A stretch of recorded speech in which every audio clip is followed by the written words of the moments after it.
I'll put it here and then move it. I'll move my painting. I'll move the painting every single day. Yeah, that's me. I'm that guy.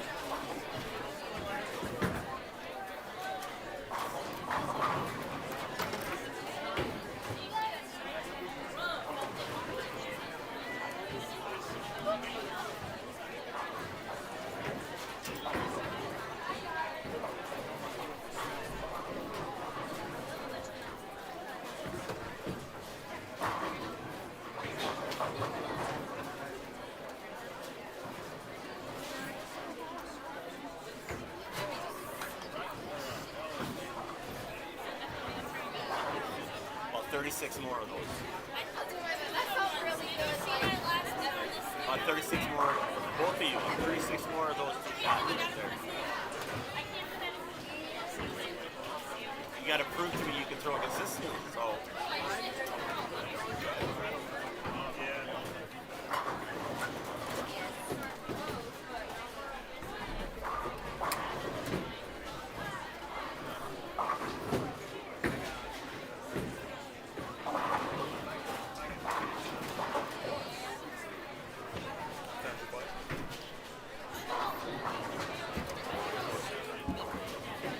What are you digging out now?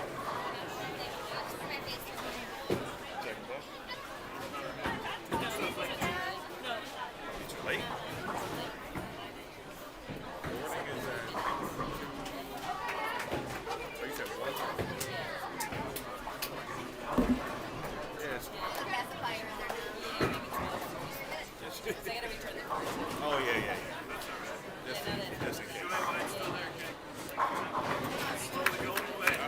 I would definitely trust Midway.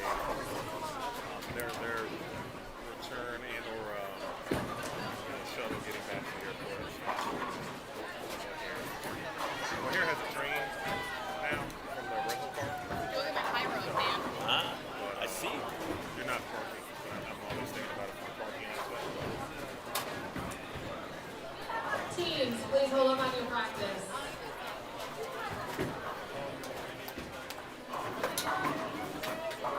Please hold up on your practice, team.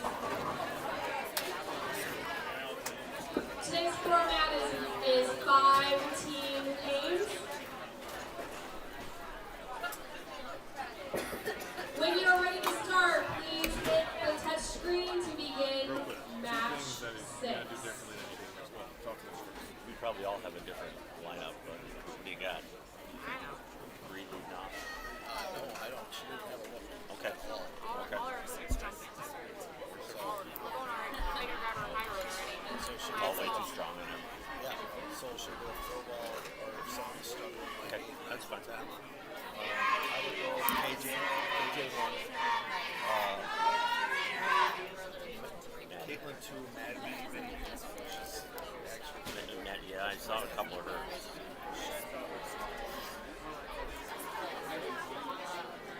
no, because these three actually had pretty good looks. She has a good look right now. I think Maddie's one that we can get in later.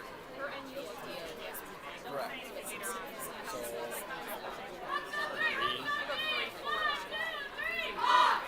This says a hold for one play in general.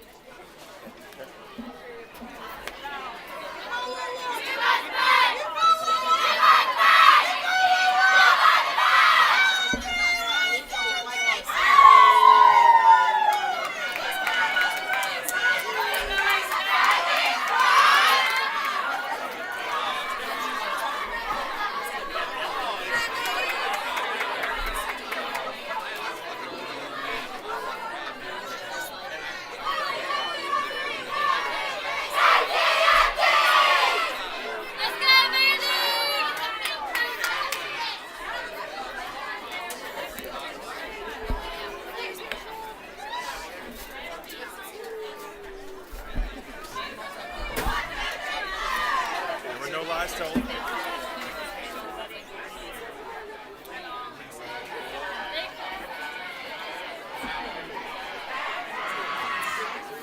Let's go, team.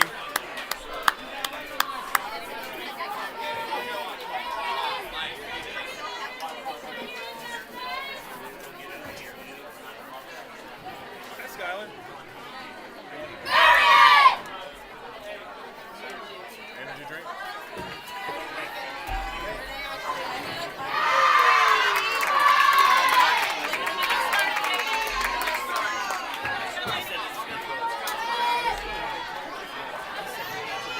Learning about your energy drink schedule is like the second best thing in November.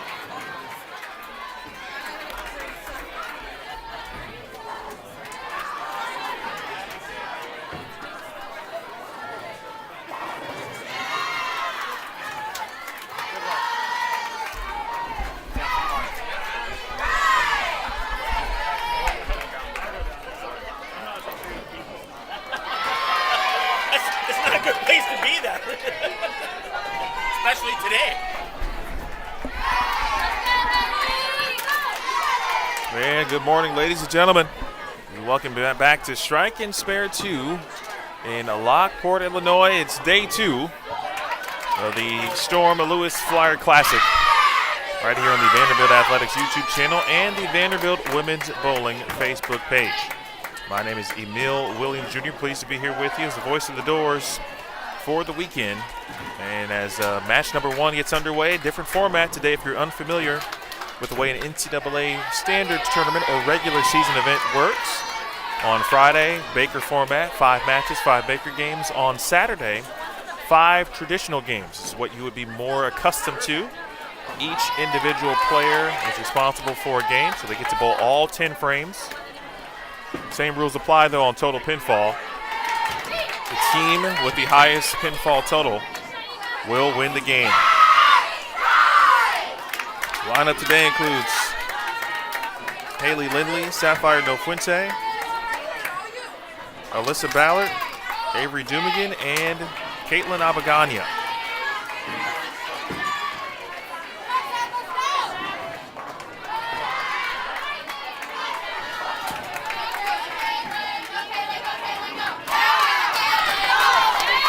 As Nofuente, first strike on the board for Vanderbilt. The Commodores are taking on Marion of Wisconsin. And the last couple of seasons for Marion have been very good.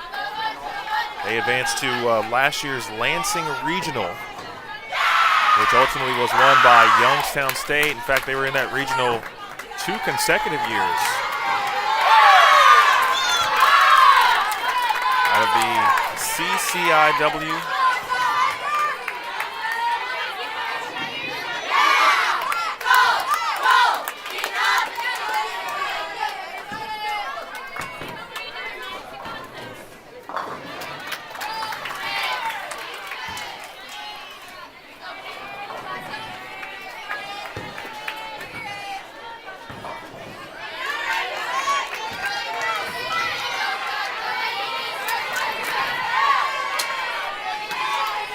Couple of strikes in a row now from the doors. Marion has won at least a portion of the last 3 CCIW titles.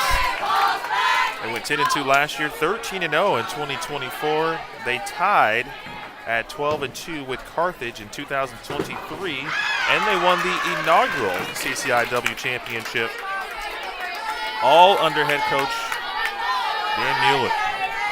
That inaugural title came in 2021. And they were locked in a battle. Actually, I saw last year's CCIW championship, and it came down to the wire in the best of 7. It came down to game 7 to the very final shot. Aurora left a 9-pin, and Marion was able to win the title 4-3, or it would have been Aurora representing CCIW at the NCAA Lansing Regional. This same Vanderbilt squad was also at said NCAA Lansing Regional, and they are looking forward to more postseason play. But we got a long way to go before we can get there.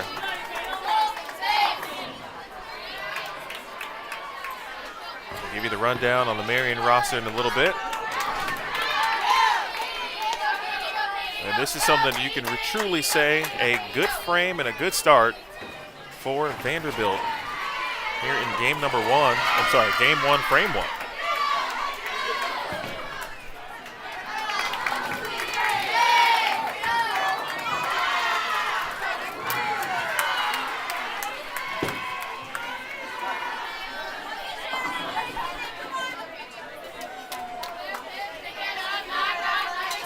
Certainly hope all of you who are up, it's a little bit earlier today. As we mentioned yesterday, you're going to start 1 hour earlier.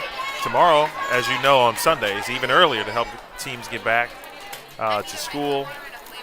Not only safe and sound, but early enough to get up for class and all of those things. I remember that back in the day. Had a chance to coach or speak with head coach Josie Barnes, associate head coach Josie Barnes. And she talked about adding a little bit more surface. I'm going to try to do a better job of controlling the break point this morning. Some of the things that they experienced yesterday, having some cleaner equipment early, kind of forced them obviously to move left when they saw early friction. And then you send it away, give it away from the pocket a little bit, and that's when they started to run into the washout, 2, 4, 8, 10 scenarios. We'll try to add a little bit more surface, try to control the break point a little bit better today.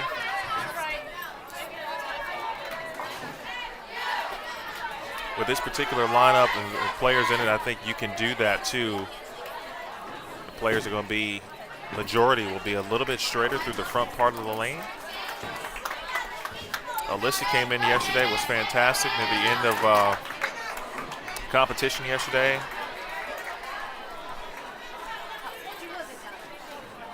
Coach John Williamson talked about, asked him about Haley Lindley and other players who came in. He mentioned it. Haley was solid. He felt like they didn't have her equipment within the right surfaces, and that was something they were going to work on.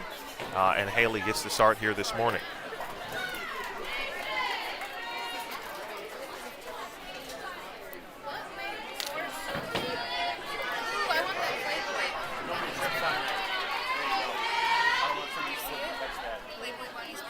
Good morning to Kim G. Good morning to Mr. Nofuente as well, as the viewership continues to grow here. We got you here all day long.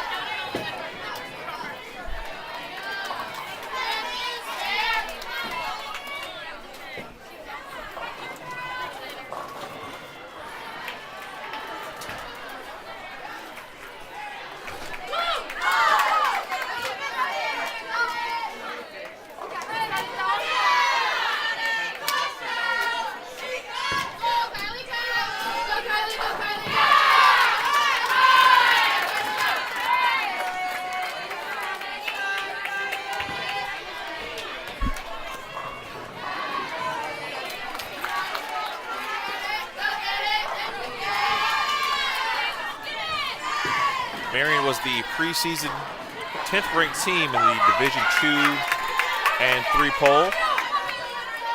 7th pin there for Haley Lindley from Greenwood, South Carolina. Talked to Haley's mom yesterday, and along with the rest of the country, South Carolina got some snow as well. But it was like if there was such a thing as good snow.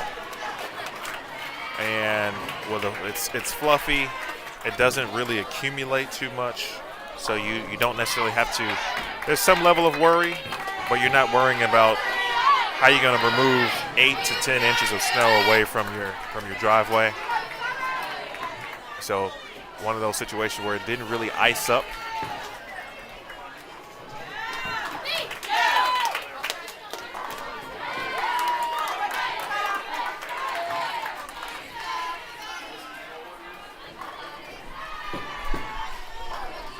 A lot of things went okay yesterday. There's a nice break for Marion. A lot of things went okay, and there were a couple things that simply weren't okay for Vanderbilt. And part of that was, as a team, they didn't particularly shoot spares well.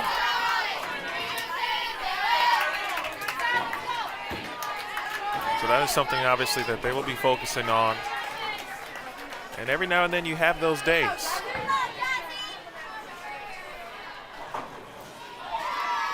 Two, 4, 8, 10 there for Saf. That looked like a ball that just got a little bit right of target down lane. It's always interesting how the pattern plays each day. And while it's the same lane condition that is put out, if you've been around the game enough and long enough, you know that every time the pattern is applied, it does change on a daily basis. And as they say, it gets truer. It plays truer to itself each and every time it is applied.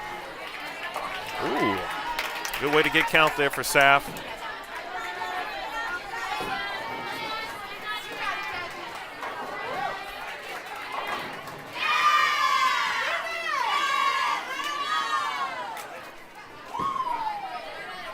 One thing that was a little bit sad, and perhaps we'll have a different situation today. There was only one opportunity for a 5-backer, but I'm happy to report that Brittany LaGeorge did have her name called by the team yesterday as part of the cheer. Even better spare there for Marion. By the way, I mentioned Brittany LaGeorge yesterday. She's part of the academic services for the staff here at the women's bowling program. It's shot there, early double for Alyssa Ballard. But if Brittany LaGeorge doesn't sound familiar, perhaps Brittany Hamilton will sound familiar because she's a 3-time All-American, first-team All-American for Vanderbilt. And someone who knows the inner workings of both now academic services and the bowling program, which you couldn't have asked for a better individual to serve in this role and be a part of the women's bowling program. So we should all thank Brittany for what she has done for the women's bowling program and what she's still doing. That's got a hook a lot. And a 2-pin.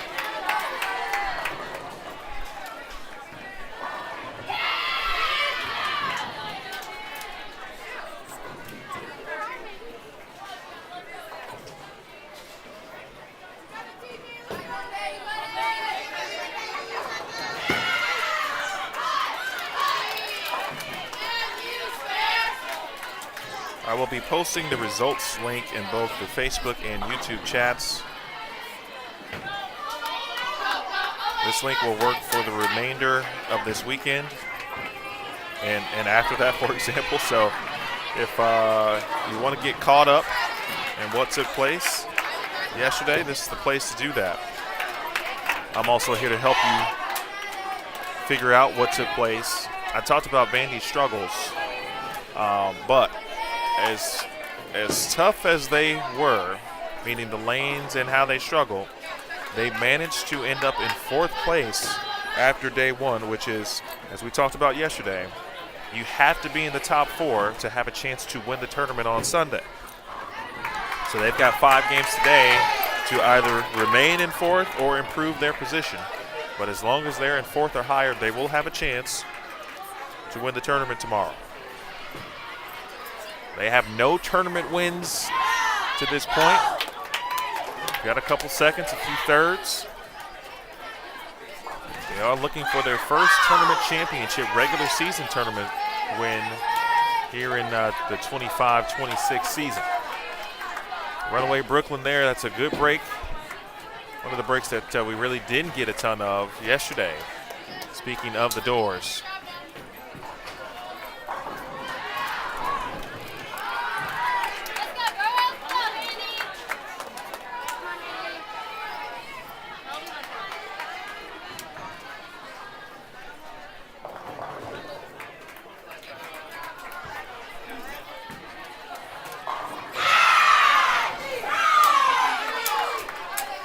Next door, a big-time matchup early on to start the day. Arkansas State versus North Carolina A&T.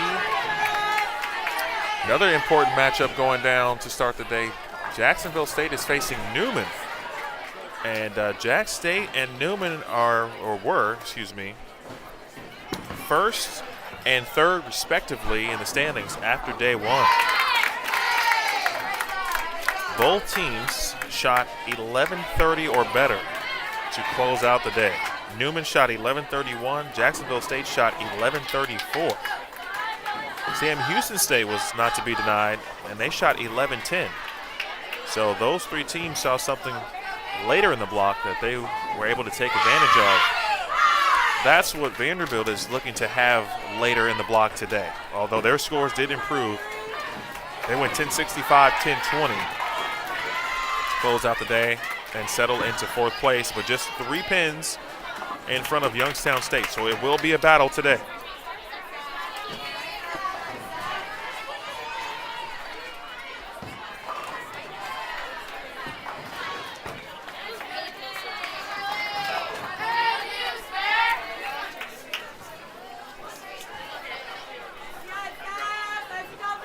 As you enter the YouTube broadcast, if you wouldn't mind to hit that thumbs up for us.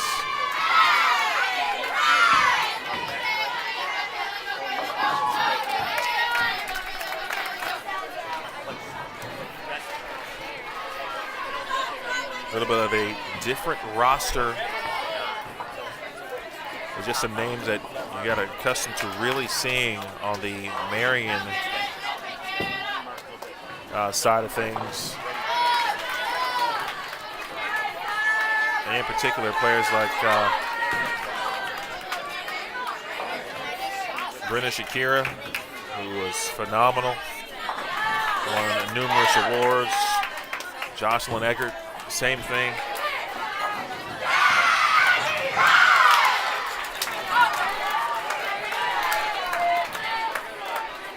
But as we know, players enter as freshmen. You hope that they leave as seniors and or graduated students. And the new roster of the players who were freshmen, sophomores, then they become the upperclassmen and the leaders. The good news for Marion, Jocelyn Eggert is still part of the team. Right now she is actually just to the right of your screen, holding the iPad and helping Coach Mueller keep these players and kind of get them lined up, of course. Eggert threw many of an important shot in her day and time as a member of the Sabres.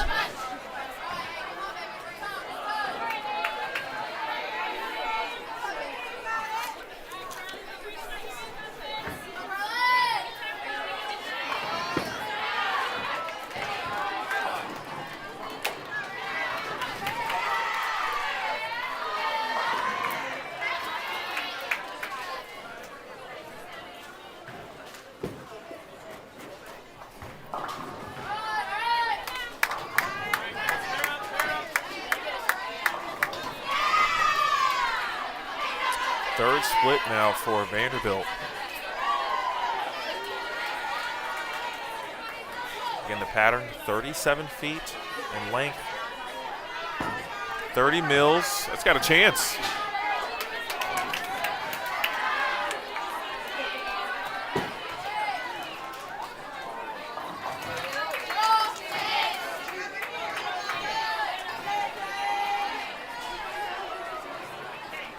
Doors started their day yesterday on the high end of the building. Started on 33 and 34, then the 35 and 36, then the 29 and 30 before making the move down to the low end. All right, first to double, or second to double, excuse me, is Caitlin Abagania.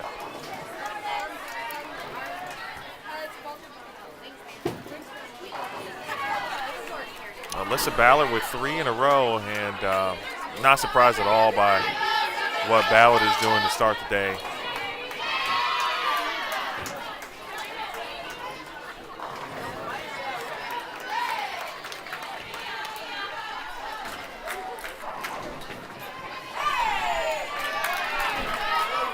Quick look at the team there. You see Coach Barnes has spent the week recovering from the flu. Made it here yesterday morning, just prior to practice.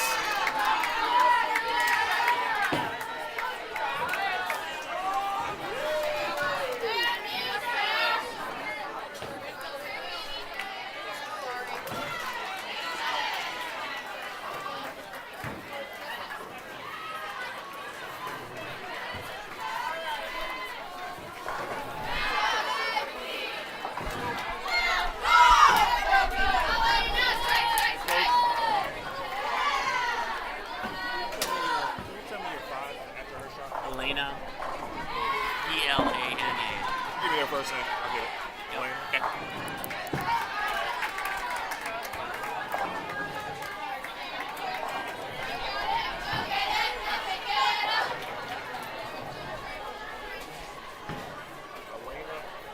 Reimer. The last name's R-I-M-E-R. Okay. Elena. Oh, 1 through 5. Oh, all of them? Yeah. Okay. Elena's 5. Yep. Katie's 4. Delaney is 3. Caitlin is 2. And Kylie is 1. Okay.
All right, we move to the 4th frame.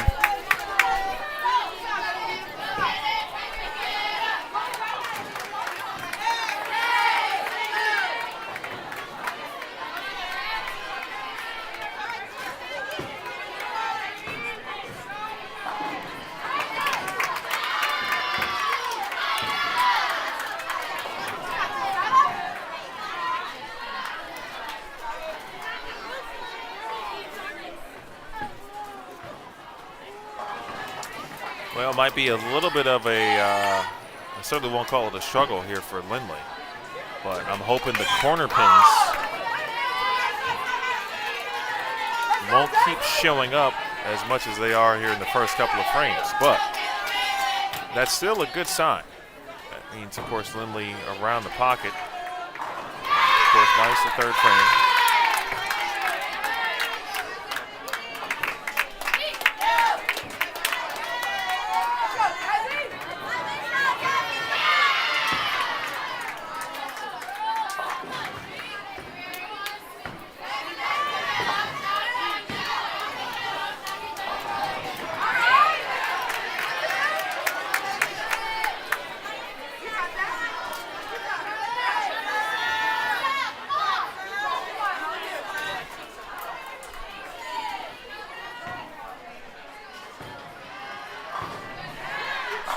Great shot.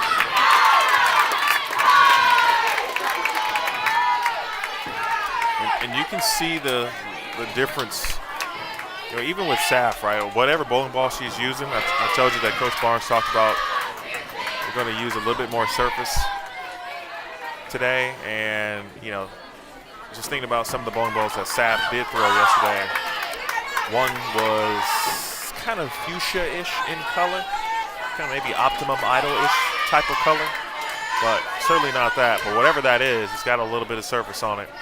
Again, trying to be in a better position to control the break point, right? So Saf already good at just allowing it to naturally come off the hand. All right, Alyssa Ballard now with 4 in a row. Ballard, her natural game is to be up the boards and keep it in front. She is never, and we say never, of course, but truly, right, it's very rare that Alyssa misses the pocket.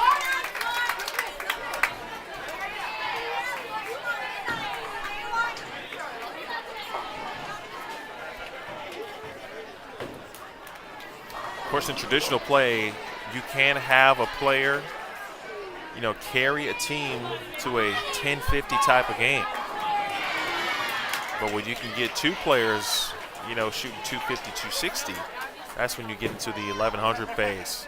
Doom again. Bang.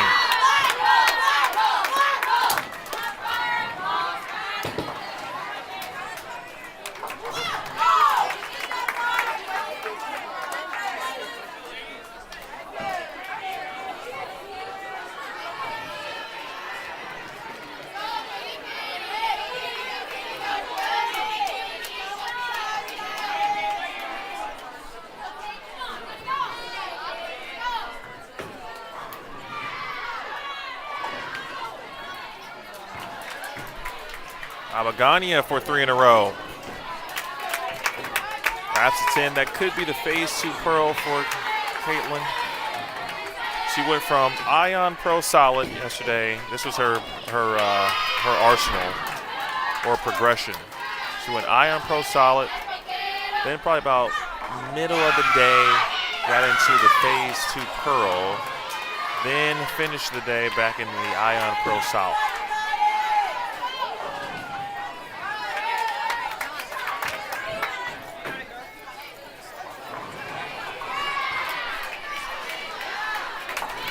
Single pin handled.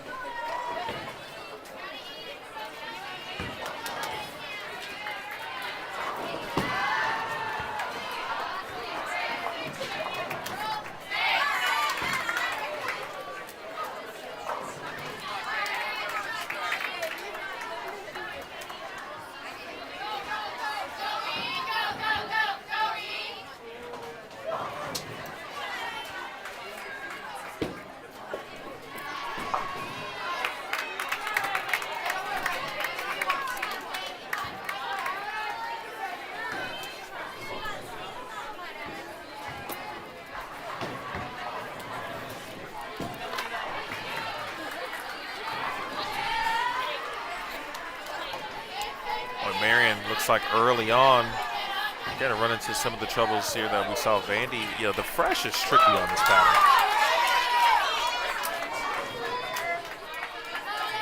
And Vandy has figured out we're going to add more surface. We're going to play a little closer to the right.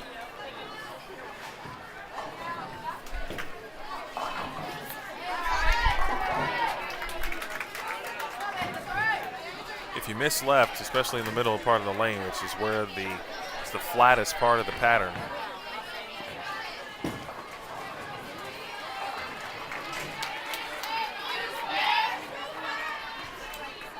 Couple players now headed down to the warm-up pairs. And I think Vandy, and most teams, so they've got a schedule.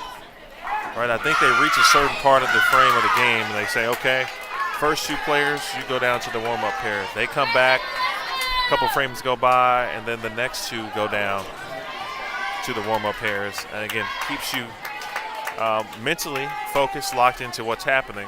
But also, if you are going to get a fill shot, which is possible, at least you are, we can't say somewhat warm, maybe decently warm in that aspect. Lindley. And Haley started to move a little further left.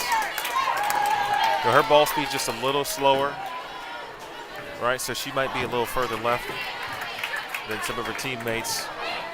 But because of that, right, she typically will see some recovery down lane.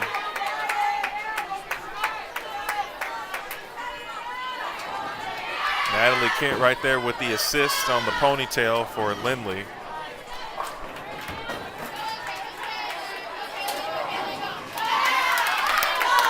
Gets those to mix up.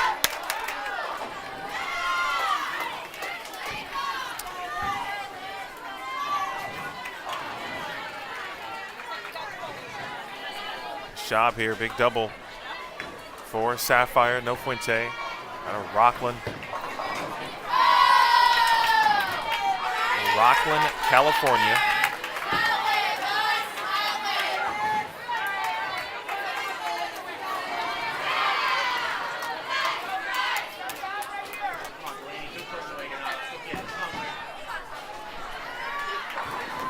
Oh no. The reaction from Alyssa Ballard says it all.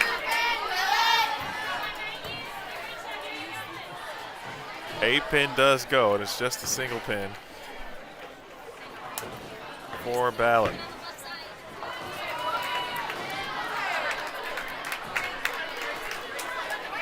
Rockland is just near Sacramento. And it's about 22 miles. 80 gets a lot of, sees a lot of time for the No Fuente family, I'm sure.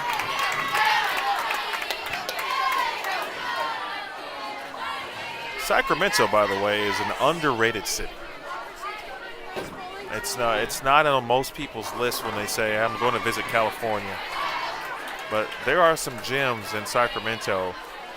And I'm going back to the first portion of the relaunch of the PWBA Tour.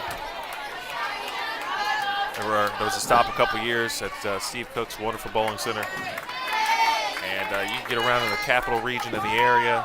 Plenty of places to eat. And if the Sacramento Kings could ever figure it out, you'd have yourself a very good NBA franchise. Doom again with the double.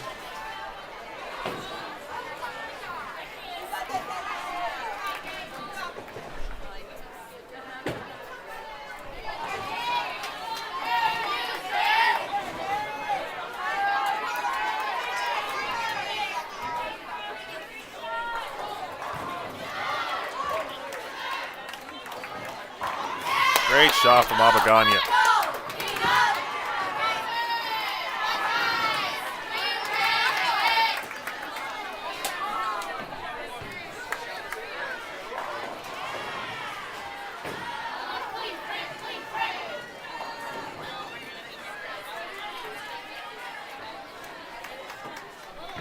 Boy, Vandy, well, you're talking about from the pace of play perspective. Their last couple of frames, they are looking more and more like themselves. They look a bit more comfortable, of course, on this lane condition. And that's obviously, right, a byproduct of learning yesterday, applying the knowledge immediately. As we talked about at the end of the day yesterday, that was going to be one of the storylines. You know, what's Vandy going to do to combat and tackle the fresh this morning? And they have solved that problem to this point. Get them off to a much better start in their progressions as they move throughout the day. Certainly won't say they would be easier, but I think they'll be able to see it better as the day goes on.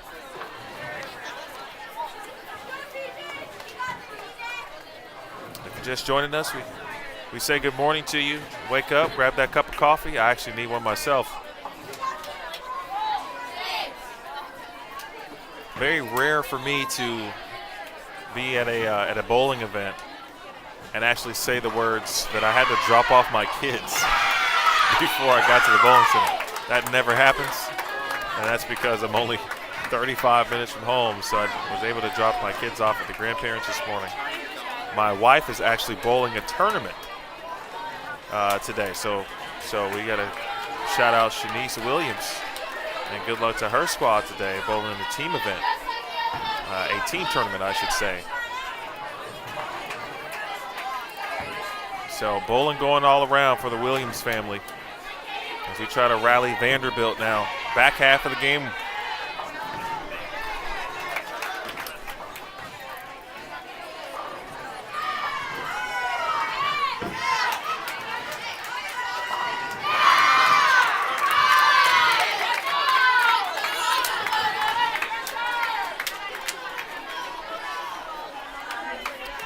Keeping this thing close. It's 467 to 401 currently. Again,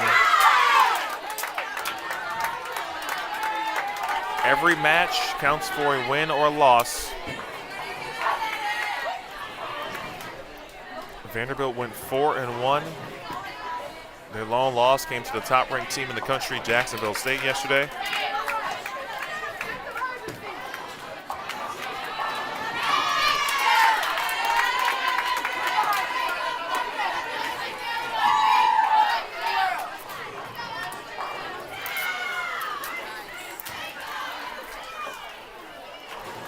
Vanderbilt and Maryville had a very, very close match yesterday to open up competition in Baker play. They had a close match against Tulane. It was close for the first 3 games versus Jacksonville State before they did not finish their match well.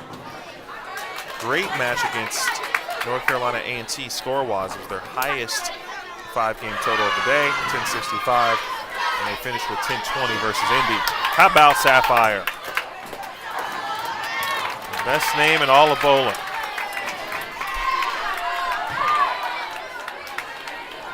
when you look at the players up top, right, Marion versus Vanderbilt, the leadoff bowlers are even.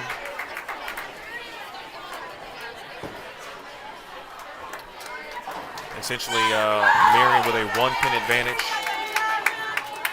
with the number 2 bowlers. But Alyssa Ballard starting strong with the 4-bagger. She's gone 4-bagger, 10-pin. In fact, if you think about what Alyssa did in Baker when she entered in match 4 against North Carolina A&T, she started with the front 4 there. Here's Ballard again, 6-frame. Yes, indeed.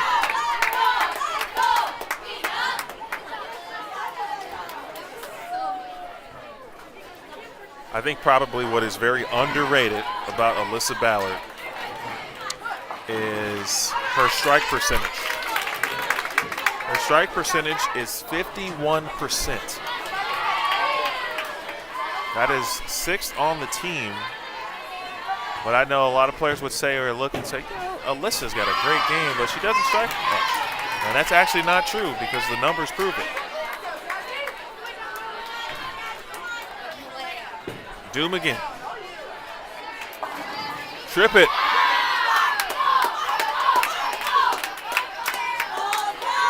There's a few more smiles to start the day. Almost a complete 180 in that department after game 1 yesterday.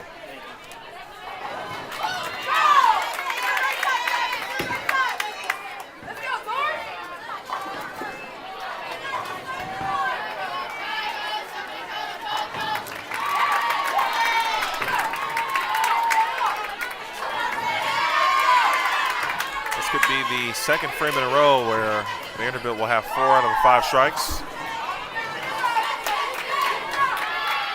That was one bugaboo there for Caitlin. I didn't get a chance to see the stats, but it felt like she left a lot of 10 pins yesterday.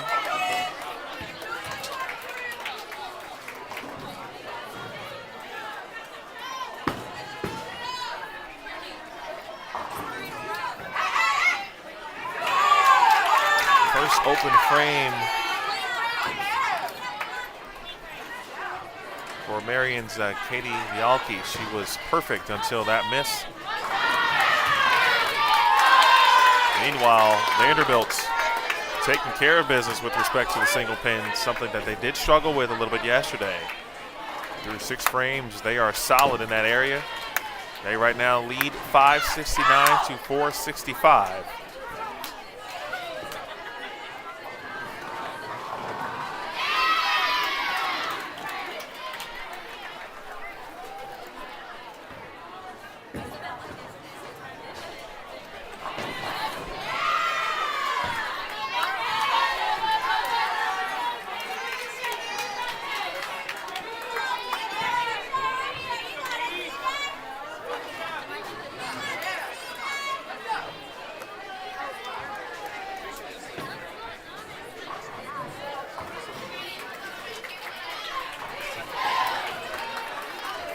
Rest of the schedule for the season for Vanderbilt. Coming up next in the month of February, they will travel to Lincoln, Nebraska for the Big Red Invitational. That will take place February 20th through the 22nd. And then they roll into March for their home event, the Music City Classic. That'll be at Smyrna Bowling Center in Smyrna, Tennessee. And then the Conference USA Championship.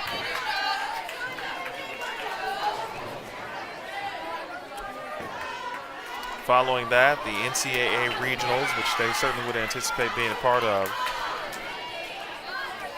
either as the Conference USA representative by winning the championship or receiving an at-large bid. And of course, all signs point to getting to the Cleveland area, Cleveland, Ohio, Wickliffe to be exact. And the NCAA Championship, the Final Four, held April 10th through the 11th. Regional competition, April 3rd and 4th. Make sure you visit VUCommodores.com and check out all things Vanderbilt bowling. And Haley Lindley is on the board. Her first strike comes in the 7th frame. And Vanderbilt starting to cook.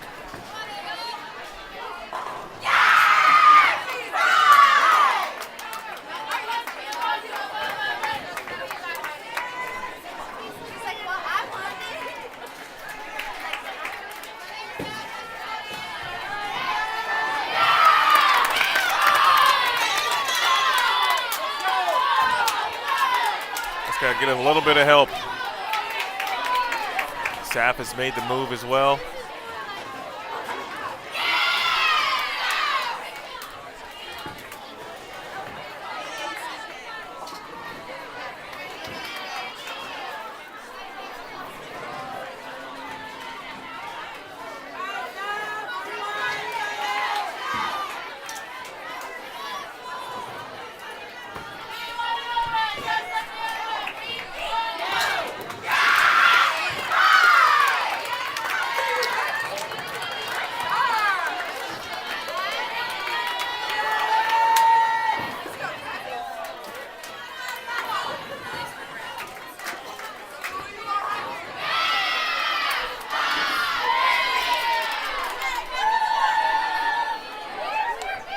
Trying to hang on here.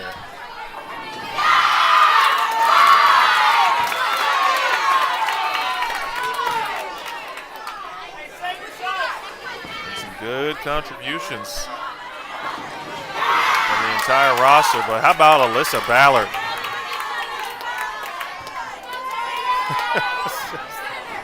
It's the facial expressions for me from Alyssa Ballard. I tell you, it is all in front of Vanderbilt right now. They've got a chance to put together a monster first game and really kind of set the tone for what the rest of the day could look like. Dumigan trying to continue.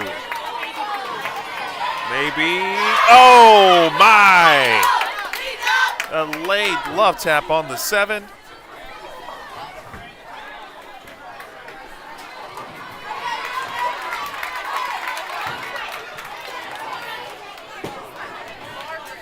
Avery now with 4 in a row.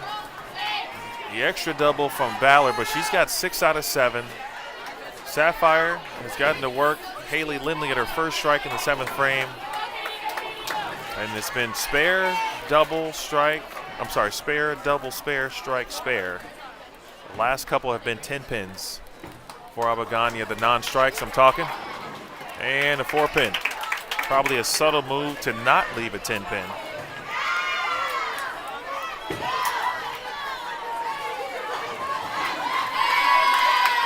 And a great shot there on the other side from Morgan, or Marion, I beg your pardon, that was Katie.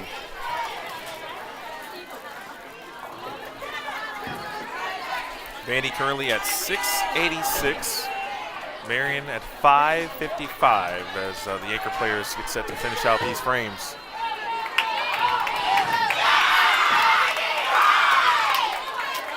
I mentioned that North Carolina A&T and Arkansas State in a battle.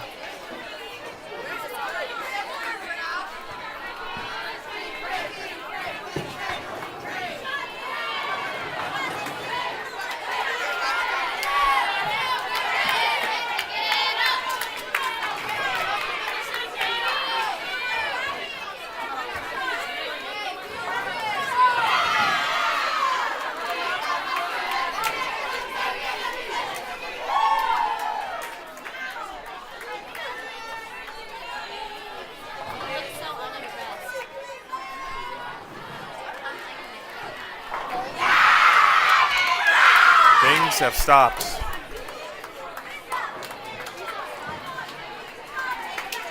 Everyone has turned their attention toward a beautiful baby.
right, folks, I just met Clark Kent, who's the son of Jacob and Aaron Kent. Aaron was in the chat yesterday.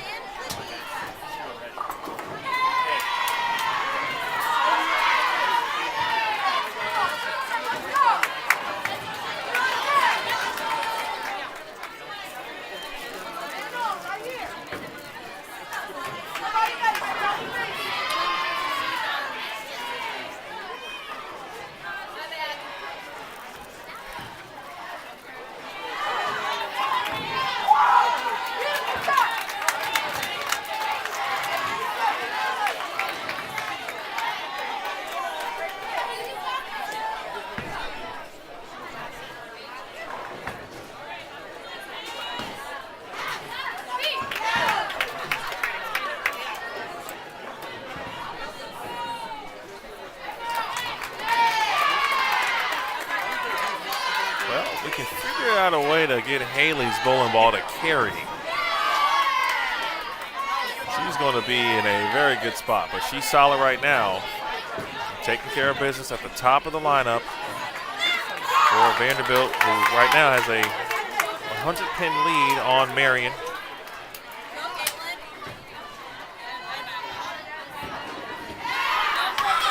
Another good one for Sapphire.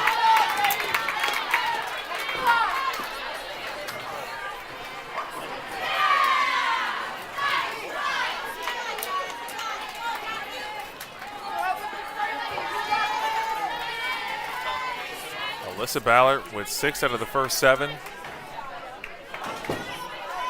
Individual games, of course, do count for all tournament team selections.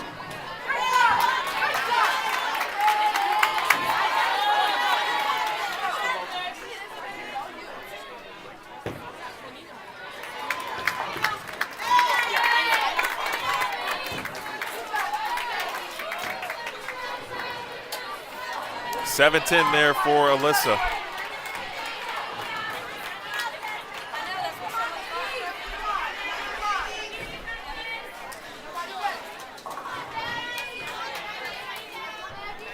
Delaney here with the 4-7-10 split for Marion.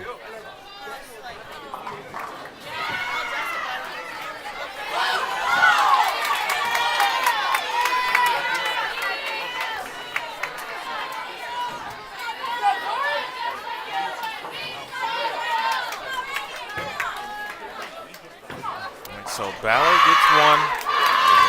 Still got 2:45 out there.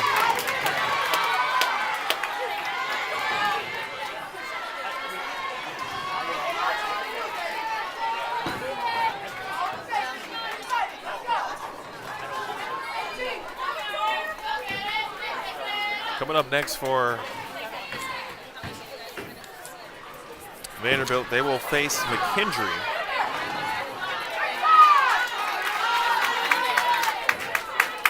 The lineup today is Marion, McKendree, Carroll, as Dumigan strikes again. That's 5 in a row now for Avery. Sam Houston State match 4, and we will end the day with Wright State.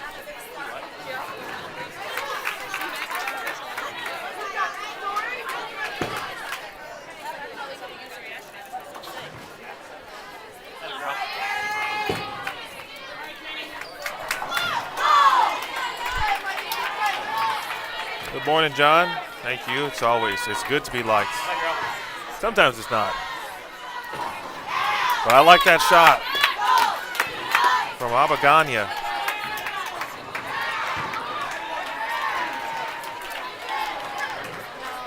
I don't remember frame 1 for Caitlin, but the 4th frame was a 10-pin, the 6th frame was a 10-pin, the 7th frame was a 4-pin.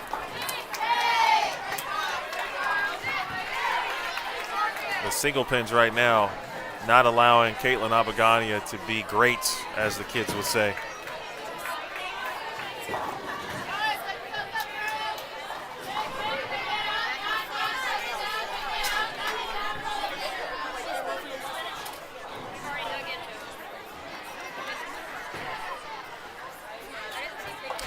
Max scores. Let's see, 206 on the board for Haley Lindley. 237 on the board for Sapphire No Fuente. 245 on the board for Alyssa Ballard. 257 remains for Avery Dumigan. 238 on the board for Caitlin Abagani. This will be a good time for a great foundation frame.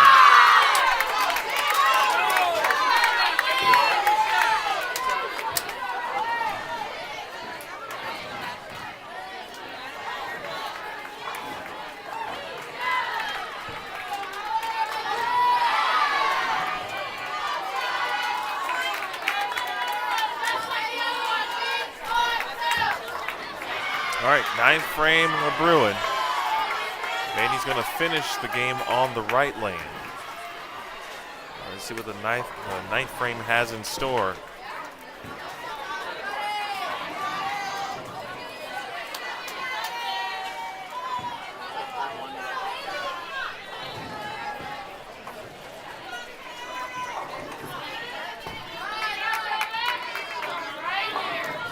There it is.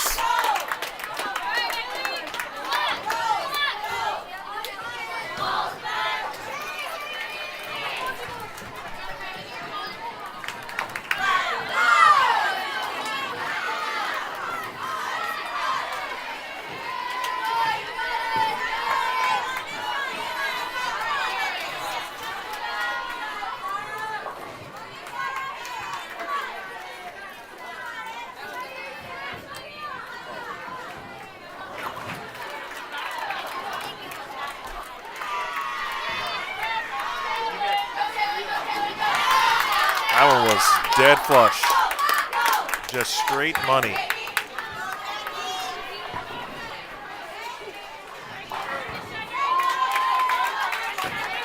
Well, Haley Lindley enjoys the left lane. She did get the first strike in the 5th frame. Or her first strike, I should say, in the 5th. Appreciate that note, Chris. That just means that the 41-year-old me, time to put on the glasses.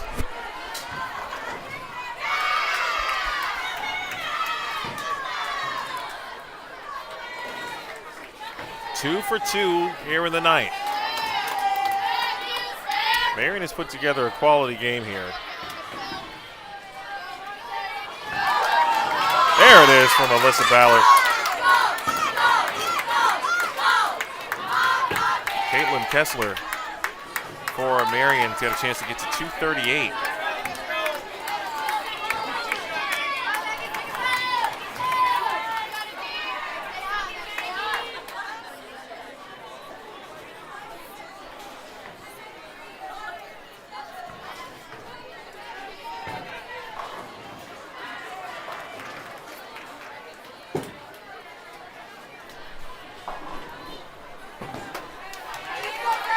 More trouble, unfortunately, here for Marion. But Dumigan trying to make it 4 in a row as a team, 6 in a row as an individual. And no love on the 9-pin this time. She carried that yesterday. 880 currently standing on the board for Vanderbilt. Again, they come in to day 2 in 4th place, 3 pins in front of Youngstown State, who sit in 5th. It was a difficult day for a lot of teams. Arkansas State and North Carolina A&T end up 9th and 10th. Maryville 8th, Sacred Heart 7th, Oklahoma Christian is in 6th place. Jacksonville State leads 53-87 coming into day number 2. And Sam Houston State in 2nd place at 52-81. Sam Houston State was the only team to go or to shoot more than 1,000 each set. But it is Jacksonville State who had the highest set of the day, 1134, to close things out. Vandy trying to put their stamp on day number 2, and they're trying to get it going early. Abagania for a double. 7-pin this time goes down. Vandy has had a couple of frames in this game, and a lot of them have come on the left lane, no less, where they've struck 4 out of the 5 times they've had the opportunity.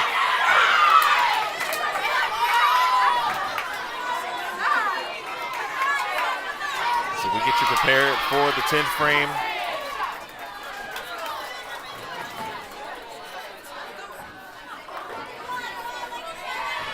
Just looking around, Vandy with 9:02, and they have yet to begin the 10th frame.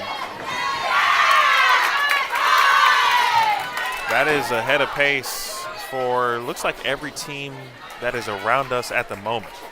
Just to kind of give you some context on the scoring pace in the building, at least on this side of the building, which is the high end at the moment.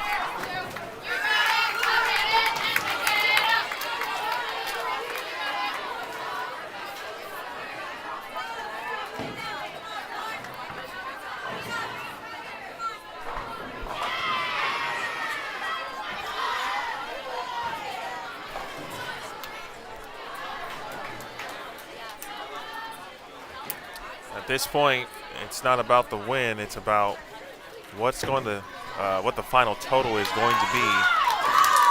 This game, this is one of those games, again, that could be a tone setter. I think as a team, they've already set the tone for the day. Now, this is a much more relaxed squad in comparison to yesterday, and if you're familiar with bowling, you know it can be difficult when you're unsure about ball reaction. It makes your arm swing tighter than you certainly prefer it. They certainly have a much clearer picture of what to do on the fresh. They are executing better, right? And I think that's the most important thing about it. Your arm swing feels good or it's loose, and it does allow you to execute better. They're executing shots at a much higher rate, and their single pin and spare percentage in general has been phenomenal this game. Their only opens are the 4 splits they've left as a team. 1,100 is out there.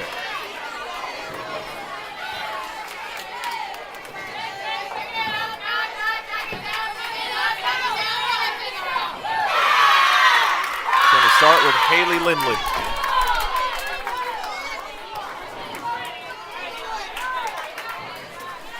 .310 there for Haley Lindley.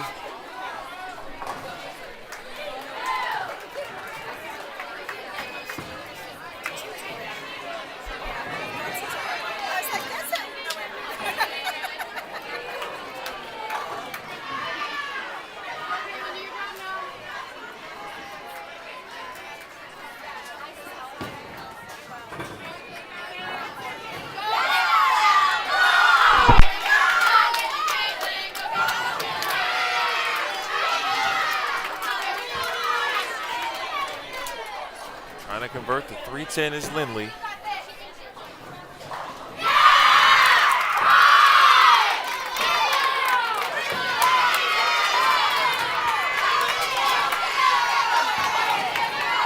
Newman again in a very good battle against Jacksonville State right now. They have a lead, speaking of Newman. And that would be one of those huge victories for Newman as a Division II squad. Getting a win over the top-ranked team in Division I. Open frame, but overall that was a quality game from Haley Lindley. She just couldn't find a double.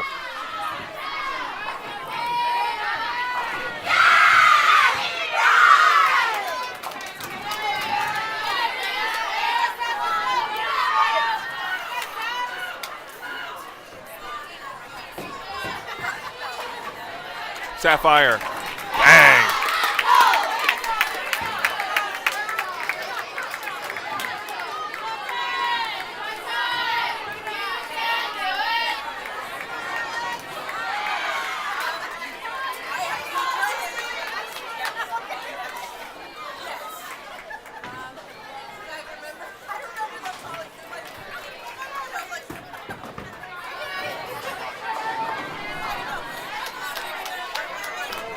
Nice game by Caitlin Kessler for Marion. Very nice 225.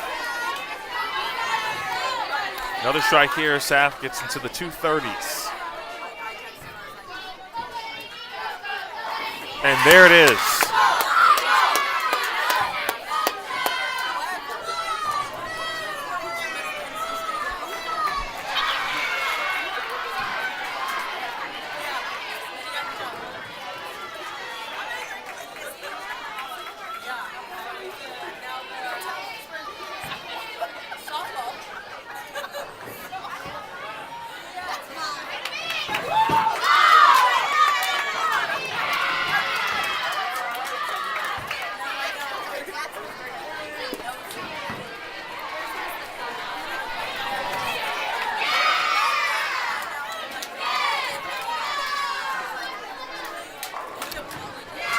different piece of equipment for Sapphire to try on the fill.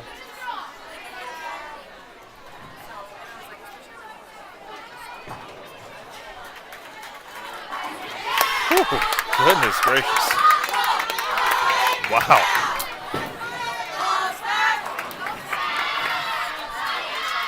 Well, you talking about locking in, folks.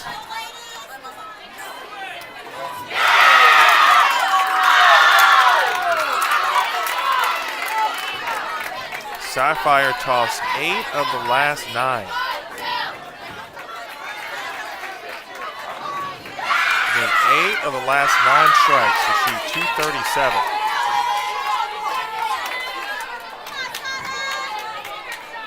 Ballard.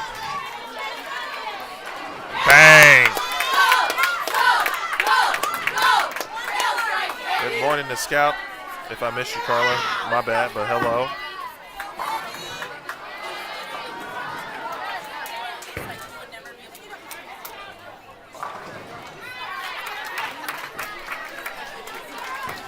You'll want to lock in with Vandy, folks.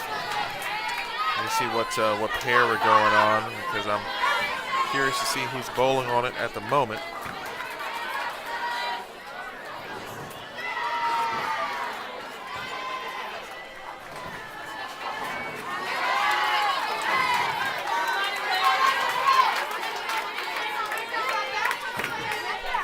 One pair to the right, 29 and 30. Oh, Messenger!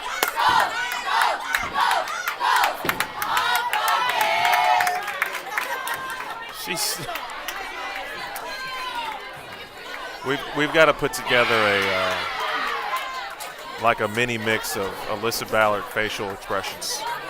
They're fantastic.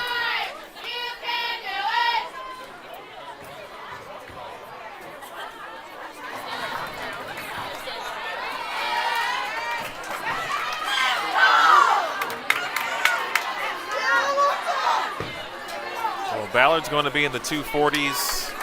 I told you that 1100 was out there. It's somewhat imminent at this point.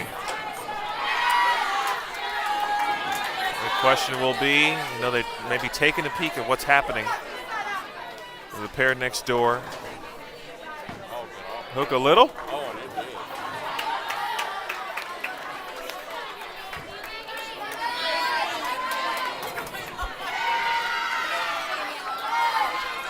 .244 for Alyssa Ballard.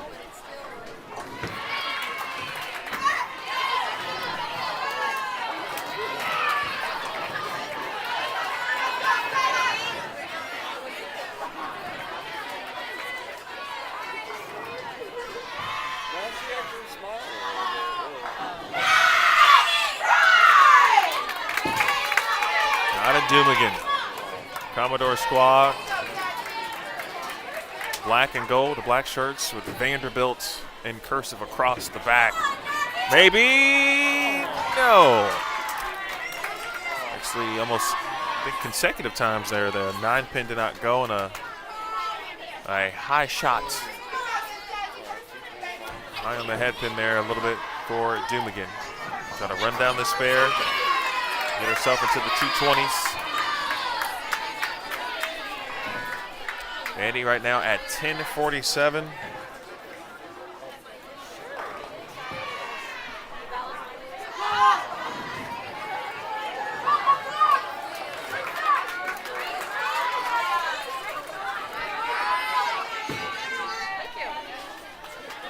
Spare is covered.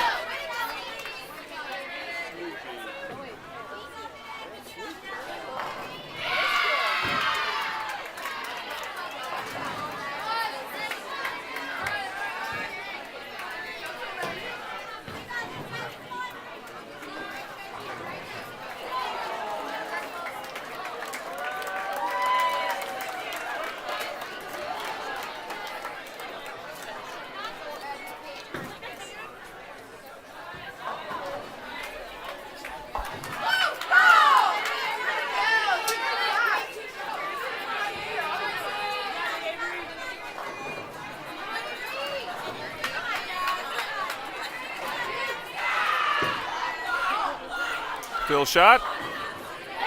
And that one gets the 10 to fall. So 225. All right, Abaganya will step up with 10:58 already on the board.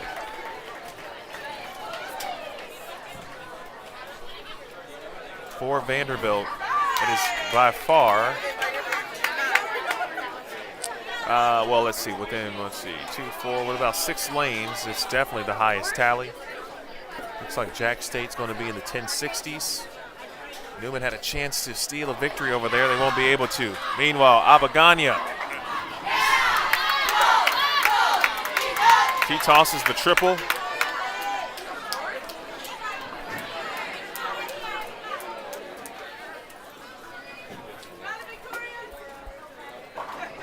$11.18 is the max for Vanderbilt. What a start to the day. You talking about a 180-degree turnaround on and how things went today, how they feel, again, how they attack the lanes. It all works in successive order. That one got up the hill.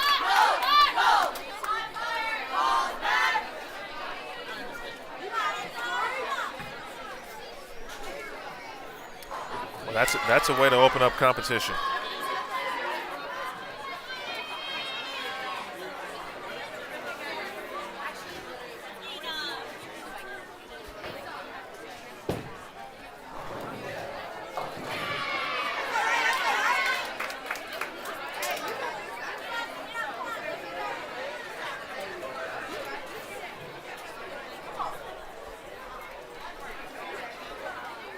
Sim Saf looking for a ball to try on the fill. It looks like a Viking.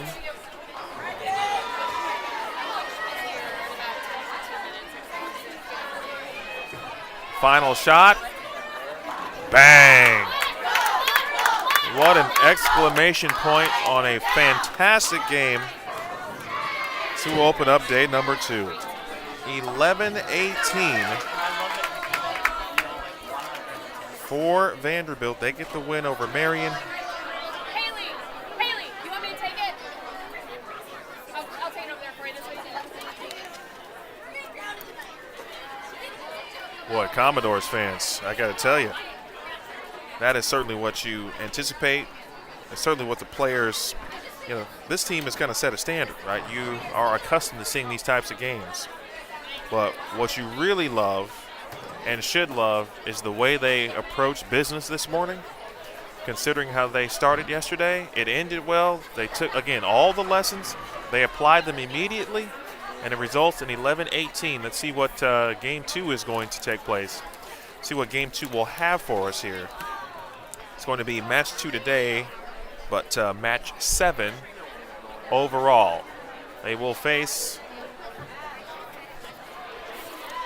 McKendree. Pretty good team.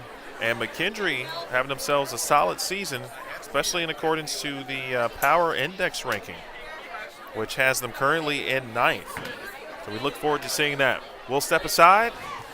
Vandy starts with 11-18. Emil Williams Jr. here with you. We move to 29-30. You're watching Commodores Bowling right here on the Vanderbilt Athletics YouTube channel and the Vanderbilt Women's Bowling Facebook page.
First lineup change for Vanderbilt. It comes in game 2 as Natalie Kent inserted into the lineup in a replace of Haley Lindley. Vanderbilt versus McKendree.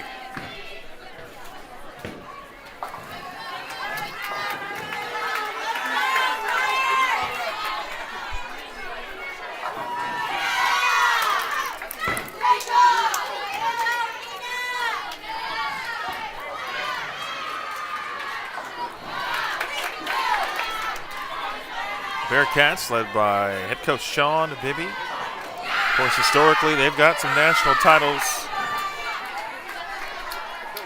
in their program's history and some ITC finals appearances as well as actually some ITC national championships under the previous guidance of Shannon and Brian O'Keefe, and now Coach Bibby. Got this McKendree team looking their best at the right time of the season. I mentioned they were 9th heading into, or as of February 1st, 9th in the NTCA Power Index ranking. That's very important for McKendree, and you anticipate them to be in a battle with Maryville for the GLVC Conference Championship, and of course representing the GLVC at the NCAA bowling tournament. Should they not win conference, however, really good opportunity for them, obviously, should they continue to increase their power index ranking, to be in a position to receive an at-large bid. So credit to coach, certainly the staff, the players doing a fantastic job. And now they look to knock off the number 2 team in the nation. Vanderbilt coming off an 11-18 game, and at least from where we were sitting, it looked to be the highest game, at least on the high end of the building. Cannot speak for the low end, but we'll figure that out here in just a second once the standings are indeed updated. Again, same lineup for the Commodores, minus Natalie Kent now into the lineup in the familiar leadoff role that she was in all day yesterday. All right, so I've got a question. I've got questions. I got to ask the smartest people that I'm sitting next to. The players, looks like they're taking some opportunities to fuel up.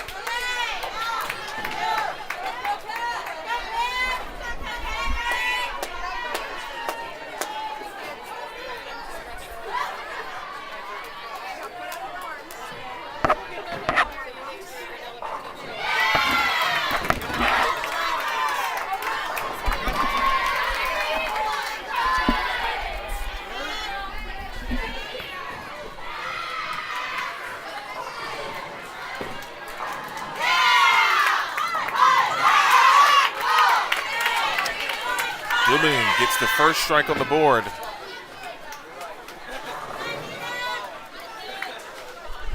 For Vanderbilt, McKendree with 3 strikes in their first frame, and they're the first to be done.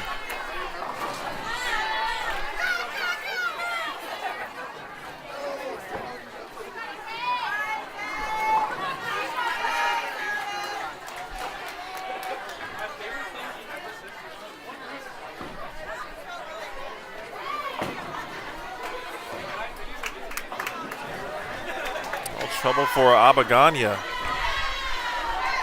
You know, some of the most difficult things to do, especially in bowling, where you have to switch pairs, and because of the amount of players obviously bowling in a collegiate event, so there's always 10 on a pair, right? So the lanes are constantly transitioning so fast.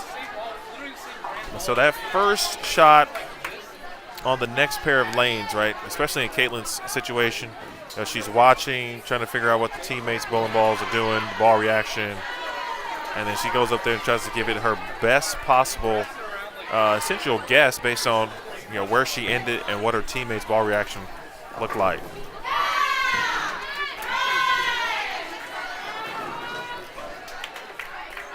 want to take a quick moment again to thank the entire Vanderbilt athletic staff. And that starts, of course, with AD Candace Lee for many things. One, for allowing me to be here. Two, their belief in women's bowling.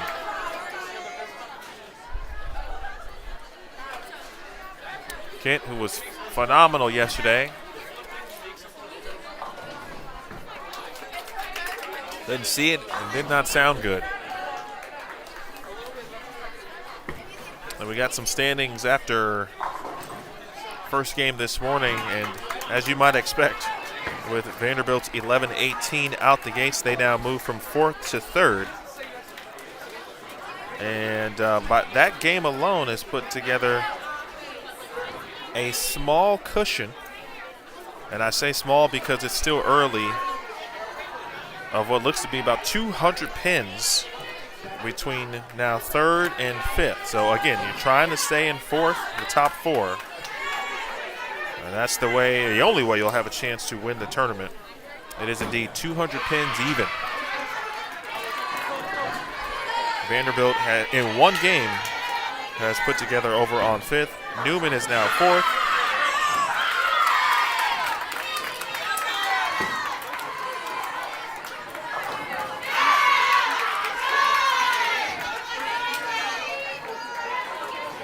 Newman is 29 pins back of Vanderbilt. Sam Houston State remains in 2nd, 62-76, and Jacksonville State remains in 1st, 64-27.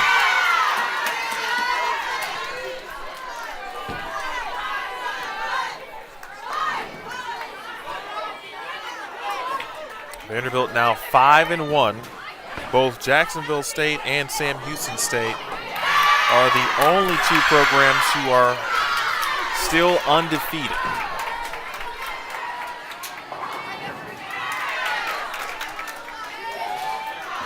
This pair is going to probably take a frame or two to kind of the players kind of that feeling out process of a new pair.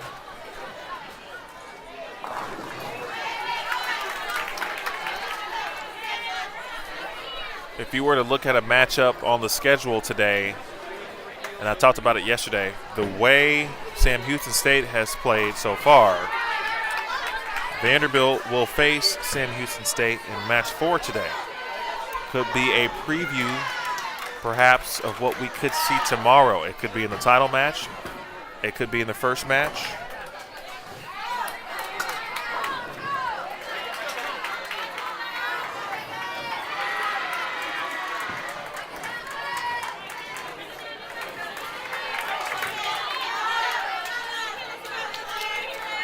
Couple of individual tallies as well. Madeline Yackel, 266 of Sacred Heart. Morgan Lacassi, 256 of Sacred Heart. Well, Sacred Heart has put together a nice little run here late. Alyssa Ballas, 244, was 4th in the individual standings after game 1. Caitlin Sull, Jacksonville State, shot 254. Abagania's 238 was 6th. Sapphire No Fuente's 237 was 7th. Again, after one game in the individual standings.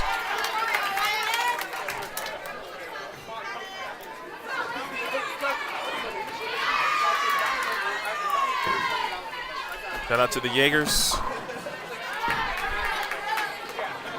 Aaron Arnold checking in, on with Catherine and William Purnell. Shout out to Will P.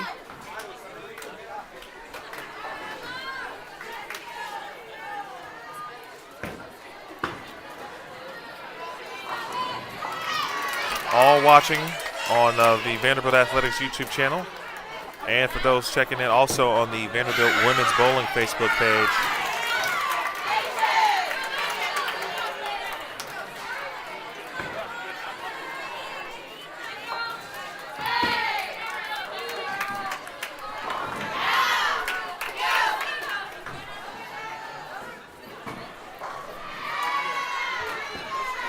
Big situation. Nice split conversion. Not impossible, but I don't think anyone enjoys shooting 2 7/8s.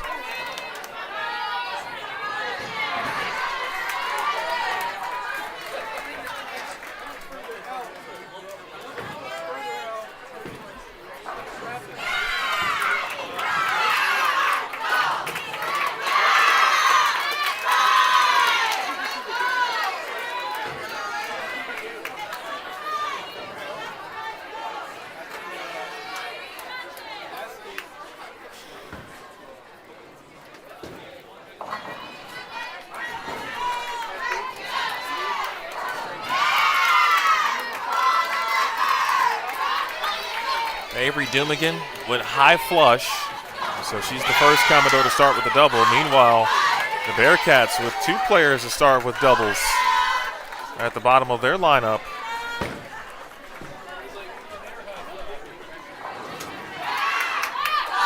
Abagania able to get them to mix together.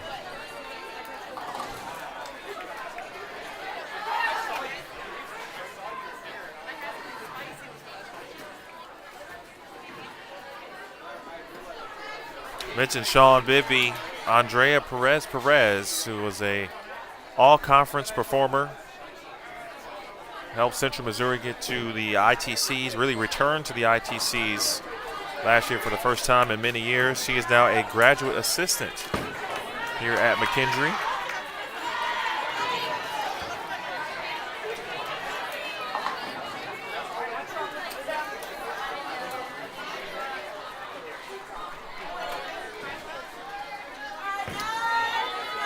Natalie Kent, her nephew, young Clark Kent, in the building. The son of her brother Jacob, and with her sister-in-law Erin.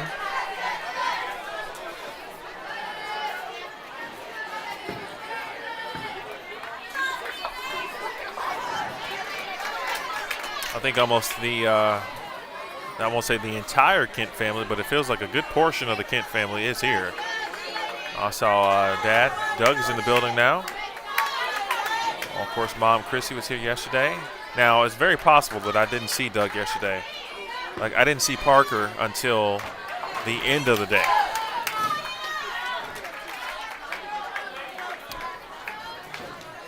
One of the Henderson family is here, too. Donnie is here. Danielle's dad, her uncle, is also here. I did see Danielle McEwen, who I didn't see. I only saw her once, and she's here. That is the sister of one Victoria. And the Yeager family is also in the building, as well as the Ballards. Vanderbilt certainly does travel well. Good shot.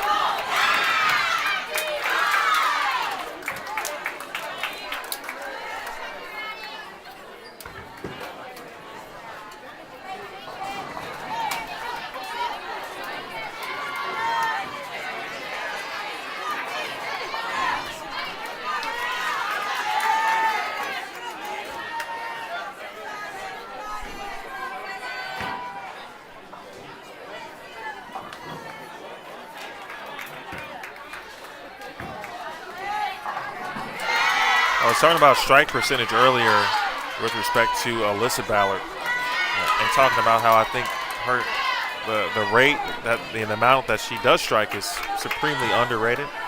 Alyssa striking at a 51% clip.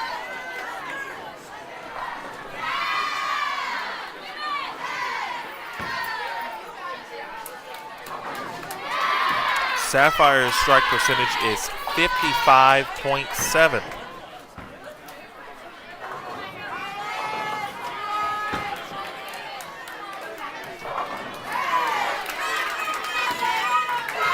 That is 0.2 of a percentage higher than Caitlin Abagania and 2% lower than Danielle Henderson, who does lead the team in strike percentage.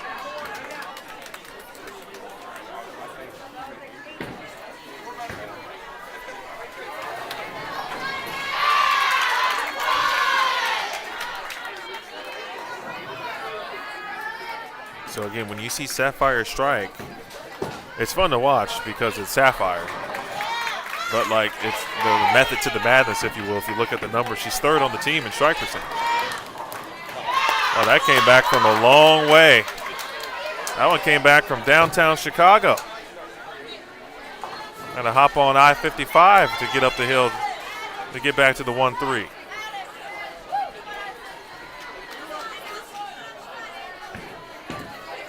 Vandy's starting to get into a little bit of a rhythm. Again, when you move pairs, it can take a little bit, but you got to give them a lot of credit. I think their lone opens in the previous game were splits. I believe they had 5 as a team. That's got to get up the hill too. You can see the difference in that one. Just a little bit quicker.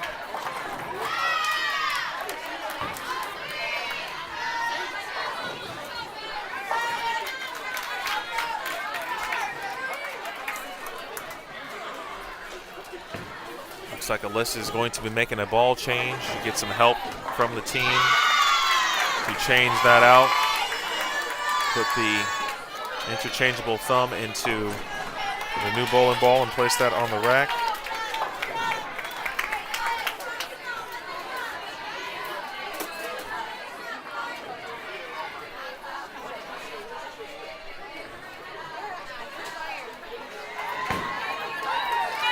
This right lane bite might be tricky for Abagania, who is in the top 10 in the country in almost every major statistical category. How about Grace Ogle?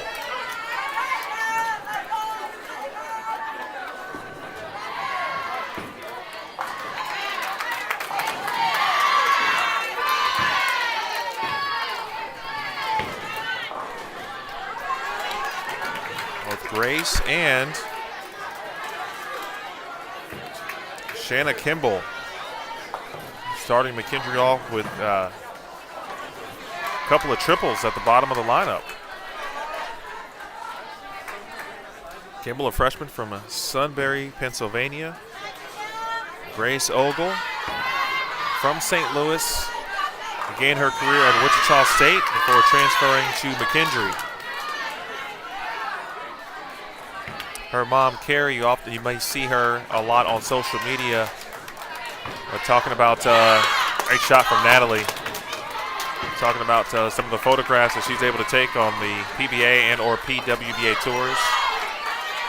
Carrie, a fantastic photographer.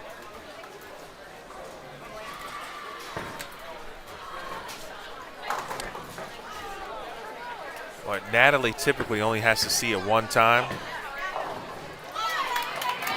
She sees the picture clearly. I thought she saw the picture very well yesterday, and it was evident by what she was able to do from the leadoff position yesterday. Now back to Nofuente. See it? 6 into the 10.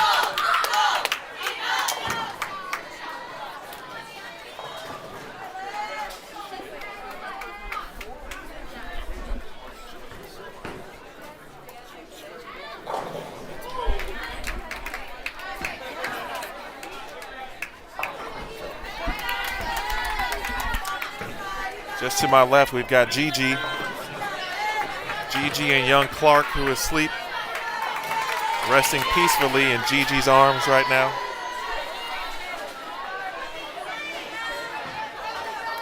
Ballard on the ball change.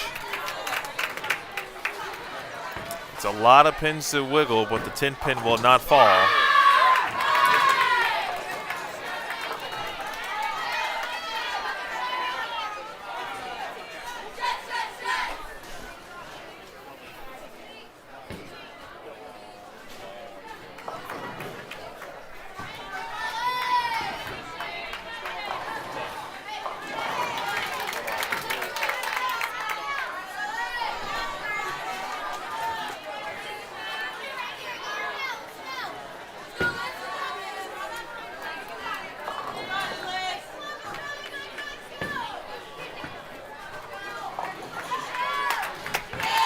All right, good spare there for Alyssa Ballard.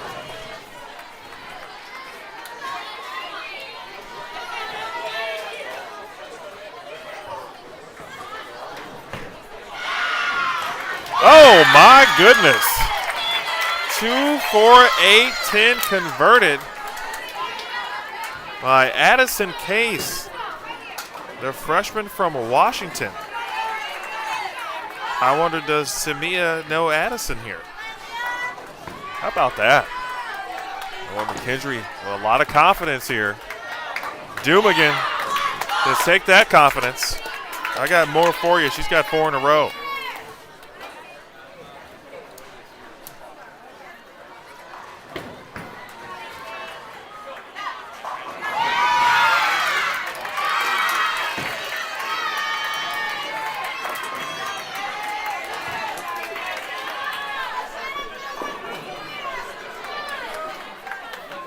You guys be safe.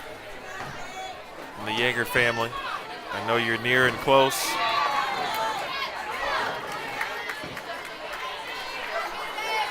Oh, great ball change.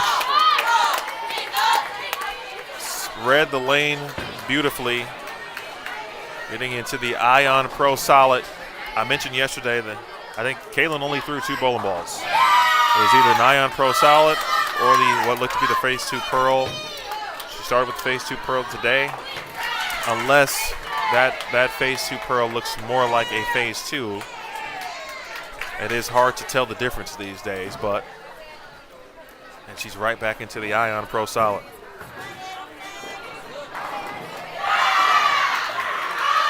You guys get well soon. Talked about Coach Barnes having the flu earlier in the week.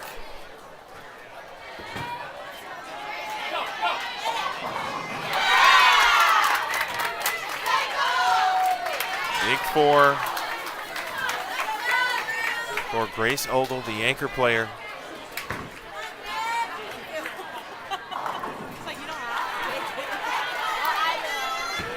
To the Yeager family, please let us know if you need something. I'm sure you're close enough that we can get you what you need if needed. Also know people in the, I know people in the city. If you need something, I'm just playing. You can drop my name. I don't know if it'll get you anywhere, but.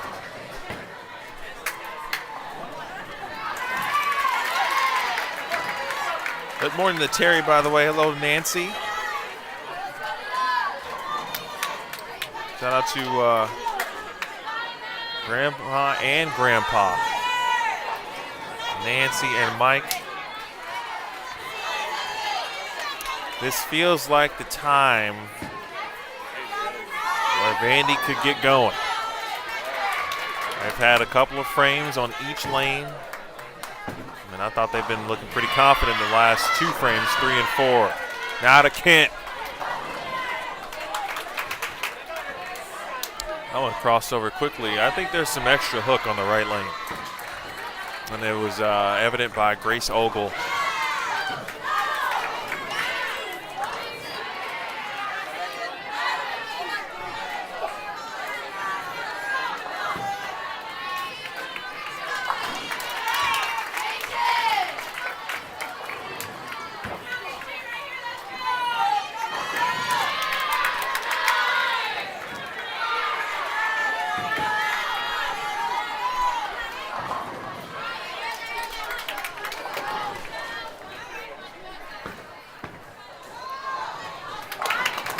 Spare handled.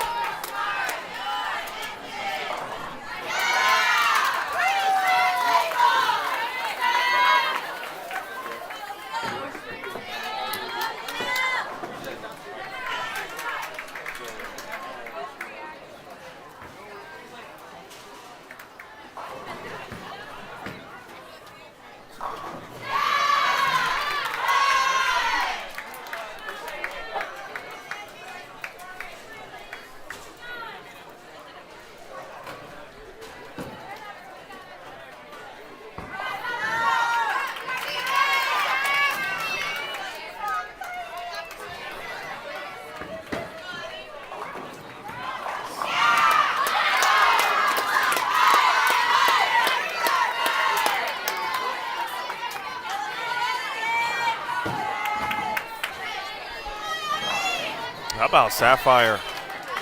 9 spare triple.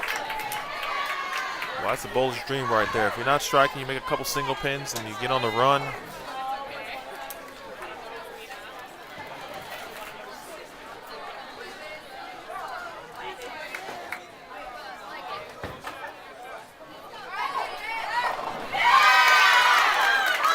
The host school, Lewis University.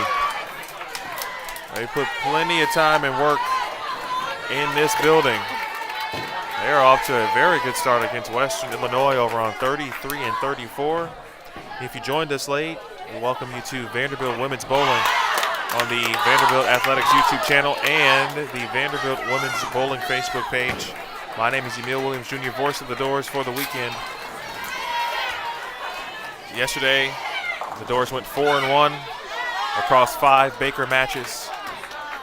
Ended up settling into 4th, and they were in 10th place at one point, folks.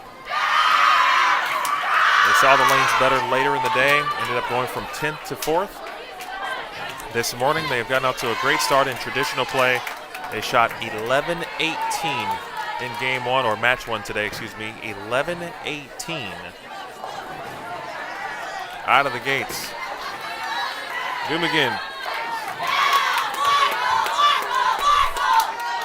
Boy, that Avery's ball just rounding into the 1-3.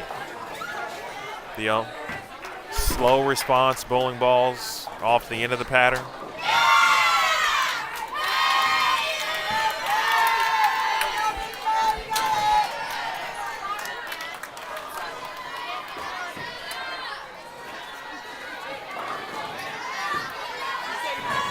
Peel. Sounds like a 7-pin, and it is.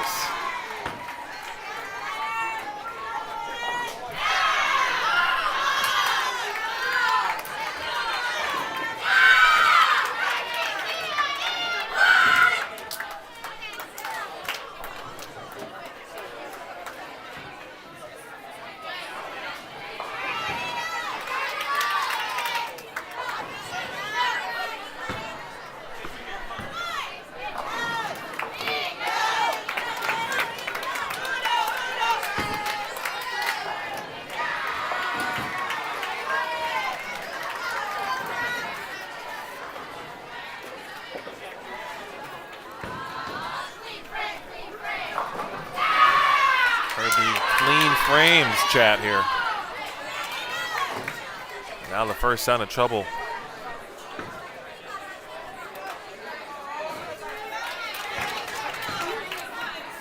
Well, the freshman Kimball for McKendree.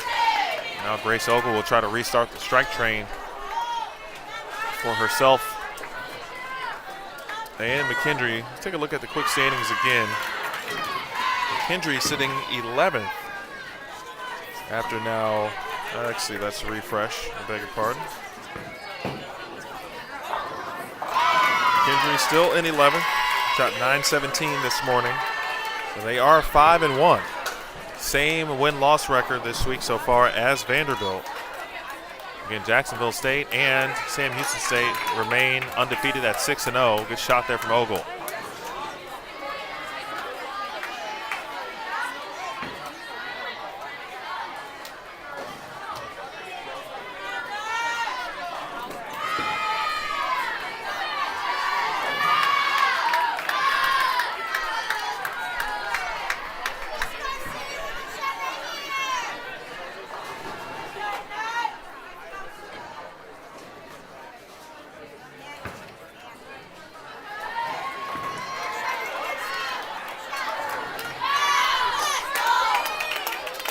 All right, Kent opens up frame 6 with a strike as we get to the back half here of game 2. This is Sierra Brown for McKendree. Always give a shout out to Sierra every time I see her. Formerly of Delaware State. Good shot.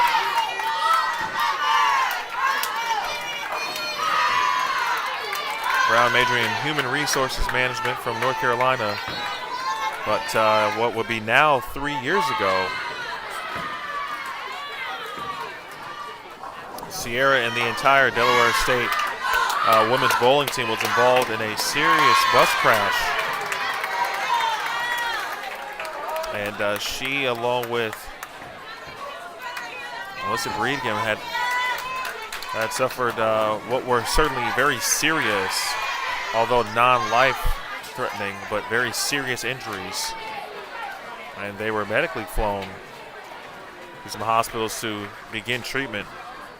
And so to see Sierra and all of the players who were affected there were several who were able to get back to bowling certainly after some time.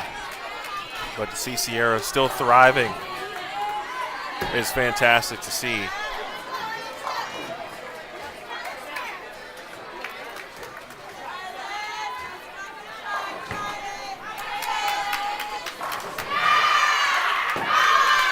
2 for 2 the door so far. Yeah, 4-pin. That ball definitely sees the lane a little bit early, which is exactly what I think Alyssa was looking for.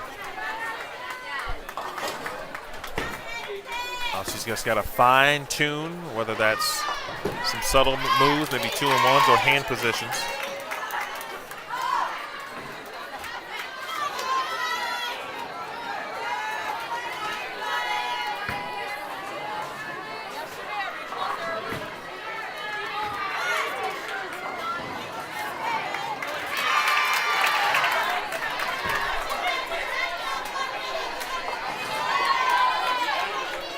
North Carolina A&T off to a good start in their match against Newman. Got a couple of matches already in the 7th and 8th frames. Some fast bowling going on around us.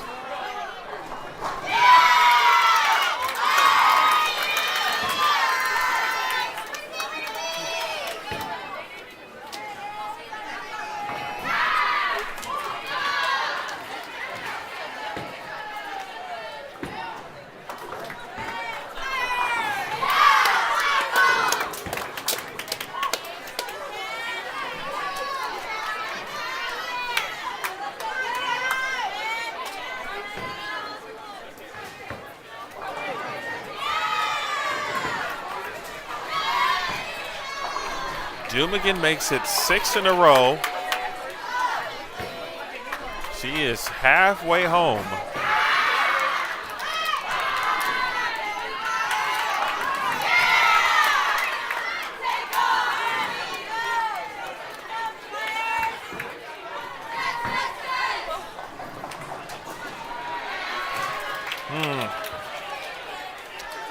I'm guessing that Caitlin is now dealing with a little bit of over-under.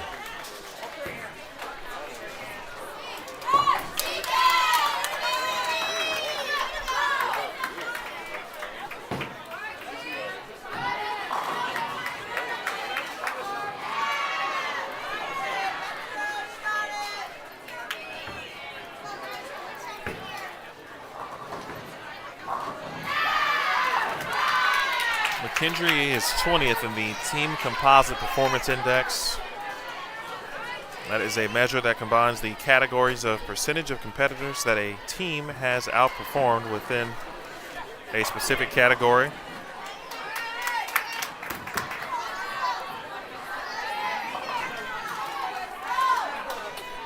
One of those key metrics with respect to start looking at large bids, RPIs, the power index ranking.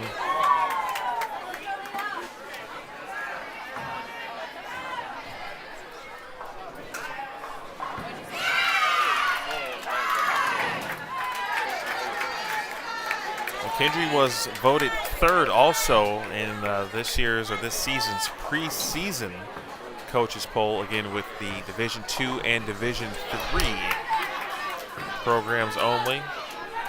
Only teams ahead of them in that poll were Wisconsin Whitewater, who was voted 2nd, and Maryville, who voted 1st, the reigning GLVC Conference champions.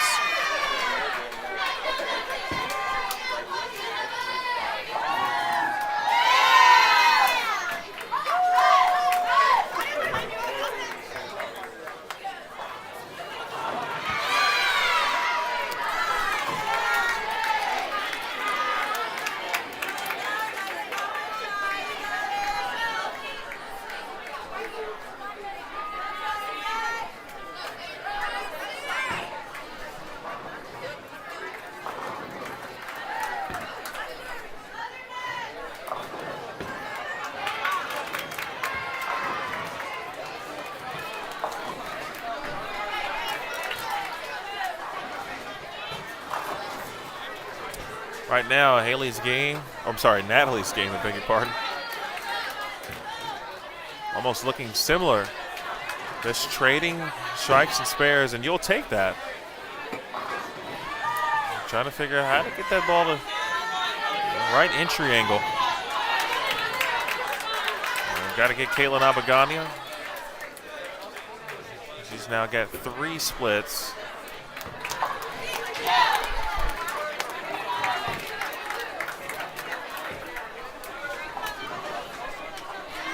We got a couple of front sixes, by the way. So one from North Carolina A&T, and of course Avery Jimigan for your Vanderbilt Commodores.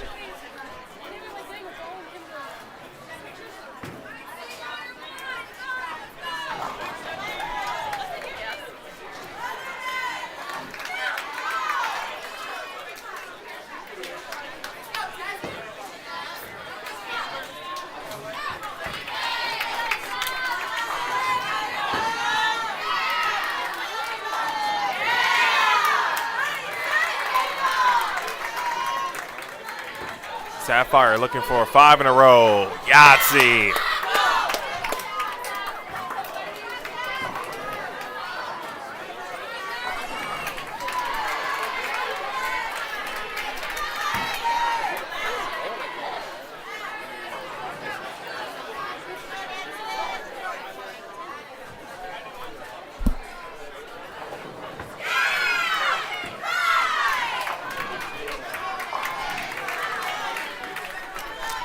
Sapphire, who saw a little bit of time last year as a freshman.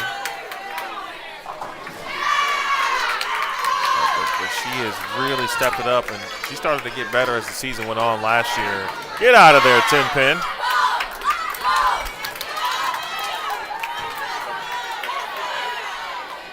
It was clear to me that Sapphire was taking in what the coaches were talking about. Taking in certainly the Vandy experience, also getting stronger with respect to the strength and conditioning program that the athletes are a part of. And she was not the same player, speaking of Sapphire, when she started at Vanderbilt last season as a freshman to the end of that season. It was clear that she was certainly a meaningful contributor, and it is now, you start to see this rose truly blossom for the young sophomore. How about this freshman, though? Oh! Say goodbye, 7-10. Front 7.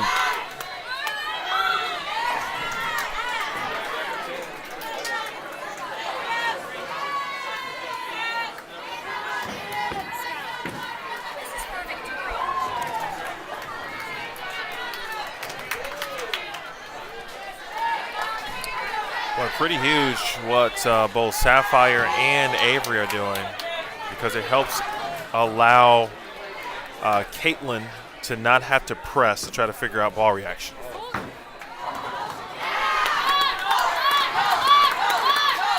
I mean, a situation where, you know, if the rest of the team was in the same struggle scenario as Abagania, right, you can start to press as that anchor to say, all right, I know I got to get my stuff together, if you will.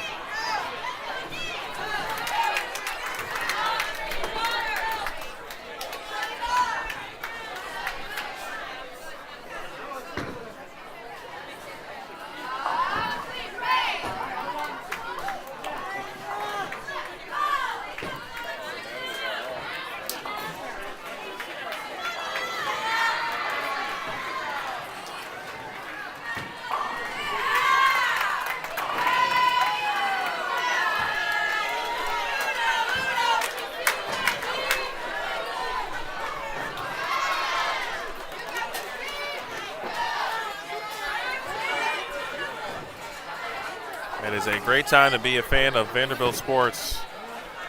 Well, the basketball teams are doing their thing, respectively, both the men and women's programs.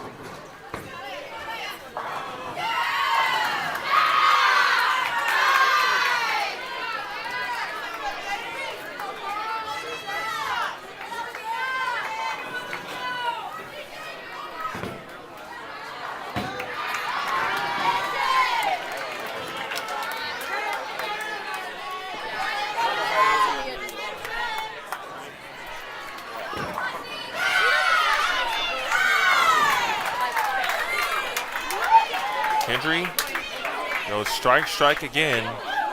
Kimball and Ogle have been very good. It is 671 to 592. By the way, North Carolina A&T has continued with their front 7 at the top of their lineup. Natalie Kent. There it is. See if Kent can find a double.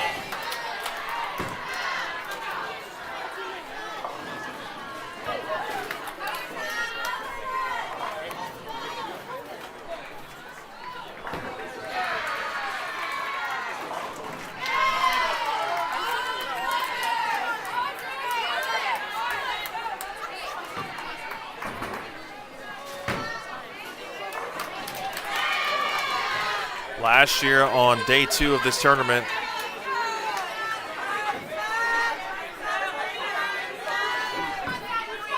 They went 3-2 on Saturday. Had a similar start to the event last year, but it was Sapphire No Fuente who got things started for them. 9-pin. How about it? Boy, that 9-pin thought about standing.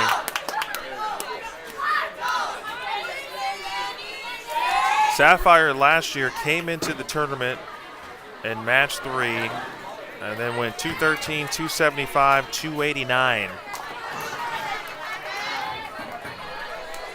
This was last year as a freshman.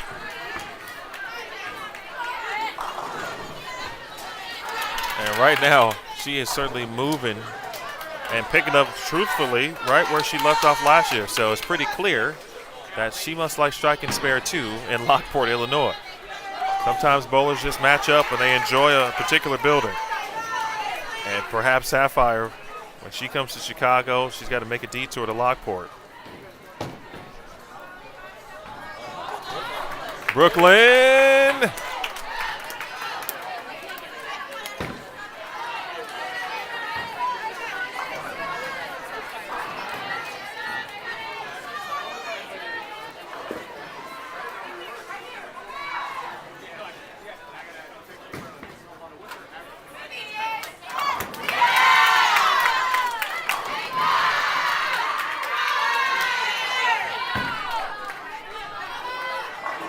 Vanderbilt did shoot a Baker 299 last Sunday. Or I should say last year on Sunday during bracket play, but they did end up with a 6th place finish. And right now they are trying to make sure that they put themselves in position to have a chance at winning the tournament. And the only way to do that is by remaining in the top 4.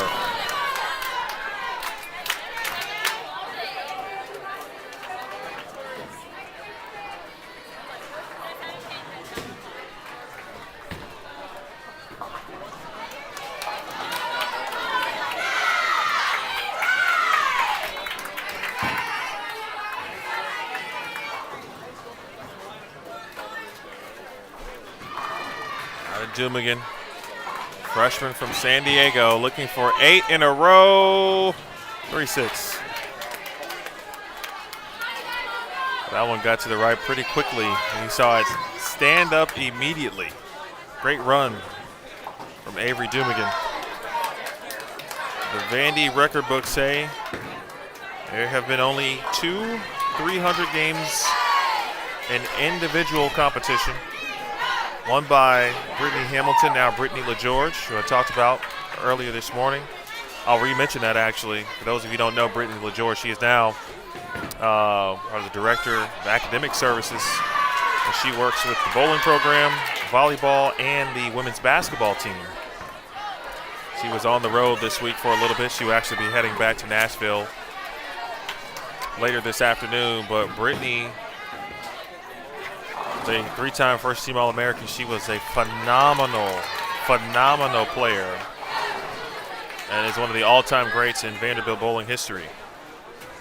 She and Angelica Anthony have the only 300s by individual players in the program's history.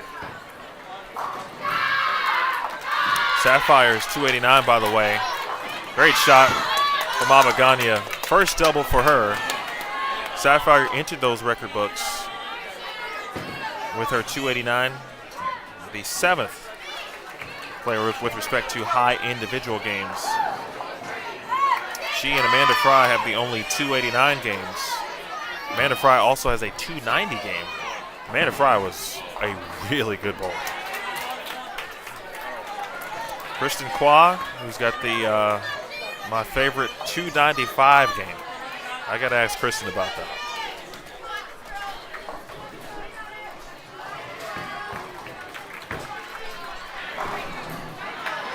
Ogle.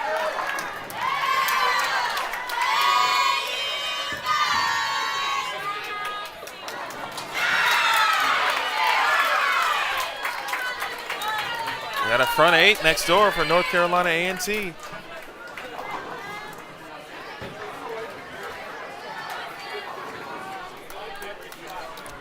Let's see. Let me get you that standings link. Looks like it kind of disappeared. It may not be clickable, but it does work if you copy and paste.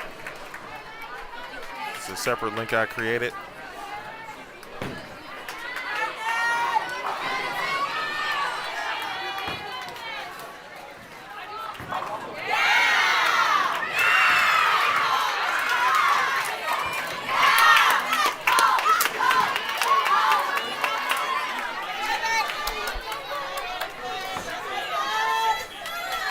Natalie.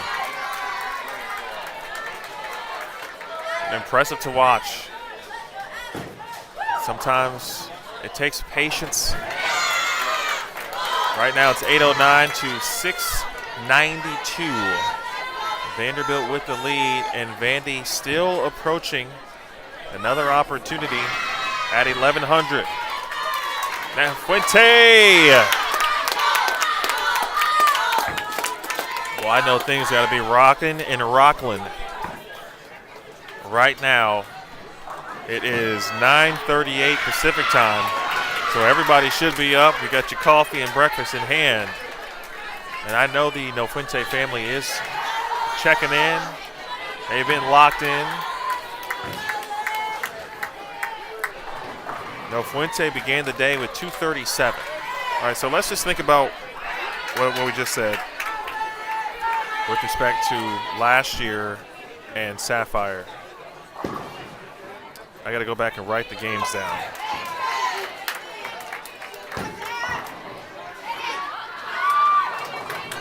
He shot both 270 and 289. I'll get the exact moments because to this point, Sapphire's low game, I think, is 210 in this building. She shot 237 in game one, and she's still got a possible 279 out there.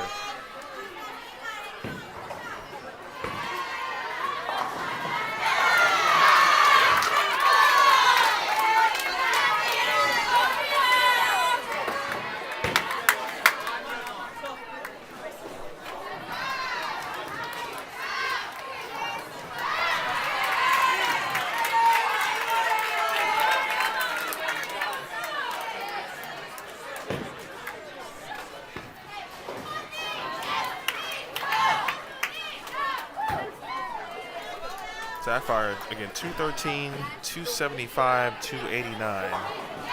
And 3 individual games last year, the last 3 matches. Again, at this tournament in this building 1 year ago.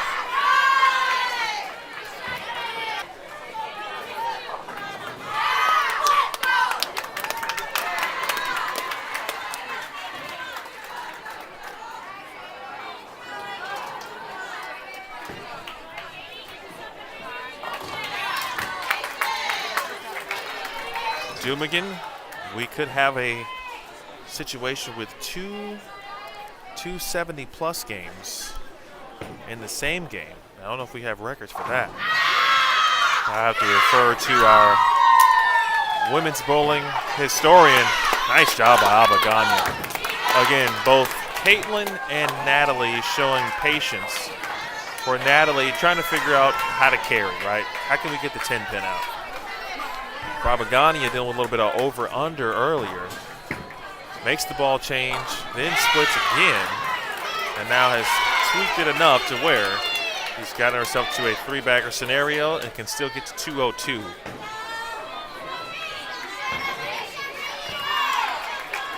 $9.08 right now through 9. 9.08. That is 100 pins better than last game where they had 802 out there with the 9th frame. They still shot 11-18.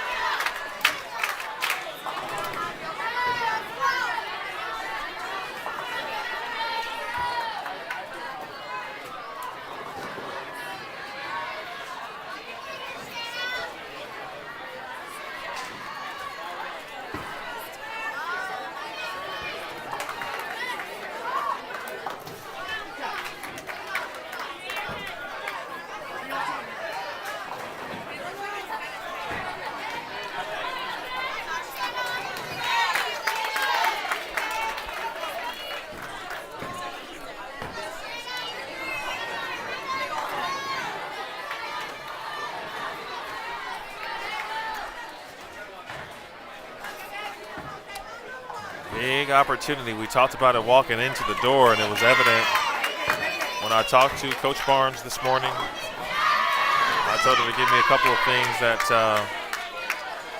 that we should anticipate seeing, some things that they will take, as we talked about yesterday at the end of the day, and they were going to apply for the fresh this morning. She talked about surface being number one and being in a better position to control the break point,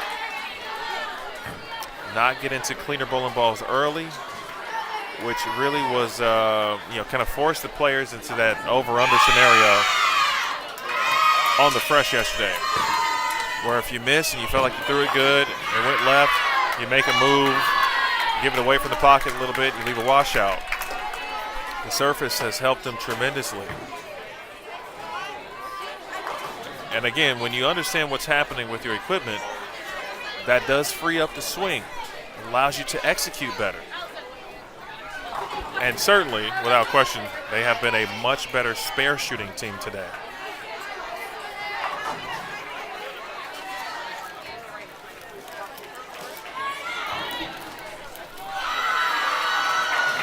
And the run for 300 does end next door. North Carolina A&T, it stops at 8 with a 10-pin in the 9th frame.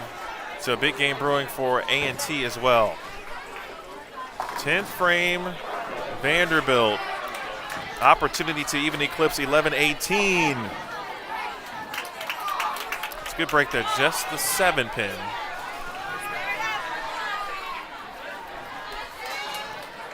Opportunity was there for Natalie Kent to get into the two teams with 2 strikes in the 10th frame. Meanwhile, Sierra Brown trying to get to 201. She'll need 2 strikes or all 3 strikes in the 10th, excuse me. 9:35 to 8:05. And so mathematically not over yet, but of course this one is firmly trending in Vanderbilt's way. It's all about how they're going to finish the game, just like game 1 or match 1 today. Guys, let me know if that scoring link did work. Good spare.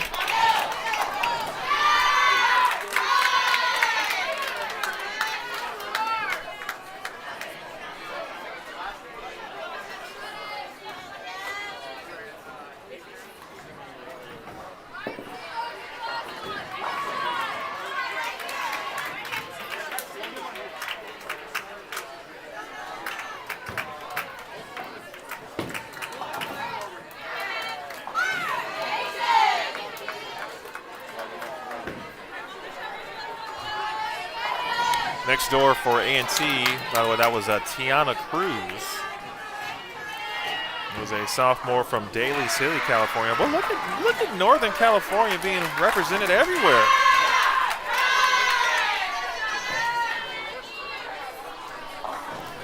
Daly City, by the way, was actually one of my favorite kind of cities or neighborhoods to visit, if you will,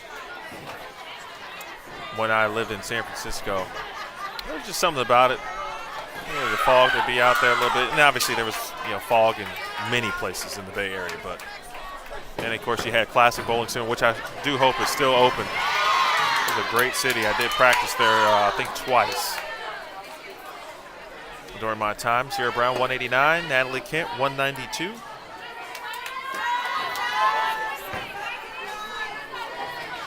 O Fuente, the Ion Pro, has looked phenomenal. Good break.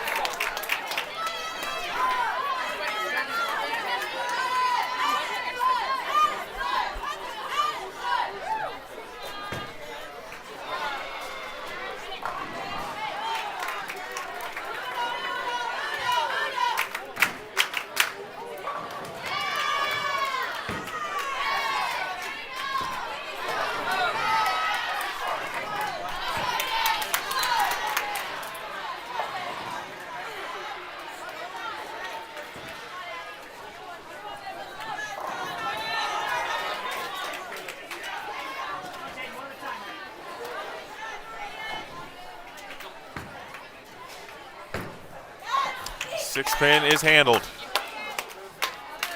So Saf will be in the 250s. Her start today will be 237 in the game in the 250s.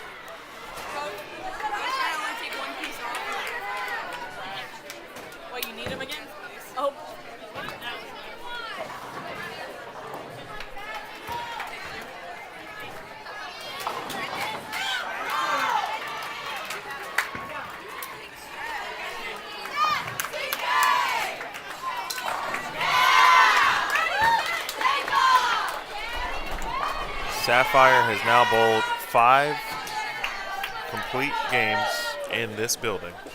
Again, dating back to last year's tournament. Last year, of course, a freshman. This year, a sophomore. It's actually looks like it's a good time to get off this pair, specifically the left lane. Now, it had some early hook at the start of this game, and I thought the players did a great job of maneuvering around it. And it's starting to rear its ugly head again, and at the right time to get off this pair.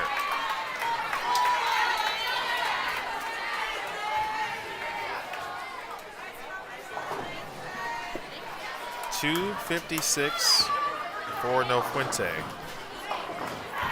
She has now again bowled 3 games of 250 or better. Of the 5 total that she has bowled, again dating back to last year in this building.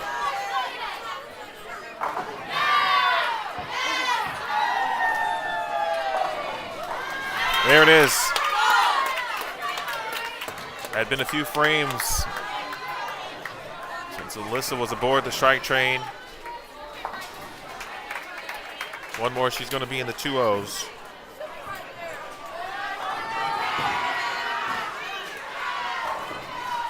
Sapphire now averaging a cool 254 for her 5 games in the building. Again, 3 last year and the first 2 here this weekend. Unbelievable.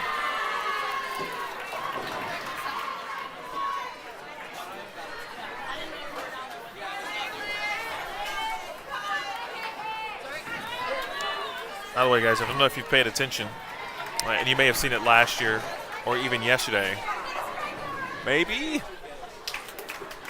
But you see the banner that's kind of hanging. It looks like it's hanging directly underneath the scoring monitor, but it is a little further down lane. There was a 900 series rolled in this building and happened on this pair on 29 and 30, February 3rd, 2017. So it looks like it's a good time to bowl a strike and spare in February. Shout out to Sam Esposito on his 900 series again back in 2017.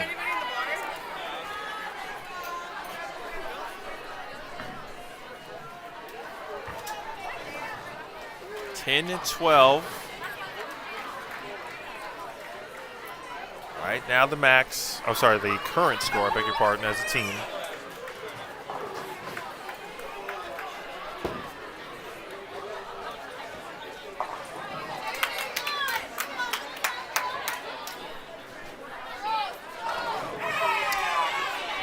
Vanderbilt can get to 11-22, and that's if Dumigan and Abagana both strike out in the 10th frame.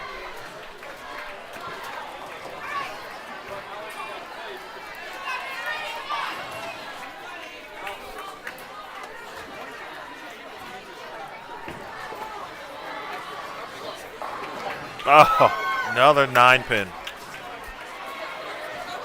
Wow.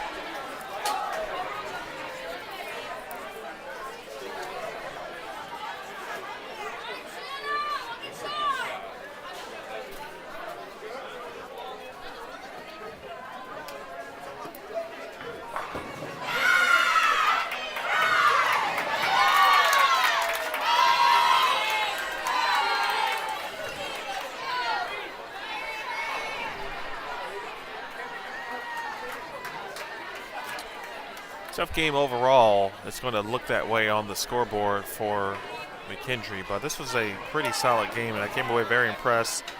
I hadn't really got a chance to see Grace Ogle bowl in person, but she is solid as the senior leader of this McKendree team. She, along with Sierra Brown, an important leadership. Emma Zinn, also a senior for this McKendree squad, I beg your pardon. Also came away impressed with Shanna Kimball, a talented freshman from Pennsylvania.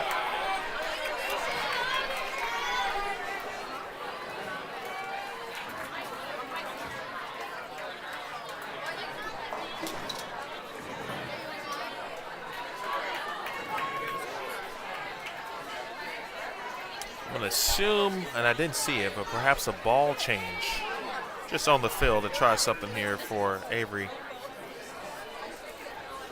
Or maybe not.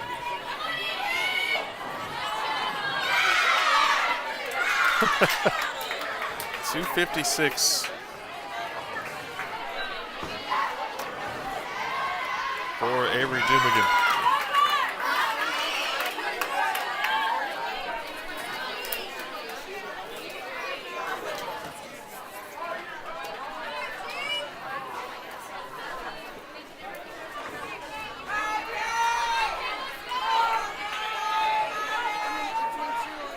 .1100 even still out there.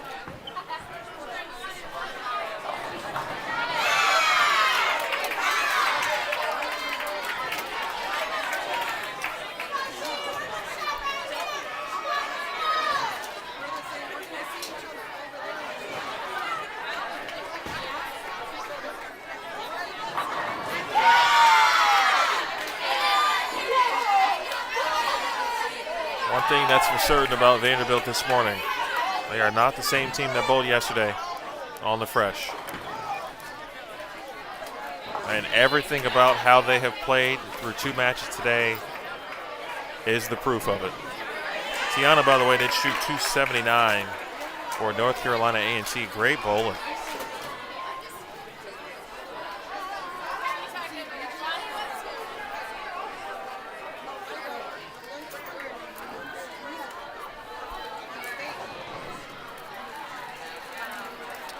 Coming up next, we will face Carroll.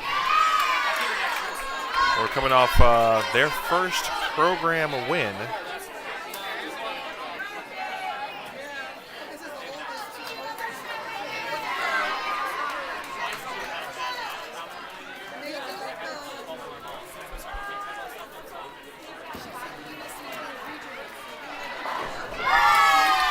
Be a great game here from Grace Ogle. It'll be just 2 open, 1 split. She missed the 2-4-5-7, but a strike puts her at 230, 181 for Abagania, 1079 for Vandy, and they now have garnered their 7th win. Or 6th win, I beg your pardon. They are 6-1.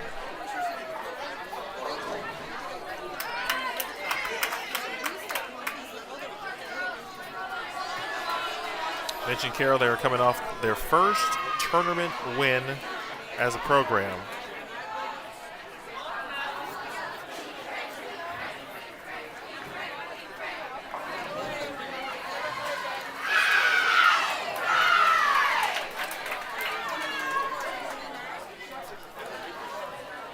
Mason Petrin and Courtney Ermish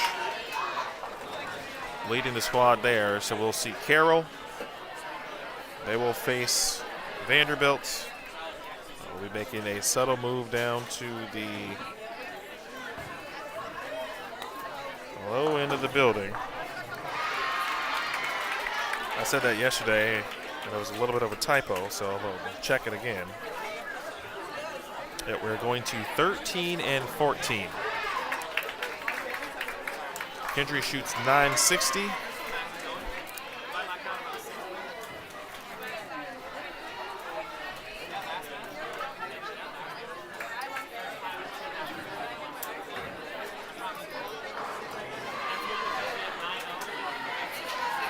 Hello, Pete. That's pretty cool, by the way, Steve. Just saw your note. And also hello to Nancy. All right, we're heading down to 13-14. There are still some teams early in their 10th frame, so you should anticipate probably about a 10-minute break before we begin with match 3 of the day, also known as match 8 overall. But the story for your doors today, 11-18 in a win. Match number 1, 1079 in a win. And match number 2, they're already 197 pins over today. They're looking good, feeling good, Their execution has been perfect. Their spare shooting has been great. All things have improved from Friday to Saturday, and what is hopes of a preparation for winning time tomorrow.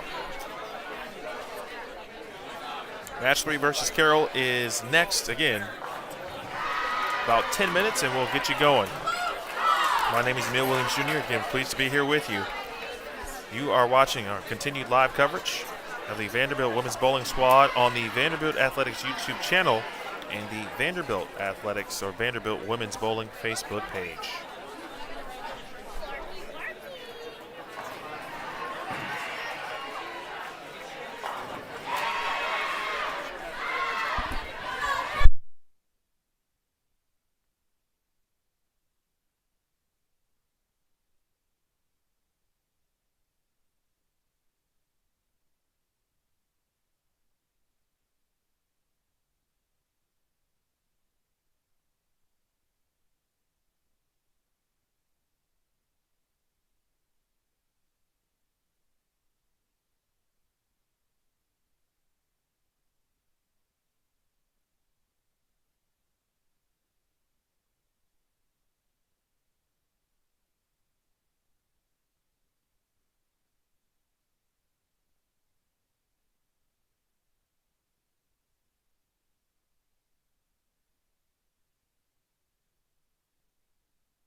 just got started.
All right, folks, we're back at it.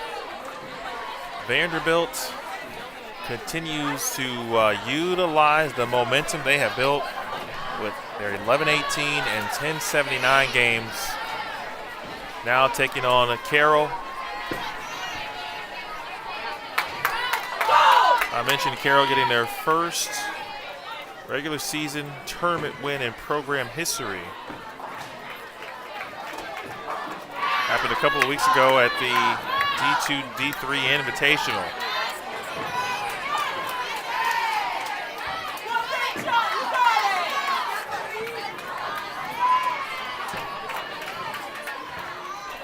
That will be a major factor in the CCIW championship.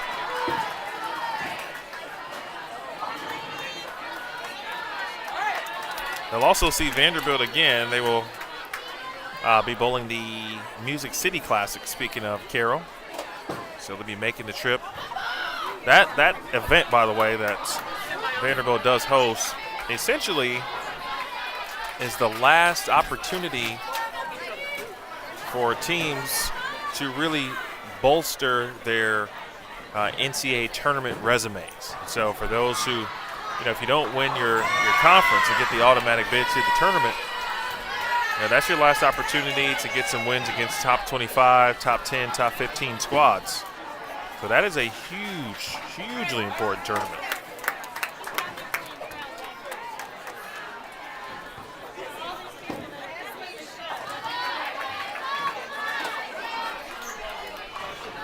Vandy, another good start. They've had a lot of frames in the first 2 games of just exactly what you saw in frame 1. 4 strikes, and not just a spare, but a single pin spare, which generally has shown today that Vandy has been around the 1-3.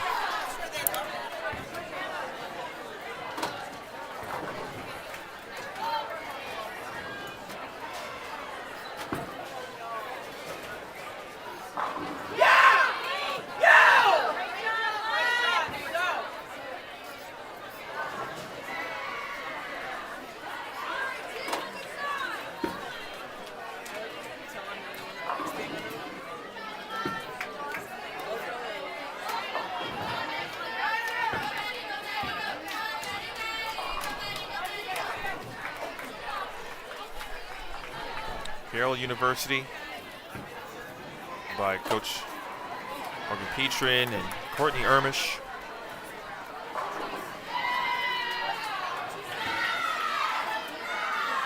Their full roster, 13 players within the program.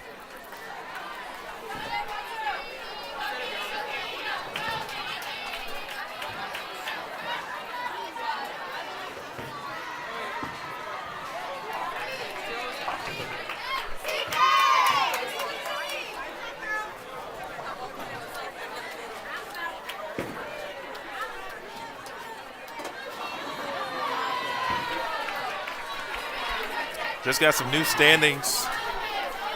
We will start with the team standings. Vanderbilt continuing the climb. They are still 3rd. They got to 3rd after this morning's 11-18 performance in match number 1. So they went from 4th to 3rd, still in 3rd, but right now they are bowling the best of any team at 21-97 for their first 2 traditional games. The only team close to that right now is Jacksonville State at 20-94 for their first 2. And slowly but surely, again, Vandy, the most important thing, put some separation between 3rd and 5th.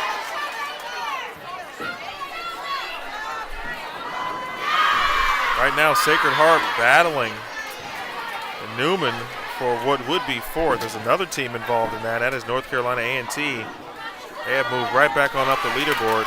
The scoring pace is actually pretty low as a whole.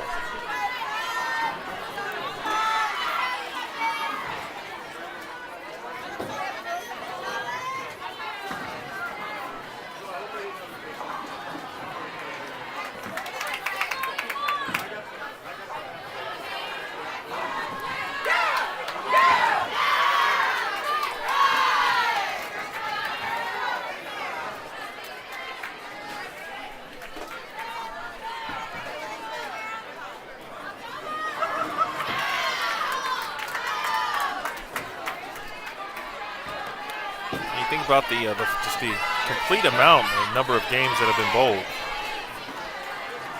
including, of course, traditional matches, but the 5-game Baker set matches. In the grand scheme, the number of sets that have been, again, north of 1,000 is actually relatively low. So that does allow teams to make some serious moves and make up big-time pins when they can produce 1080, 1050, which makes Vandy's 11-18 this morning stand out even more.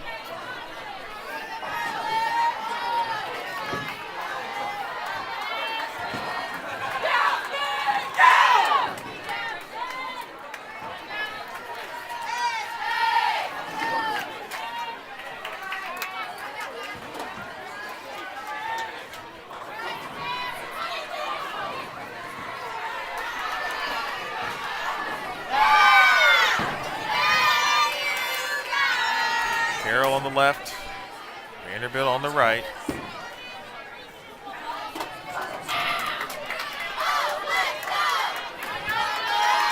Alyssa Ballard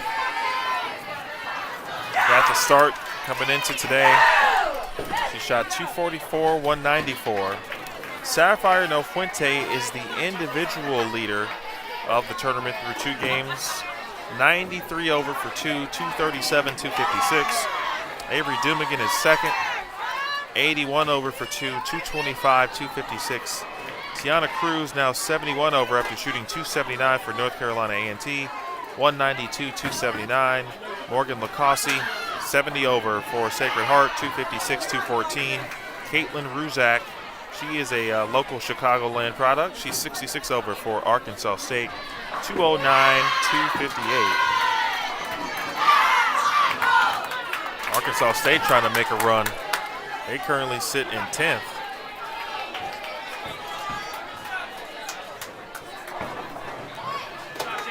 That missed single pin might be the first single pin miss of the day as a team by Vanderbilt.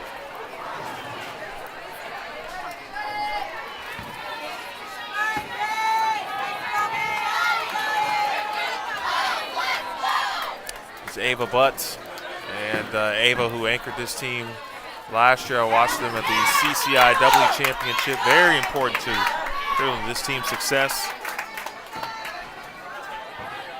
And she was the CCIW Player of the Year. Leave it there, babe. Leave it there.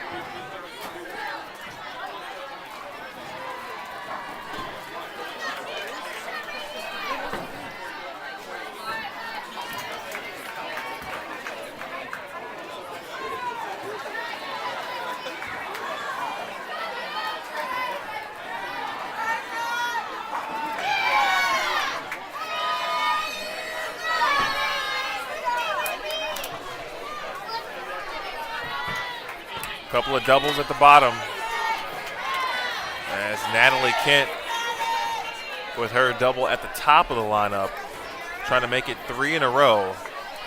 Again, this is match 3 of the day, match 8 overall. 3 in a row for Kent.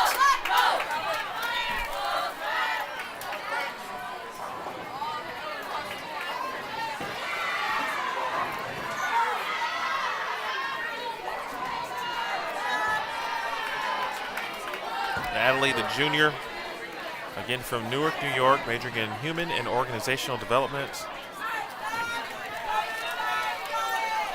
Is a USBC intercollegiate singles semifinalist.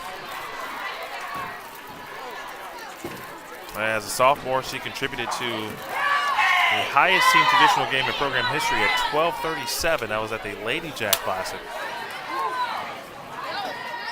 Qualifying for ISC's big highlight in her freshman campaign. Spent some time injured last season. Now back in full strength. It's a 3-time top 15 finisher at Junior Gold. Back-to-back championship winner.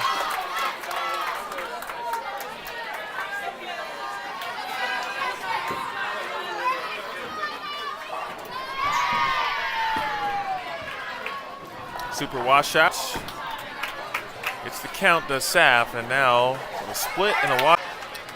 A solid start. Unfortunate gutter spare scenario for Carroll, but I mean, you handle that as the best way you can handle it. Nice rebound shot there from Alyssa Ballard.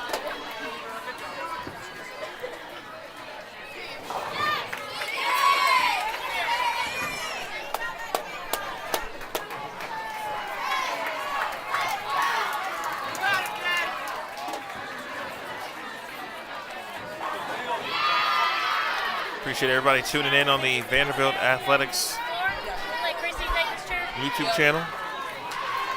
Anything for That Superman. is heavy. Oh yeah. I'm aware. I pack it every time. Also on the Vanderbilt Women's Bowling Facebook page.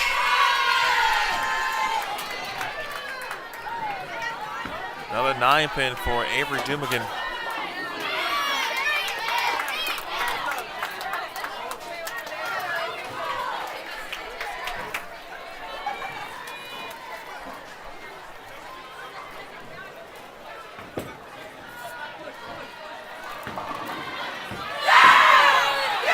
Valparaiso just to our right, taking on McKendree. And to our left, Marion University of Wisconsin taking on Arkansas State.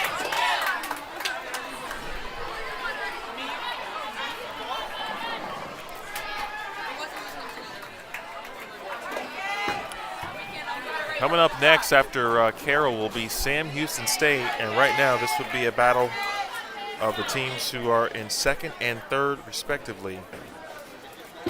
Both Jacksonville State and Sam Houston State are still undefeated. Both are 7-0.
Carroll was looking for there at the Greek Church.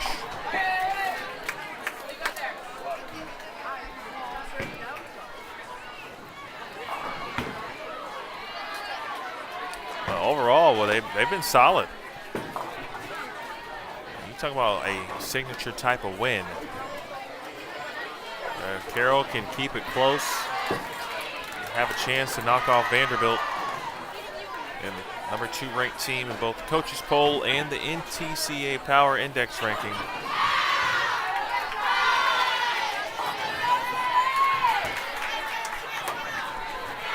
That's what teams are looking to do every time they lace them up against Vanderbilt, is add a win against a top 5 team to their RPI ranking.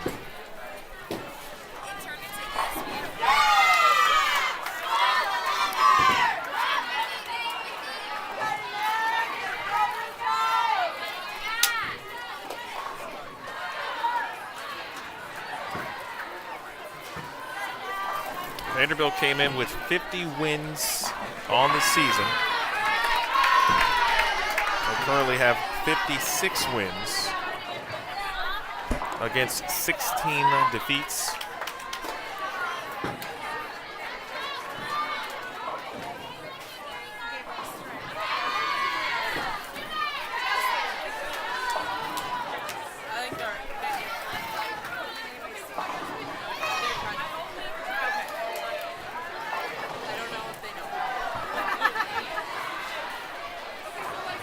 Natalie, of course, registered a strike on the scoreboard.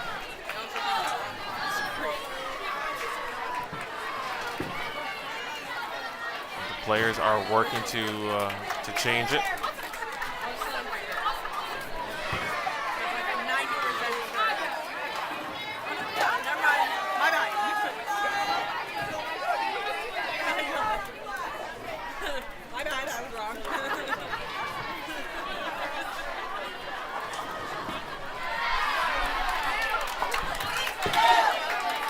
Single pin taken care of.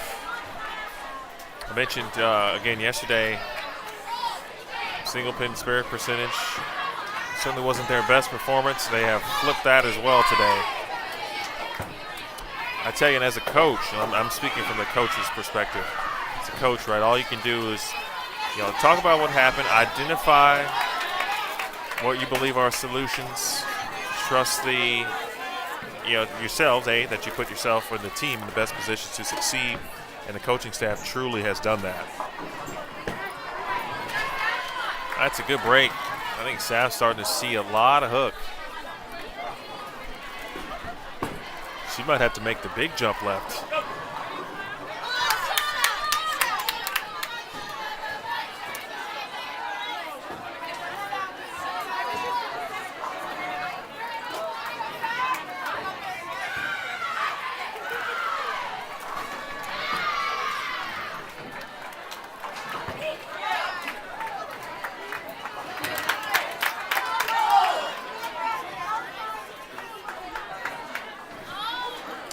Saf, an 8-time NorCal All-Star. Mentioned the 289 game last year at this tournament. That was her season high, which was tied for the 7th highest individual game. We just talked about that in the previous game. But so far this year as a sophomore, making Junior Team USA. She was on the Northeast Classic All-Tournament team, the 2nd team. She was 7th individually, averaging 222, and then a part of the 3rd highest scoring traditional game in Vanderbilt history, with 12-22 against Mount St. Mary's, again at that same Northeast Classic to start 2026. Delaware was kind to Vanderbilt again on the season. Vandy 5th. 5th at the Chelsea Gilliam Penguin Classic.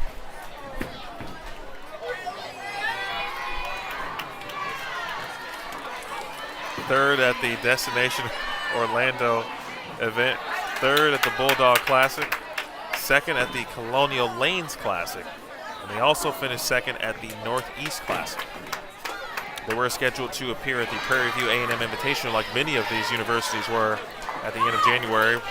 But a snowstorm, a winter storm, not only in the Dallas-Fort Worth area, but the surrounding areas. The tournament staff, they made the right decision to cancel that event because it would have been very detrimental for teams to try to travel through what was happening in Texas. And so here we are, first official weekend here in February, or was it the 2nd? Yeah, I guess February 1st was last Sunday technically. So I guess first full weekend of February, if you will. So a low finish of 5th. We got 2/3 and 2 seconds. No title wins, no tournament victories as of yet. And perhaps Vanderbilt will turn that around here this weekend.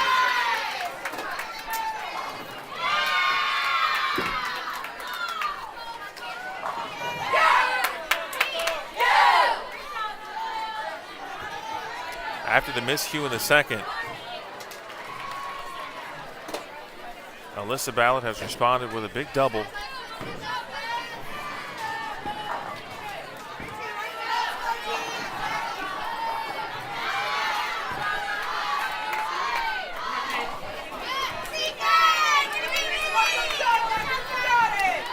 Abaganya.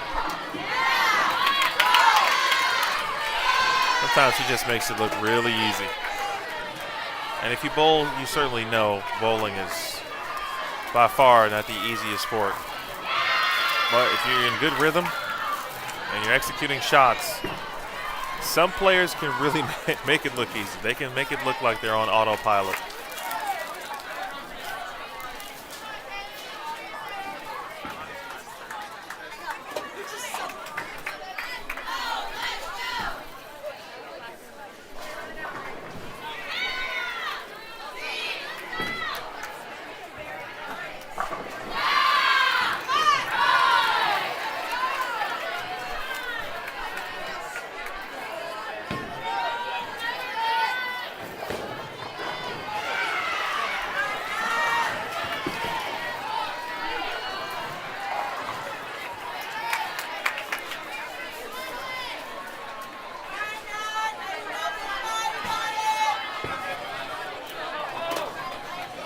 Back to Kent, left lane, frame 5.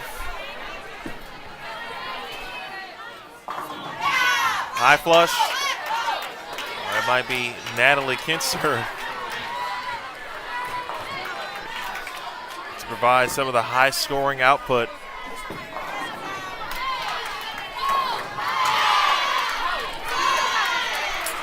Arkansas State in need of a big game to try to close the gap between them and 4th place. And they have started to strike a little bit next door. We'll keep our eyes on that. Meanwhile, 369 to 306 in front of you. Vanderbilt with the lead over Carroll. Saf now into a different bowling ball.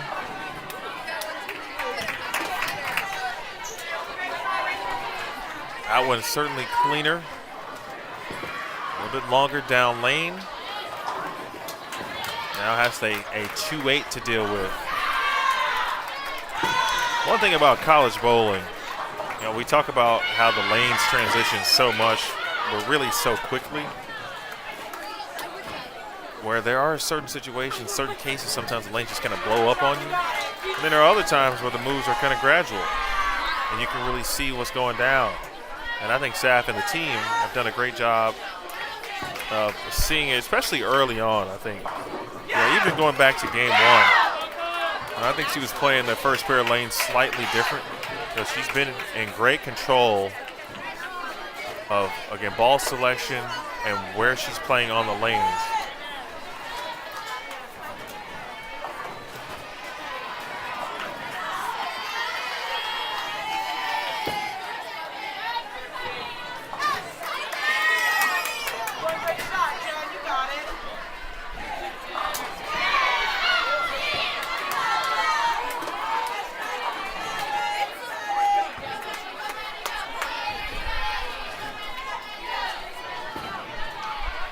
Ballard.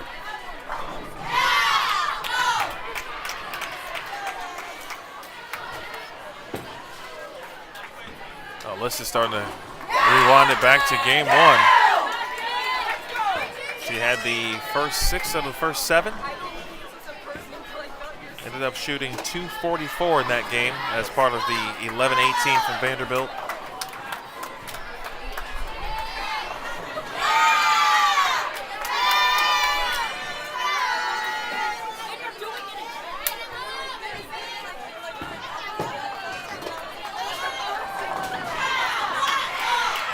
Dumigan now double, 9 spare, 8 spare with a strike in the 5th. Another quality frame here for Vanderbilt as Abagania looks to close out. Frame number 5 with 10 down.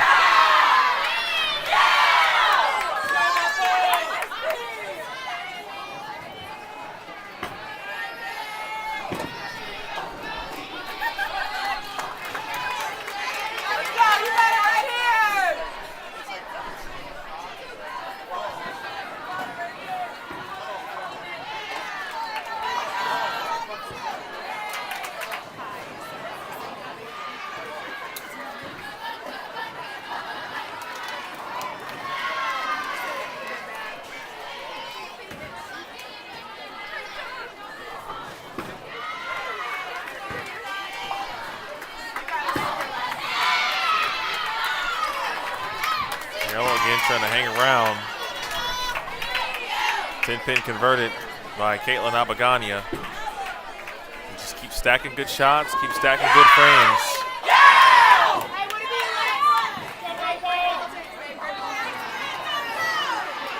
Valparaiso, with they got a lot of support, fans in attendance.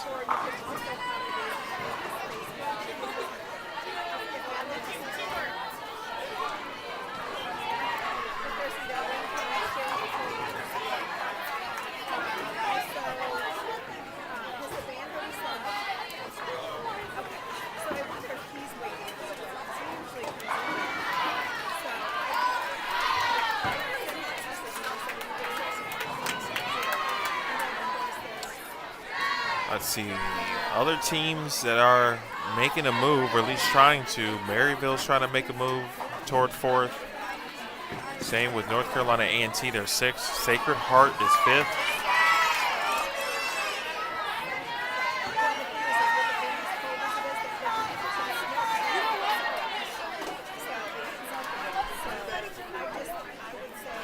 Right now, it's a 53-pin difference between 4th and 5th. That's Newman and Sacred Heart. Kent, 6 frame. Yep, that one came roaring back.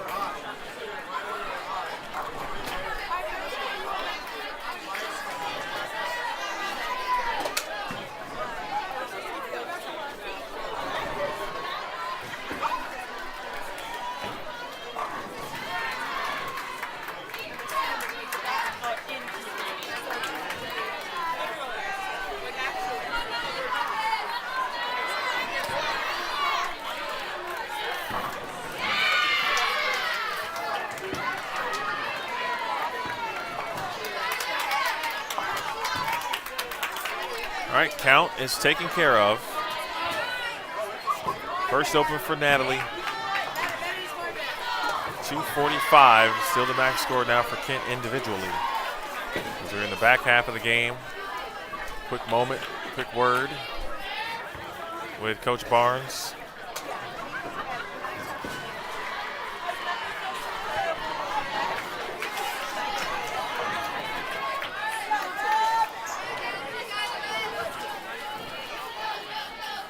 Carroll is getting some very good production from the top of their lineup. There it is. No Fuente. Right back on the strike train. An Ion Pro solid.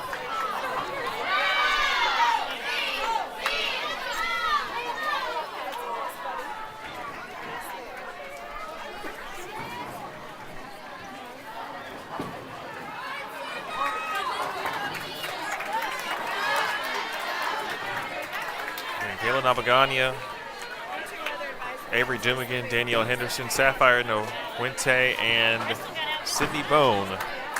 5 players, all named to Junior Team USA.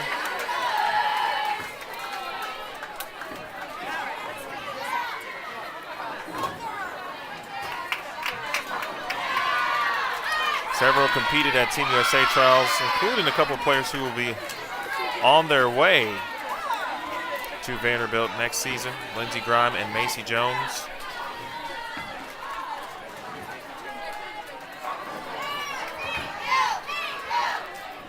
That's a staple of the program for Vanderbilt. And I think at one point within the last couple of seasons, the roster sometimes had as many as 7 or 8 players who were on Team USA and or Junior Team USA.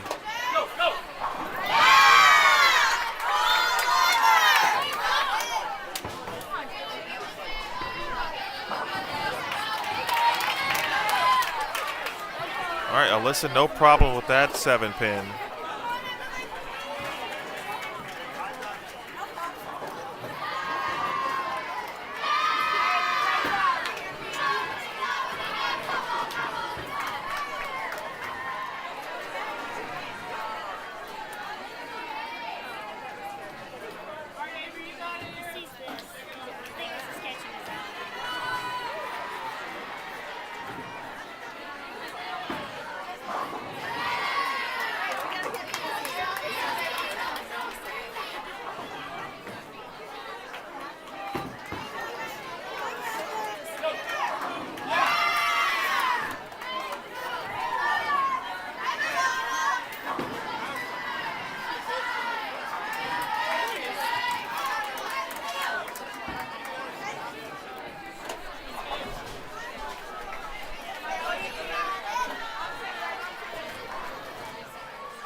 Sam Houston State coming up.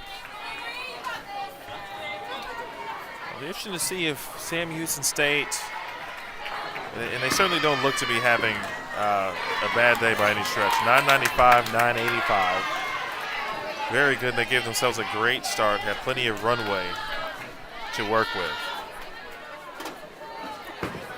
But let's just say for the sake of it, Sam Houston State at 72-61. Vandy at 71-44. It's a difference of 117 pins. If Vandy can close the gap a little bit, if they end up in second, then they'll be in that 1-2 match tomorrow. What just happened next door?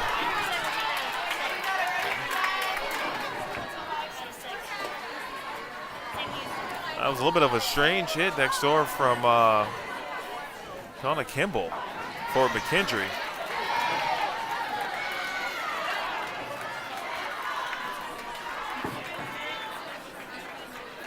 Wow. So the 6 hit the 10-pin next door, moved it back toward the deck, and then finally the 10-pin, which had been kind of moved into the 9-pin spot, fell off the deck.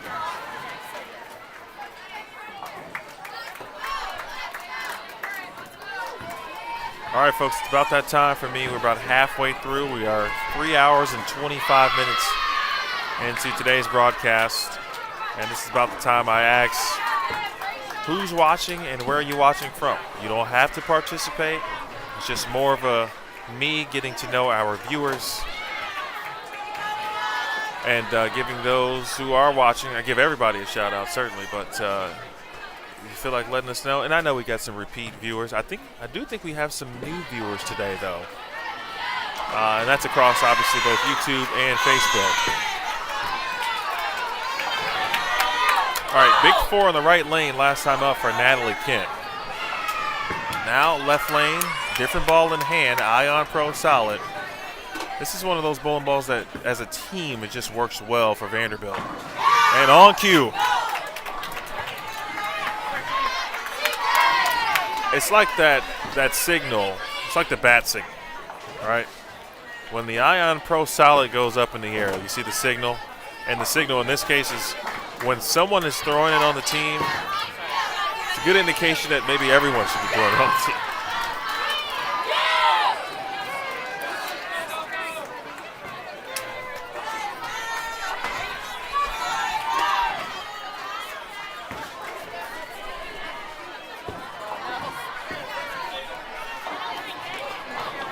Oh, come on.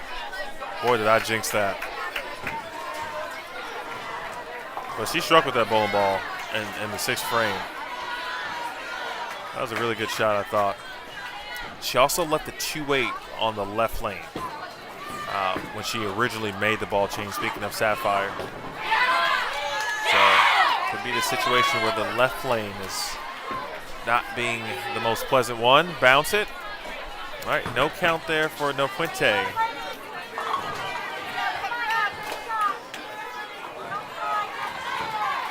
Yeah, Kim G always watching some bowling in general, whether it's college bowling, professional bowling.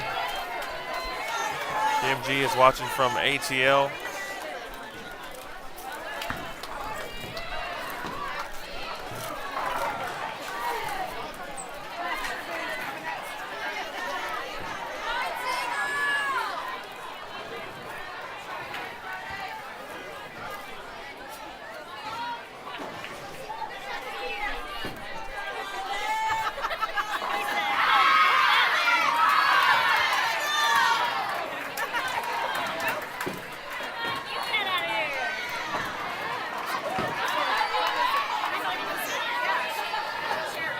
Paul, appreciate you tuning in, Paul, watching from Clarksville, Tennessee, in support of the Vanderbilt women's bowling program.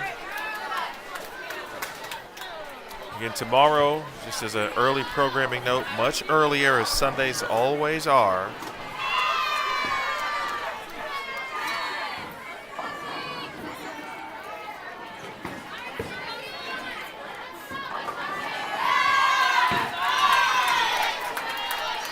Unfortunately, back-to-back 7-10s. One from No Fuente, one from Ballard. Like, to me, that just is a small sign of that left lane starting to be a little bit iffy. Again, tomorrow we will get to practice time. Will begin officially at 8 a.m. Central. Then they'll move to practice on your starting pair will begin at 8 a.m. Central Time. So 9 Eastern, 8 a.m. Central, 7 Mountain. And all of our wonderful supporters, of course, on the West Coast, your day will begin, should you choose to accept the mission, at 6 a.m. Pacific. Do them again. Speaking of the West Coast, good shot, 10-pin. Those 7-10s kind of have stymie the momentum a little bit here. Carroll, they're still within striking distance, no pun intended. It's 6:21 to 5:35 in favor of Vanderbilt. That's a good shot. That was a great shot.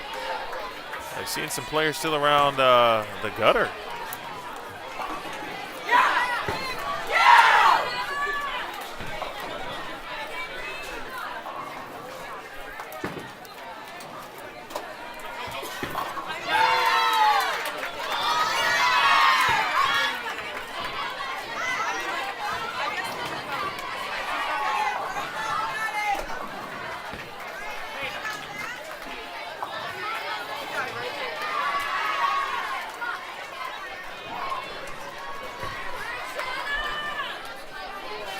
Carroll needs, I'm looking for some good news here from Ava Buck.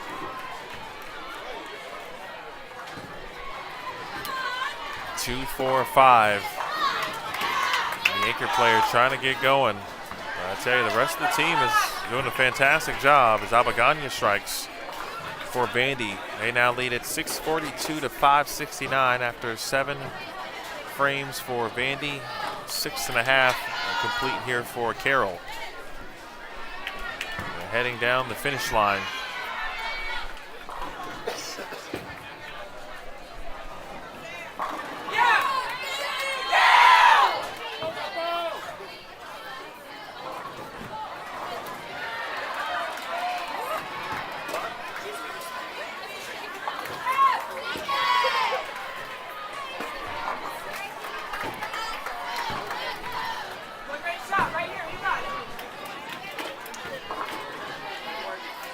Steve watching from upstate New York, rooting on Natalie Kent.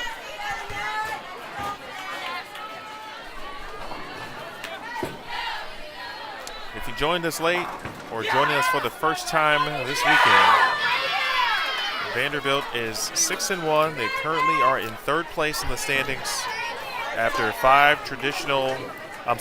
Baker matches on Friday.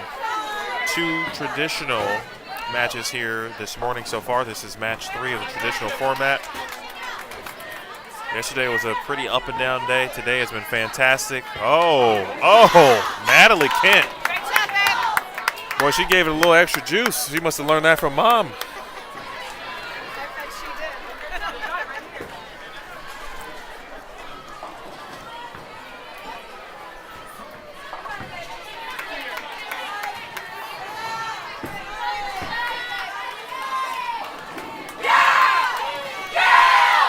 Valpo's starting to put together a little bit of a run next door. We'll keep an eye on them as well. Now to Sapphire. Got to push. It does. They push right kind of through that, what is a little bit of a mess in the middle part of the lane on this pair. But the left lane has proven to be a little bit tricky. Sapp can still get to 190.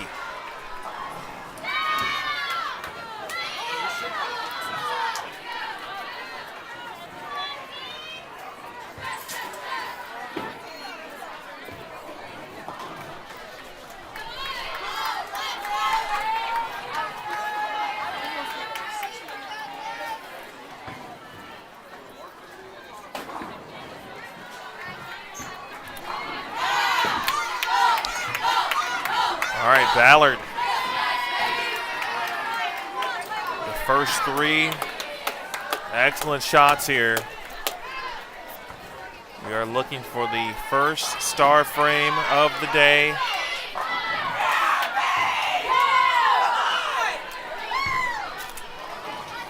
Oh, how about that break for Carroll?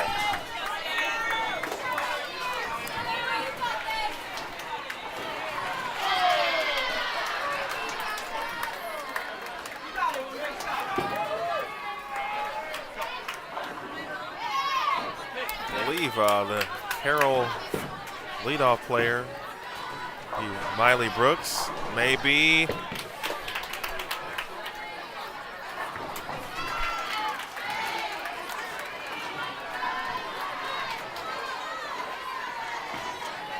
course the book on Avery Dumigan, freshman, graduated from the International Virtual Learning Academy.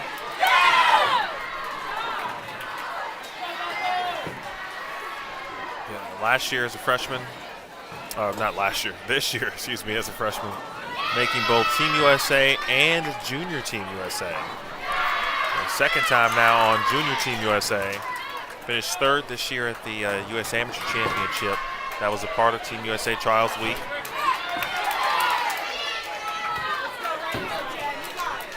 Three-time Storm Youth Champion, SYC, USA Bowling National Championship winner, part of the squad there in 19. Youth Bowler of the Year in San Diego twice. Won junior gold in the U15 division in 2022. won Youth Open several times. She's been a part of the USBC or the San Diego USBC Youth Girls All-Star Team 3 times. PBA Junior champion 3 times over. Won a couple of PBA Women's West Regionals. And of course, a 7-time JBT champion. Very interesting fact about Avery Jimigan. She enjoys fishing. Zabagania now with trouble. She once caught a 45-pound bluefin tuna. Now, I don't know a lot about fishing, but my knowledge base has improved significantly in the last. Oh, come on! Abagania! Put the split conversion on the board. Talk about saving an open. Nicely done there from Abagani. Finishing up the fishing story. So my son, my oldest, he's 6. He has taken a liking to some of the bass fishing channels that you can find on YouTube. And he's gotten into it. Not only just bass fishing, but fishing in general. So now he is more adept and aware of the types of fish that are available, what's out there in the various lakes, rivers, ponds, etc. It actually drove his love for fishing so much. It kind of happened overnight that we got him a fish tank for Christmas. But he will be happy to know that Avery Jimigan has caught a 45-pound bluefin tuna. He'll probably break some stuff down for me that I had no intentions and would have known nothing about. I know about this 9th frame. Kent looking for 3 in a row. Set it up.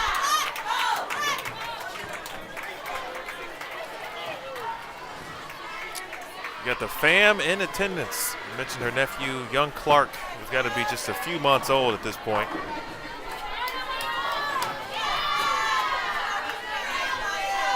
What a spare conversion. A couple of them this time, or this game, excuse me, for Abagania.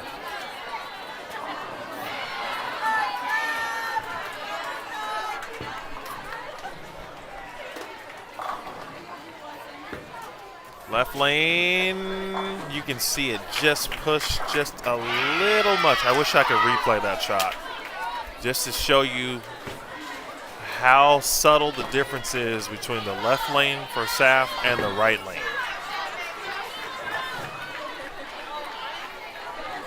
That ball pushed just, I can't even give you the approximate length. But you can see it when it started to want to make its move, just like it would on the right lane. It pushed in that spot.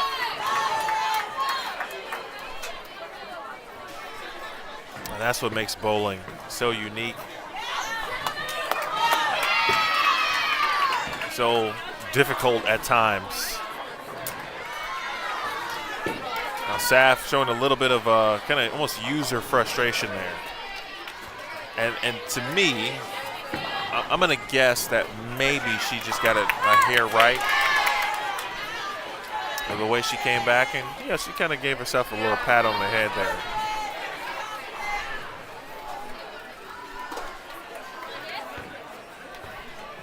Alyssa Ballard, daughter of 2 Hall of Famers. She's had herself a good day. 244, 194 for Alyssa. And after 2 games, that puts her 15th. She is 38 over in the individual standings.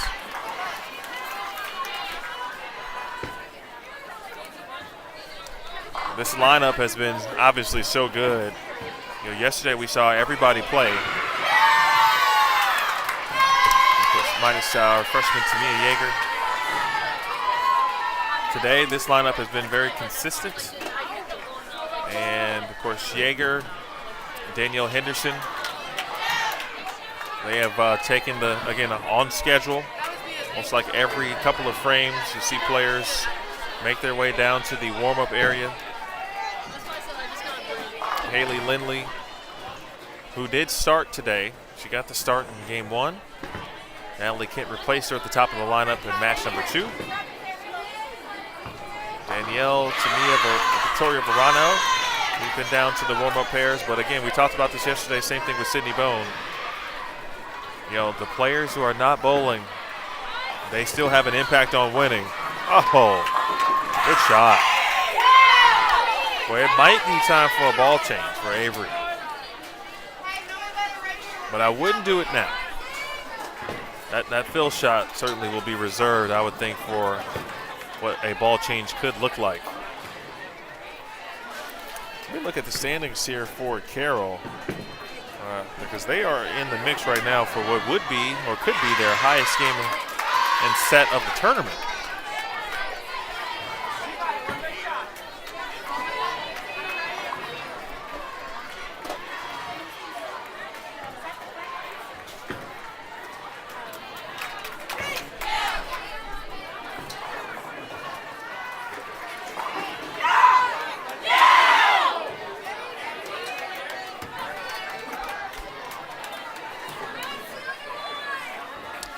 Steve, I just saw your note.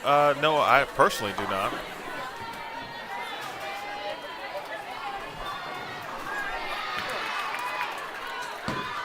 With respect to Nebraska, but I'm going to check their schedule. Now, Nebraska does have their home tournament coming up. Oh, send them, Caitlin Abagania. Nebraska's home tournament is coming up in 2 weeks. The Big Red Invitational. And just looking at their schedule, they are competing essentially twice this month, their home event, and then they head to the home event for North Carolina A&T, which is the Stallings Invitational in Greensboro, North Carolina.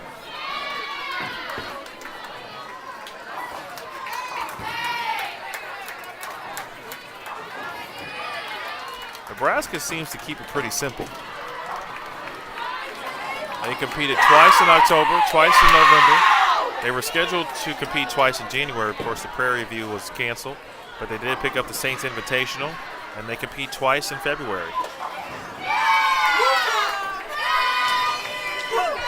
8:30 on the board as we head to the 10th frame. Speaking of Vanderbilt, Carroll.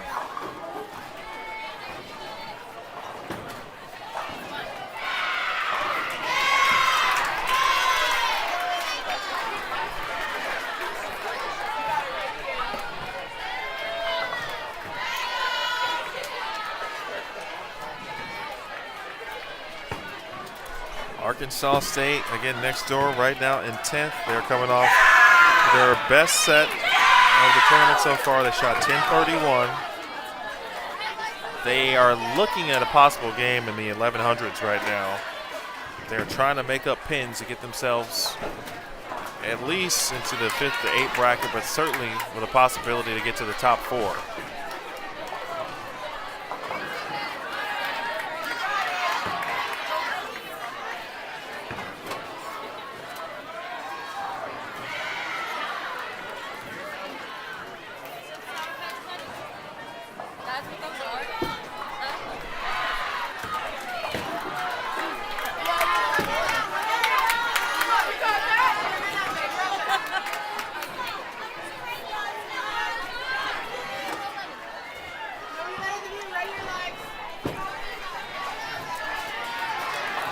Max score for Natalie Ken as we enter the 10th frame. 2:45. Many people like it. So that's like you get all of them. Right. Yeah, because you were Yeah, 4-pin. Right lane hooks.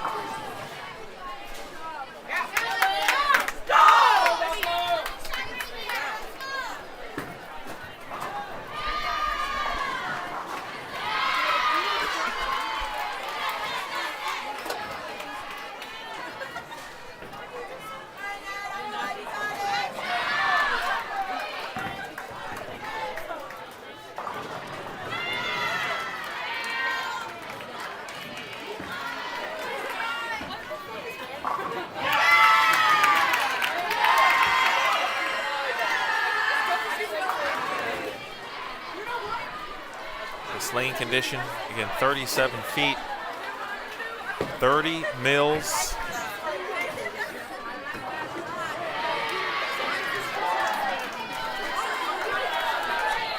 We are moving one pair to the left, just kind of FYI.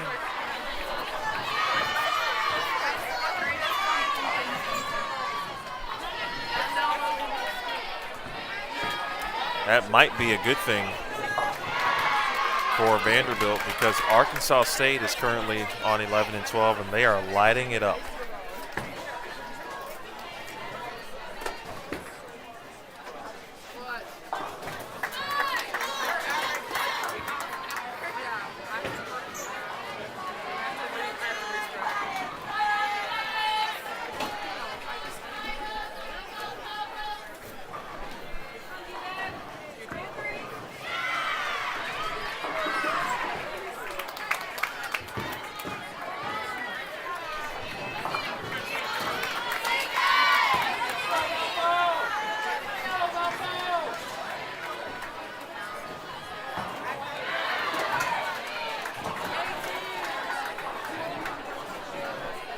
.222 for Alyssa Ballard. I'm sorry, Natalie Kemp. Ballard, letter C, due up third. She is in the on-deck circle. Right now at the plate, Sapphire No Fuente.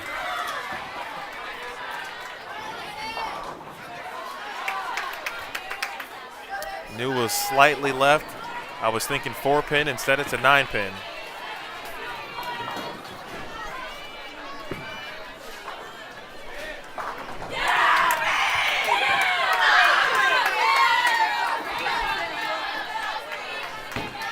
This will be Sap's lowest game of the day and their lowest game in this building across 2 seasons. Throws the spare ball. You see Sapphire's spare ball at release point, it's backing up. She's got a little bit of a backup release on that spare ball.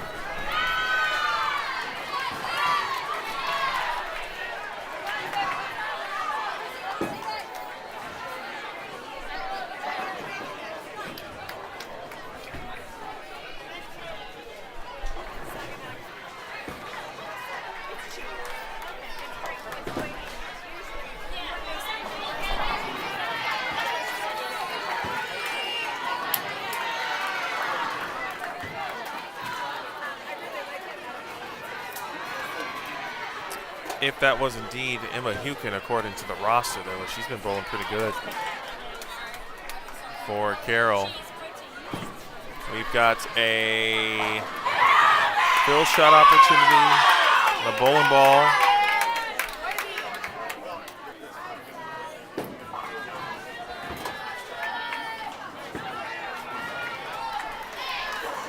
What I believe is an IQ Tour Ruby.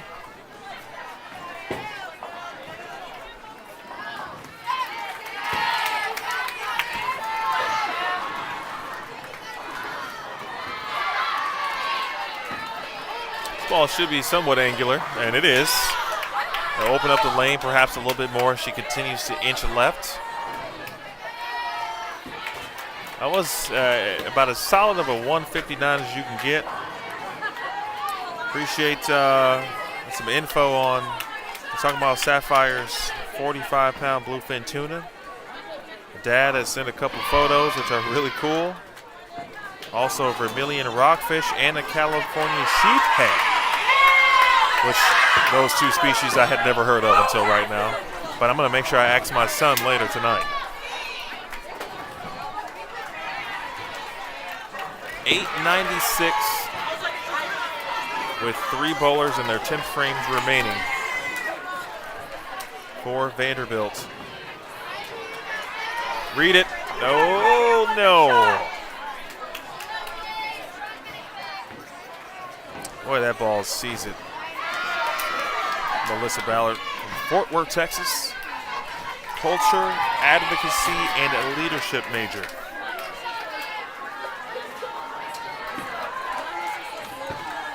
On 5 career all-tournament teams. She's been a part of 2 Baker 300 games here at Vanderbilt. She was the Southland Bowling Conference Newcomer of the Year. She's been NTCA All-Region. She's an All-American, 3rd team selection in 2023. That was the year that Vandy took home the national championship. She won it as a freshman.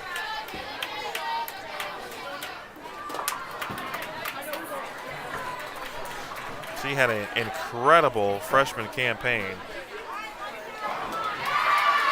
Last year, she was the Stallings Invitational MVP. Also part of the all-tournament team, 218 average during that event. This year, highest finished 10th at the Northeast Classic.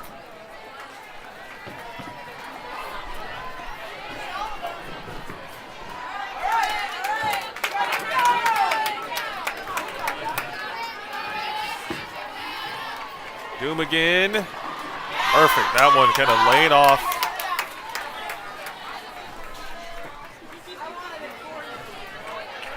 Avery Dimmigan today, 225, 256. And now it's going to be another game in the 200s.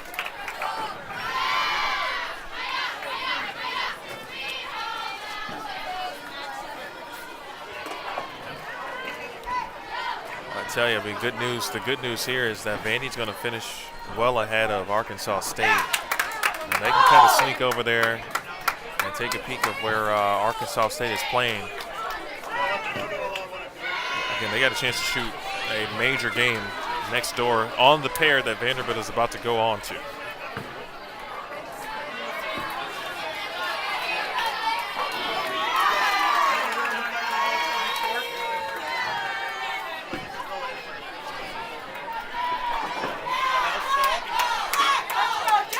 I think Avery at some point did make a ball change. I was talking about her doing that perhaps on the fill, but she might have done it a little bit earlier, or she could just be throwing the same bowling ball. But she definitely is about to throw something different right now.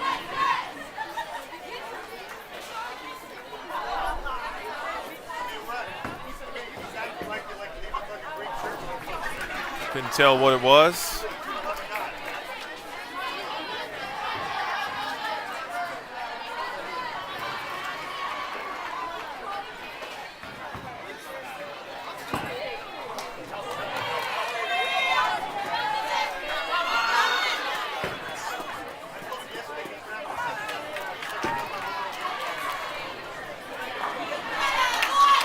Well, that one saw the lane nicely.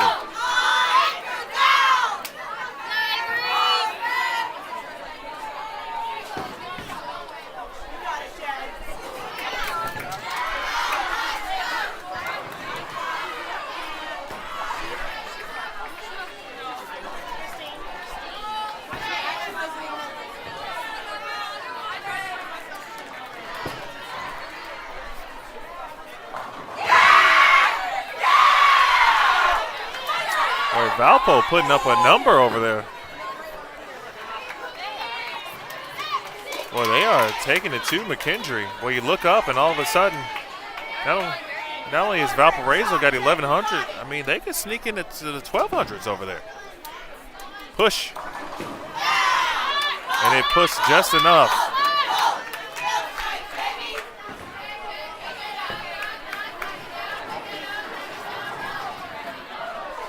Let's see, Valpo in 14th. Boy, did they need a big game. They shot 881.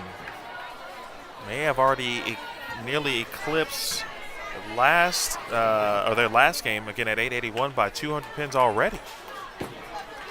They're just on the third bowler.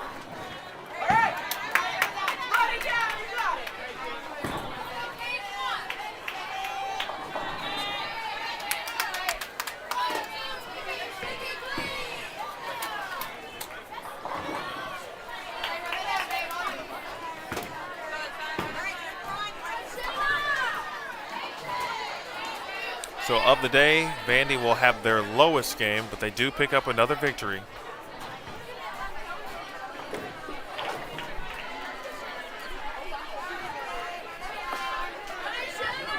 So they will give a couple of pins back to the field.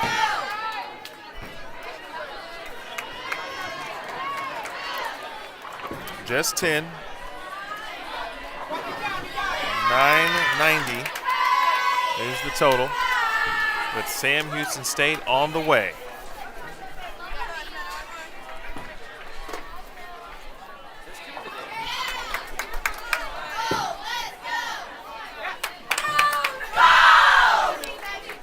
right, so here's the recap through 3 matches today.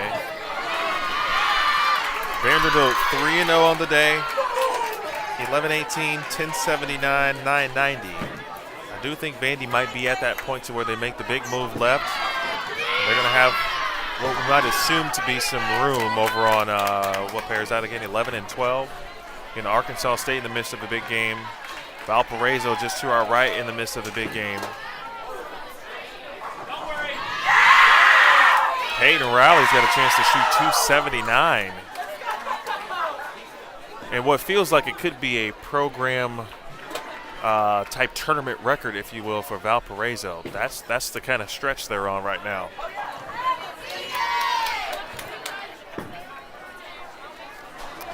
Meanwhile, Vandy will await the move to 11 and 12. Again, just for context, Arkansas State and Marion, Wisconsin, they are both respectively on their first bowlers in the 10 frame. So you're looking at about a 10-minute break, and we should be back to bowling again in about 10 minutes or so. Vandy overall now, they are now 8 and 1.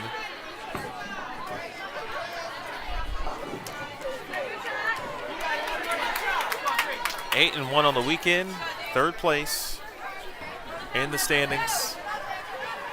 We'll see. I'm assuming that they should remain in 3rd. They only give a handful of pins back, which is fantastic. Peyton Rowley got it done. 279 for Rowley. Valpo already at 1122. Well, they're about to knock on the door of a couple of teams and make it interesting. All right, we got more from Strike and Spare 2 in Lockport, Illinois. My name is Emil Williams Jr. Vanderbilt will face Sam Houston State. It's a battle of 2 versus 3 here at this tournament. Sam Houston State 2nd, Vanderbilt 3rd. That battle is next. You're watching Vanderbilt Women's Bowling from the Storm Flyer Classic on the Vanderbilt Athletics YouTube channel and the Vanderbilt Women's Bowling Facebook page.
Match number 4 of the day. And it's match 9 overall, including the 5 Baker matches from yesterday. And now the second place squad right now. That is Sam Houston State, Vanderbilt, assuming they are still in third, which I certainly think they would be. So you get a battle of 2 versus 3 in this tournament.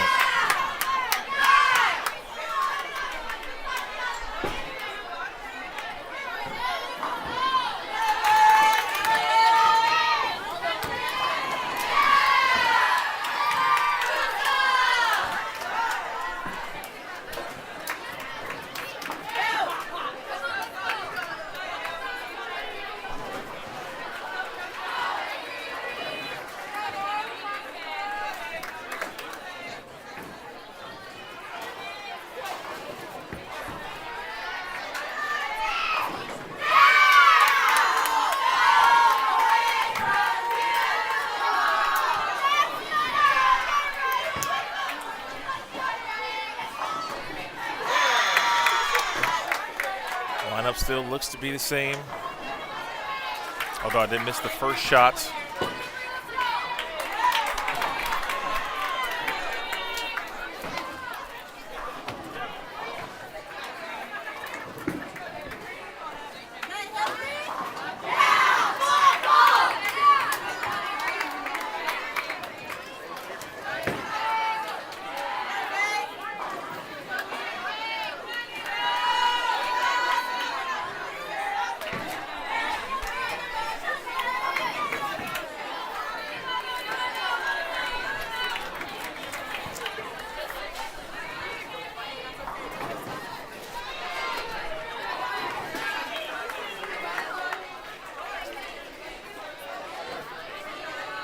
Jumigan did strike in the 4th. Meanwhile, Sam Houston looking for their first strike as a team, and they get it.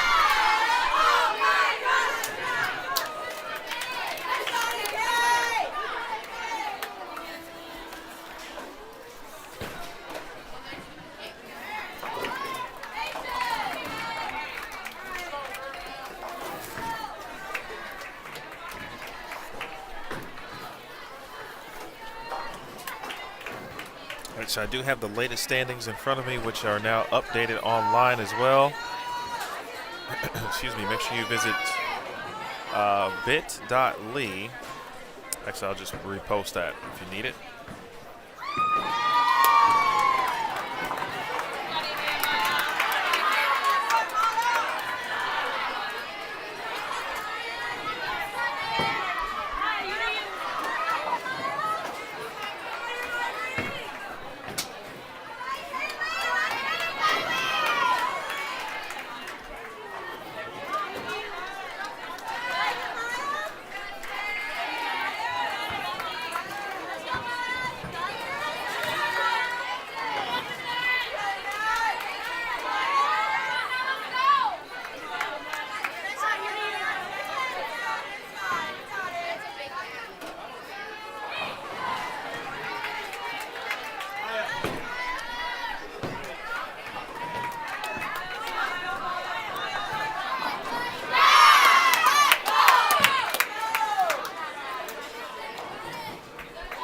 Natalie Kent again is setting the table. That's a player that can bowl certainly anywhere, but man, she thrives in that leadoff role.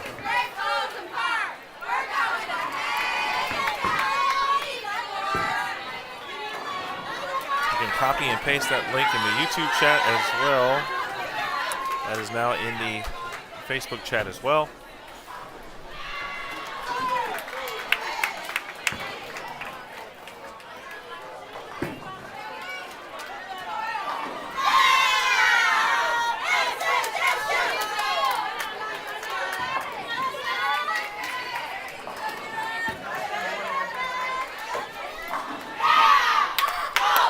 Sapphire does stay with the IQ Ruby. She threw that on the fill to end game number 3. Although it was her lowest game of the day.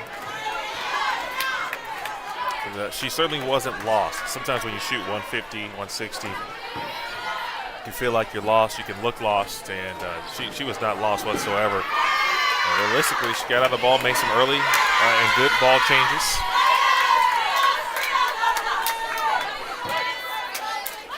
Finds the right one.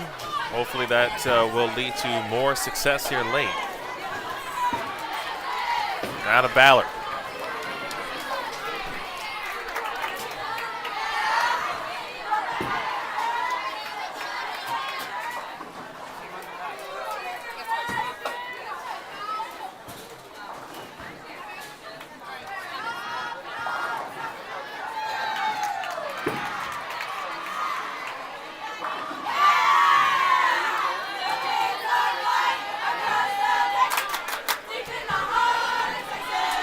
Sam Houston State, led by head coach Brad Hagan.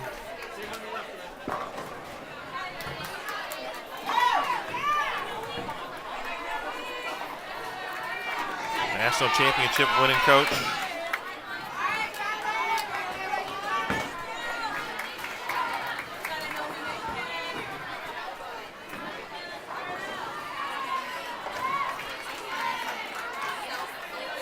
You add up the years between Coach Hagan and Coach Williamson, and shoot, you might have about my age, and I'm 41. Probably a little bit, maybe a little less. You remember how long Coach Hagan has been at the helm. All right, Avery.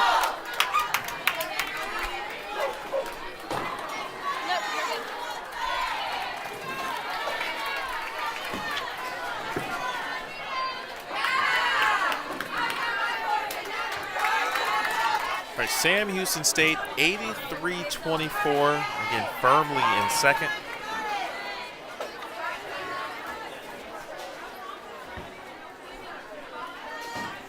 Have a 190 pin advantage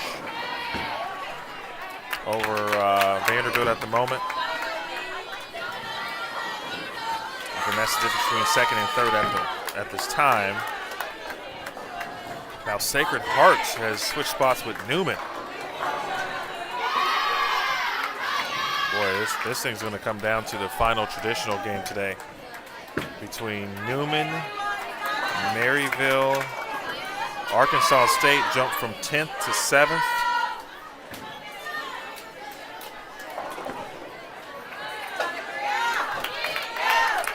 But Vandy, boy, they still hold the lead today. They have bowled the best with respect to the traditional team format. Just a few pins ahead of Jacksonville State. Jacksonville leads 85-65. That's their pinfall total, 85-65.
All right, early double for Natalie Kent.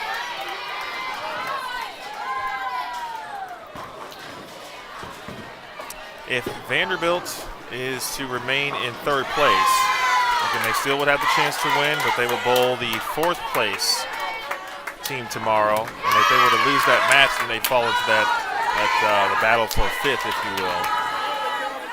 If you are in the first or second, that's the most advantageous position for a Sunday bracket. against North Carolina A&T. Now, unfortunately, A&T did not bowl well, and so that aided into Vandy making up the pins, but they also shot 1065 at the same time, speaking of Vandy. So, again, if Vanderbilt can close the gap heading into the final match of the day and then put together perhaps their biggest game, maybe get a little bit of help from Sam Houston, there still is a path to the number 2 seed for tomorrow. It would take a lot of work and a lot of help from Jacksonville State for them not to be the number 1 seed for tomorrow at this point.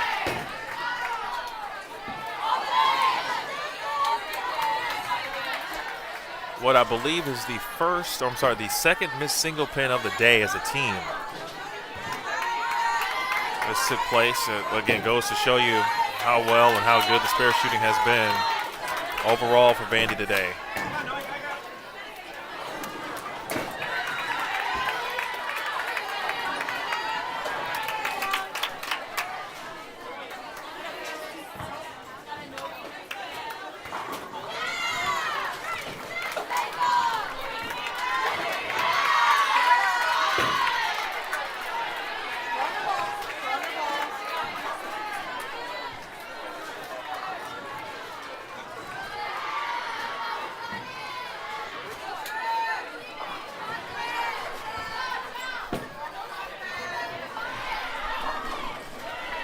Oh, wow.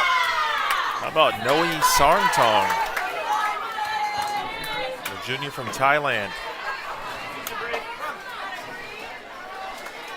We've seen some late 7-10s fall for strikes a couple times today, actually.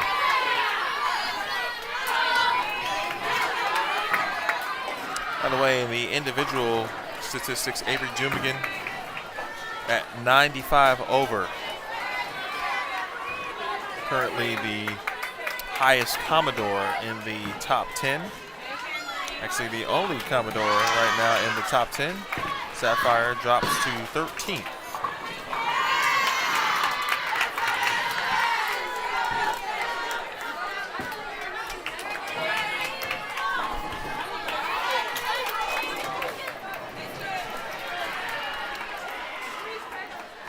Brianna Chewins anchoring the Sam Houston State squad. Jumigan continues her great bowling here today. Front 3 to start traditional match number 4.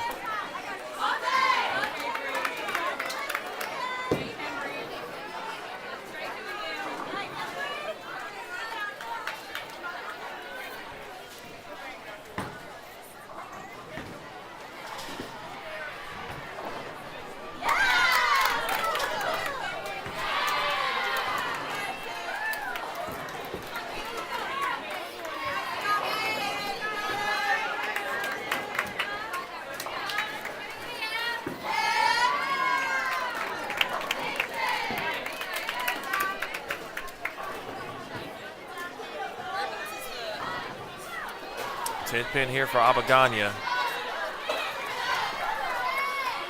Caitlin and now Alyssa Ballard, the lone Commodores yet to strike here.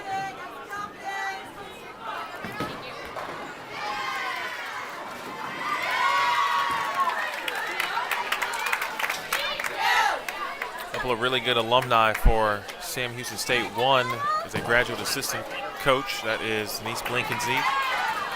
Another alum who is local.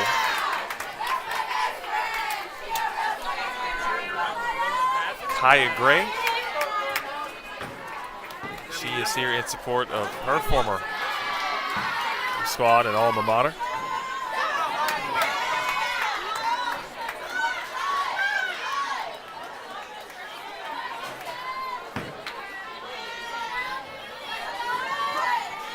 See the two players in the leadoff roles. Natalie Kent for Vanderbilt. Each spare double to start. Maya Green for Sam Houston State. Make it 3 in a row for Kent.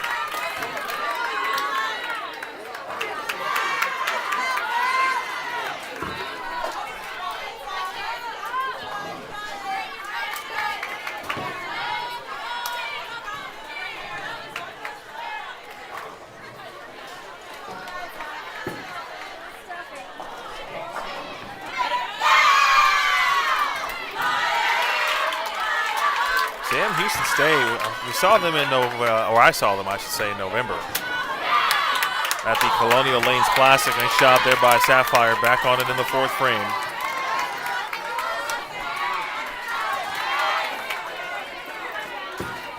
And they have put together a nice little campaign here as of late, but trying to get themselves ready for postseason action. Both of these teams part of the Conference USA, which is certainly without question the best and also most difficult conference to win the championship out of. Great shot.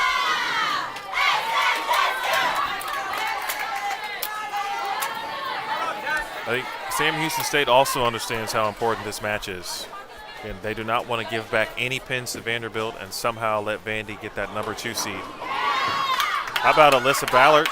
First strike comes in the fourth frame. And another opportunity possibly here as we inch closer. Or a possible star frame. Sam Houston State came in, again, these rankings and data as of February 1st. 32-20. Right now they're 18th in that power index ranking. Trying to improve that again, trying to give themselves a better opportunity at a possible at-large bid. Doom again.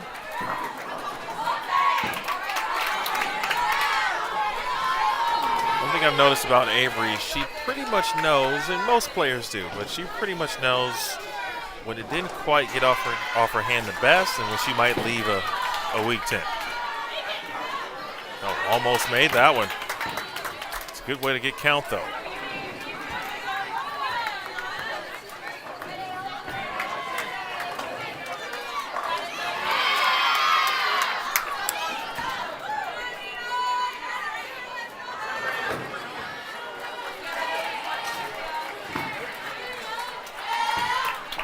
That was Jessica Sillis for Sam Houston State.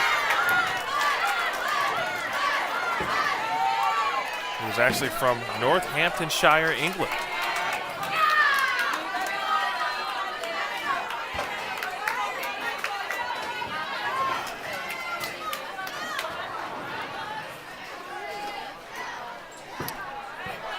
Of course, Isabel Allen, now an assistant coach. Of course, for Vanderbilt as Sarntong. Able to strike. Izzy also from England.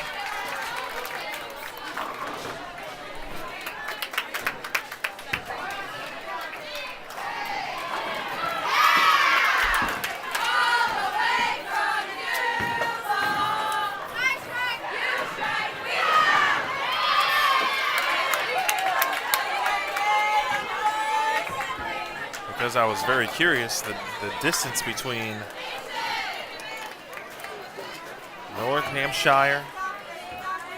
Hamptonshire, excuse me, and Tamworth, according to Google Maps, about 56 miles. Okay, thank you. I think. I don't know if it's picked up or not. Oh, Tamia!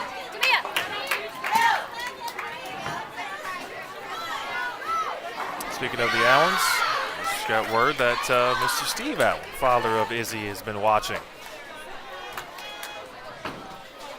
I will say this as a broadcaster, and I've caught a lot of youth sports, not just bowling, but high school basketball, some AAU in previous years. There's nothing better than when a parent is telling you that you do a good job. Because while the players certainly enjoy it, I do think it means more to the parents, especially when they are unable to attend. And the family in general. A family compliment truly means a ton.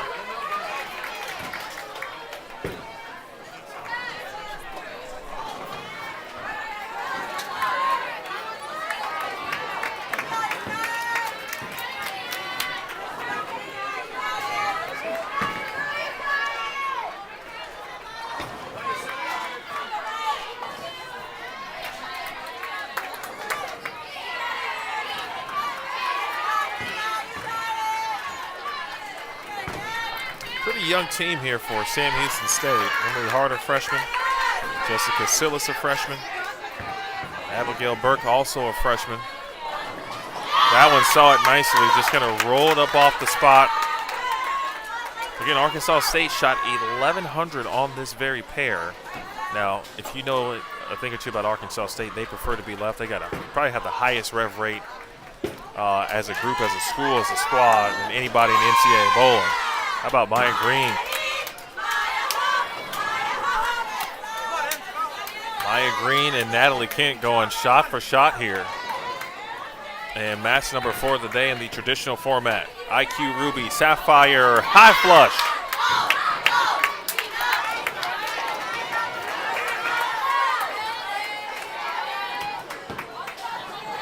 Big double after the unforced error in the third from Sapphire.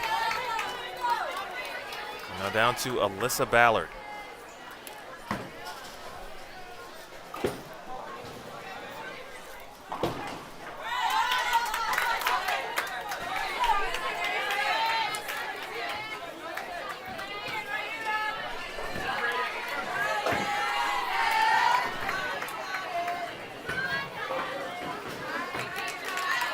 Freshman in the starting lineup for Sam Houston State. And that, of course, sounds familiar if you're a Vanderbilt fan. Oh, get out of there, 10-pin.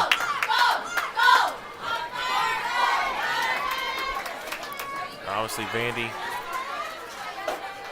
with a couple of freshmen in their starting lineup. It's not uncommon for Vanderbilt, and really, and honestly, in this day and age, to have any team with freshmen, especially the upper echelon squads, if you will, the top 5, top 10 teams in the nation, because the youth bowlers are so much better, so much earlier, that players can come in and be true difference makers as freshmen. See Caitlin Abagania, see Avery Dumigan as examples for Vanderbilt this season.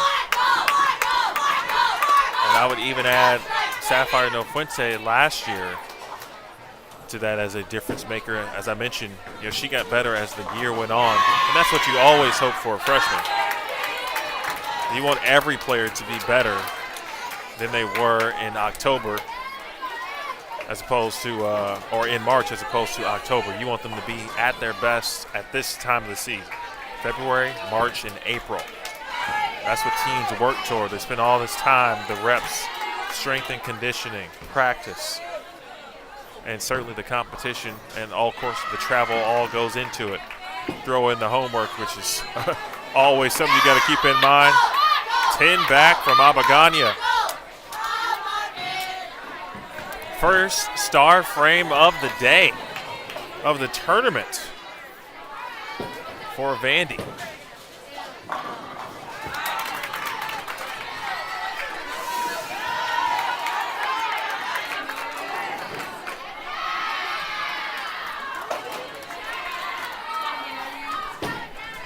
Check the stats, bit.ly/Vandy with a capital V, Flyer with a capital F, Classic with a capital C.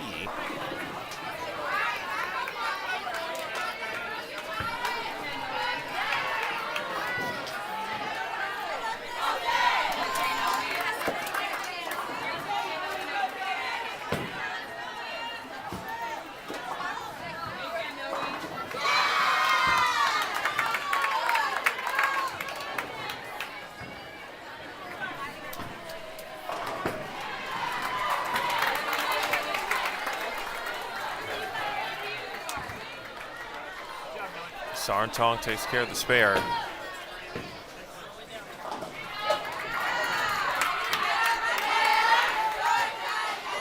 Got ourselves a very close match, as you would anticipate, between these two teams.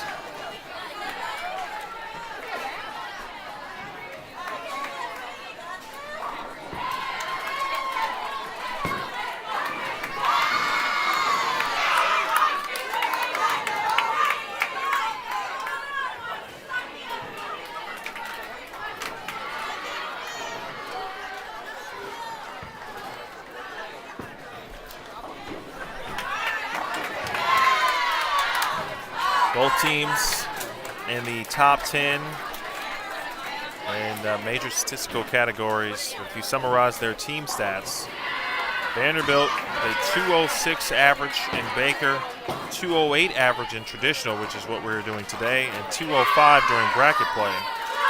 That averages to 206.8. They've got a second national rank in Baker and traditional play.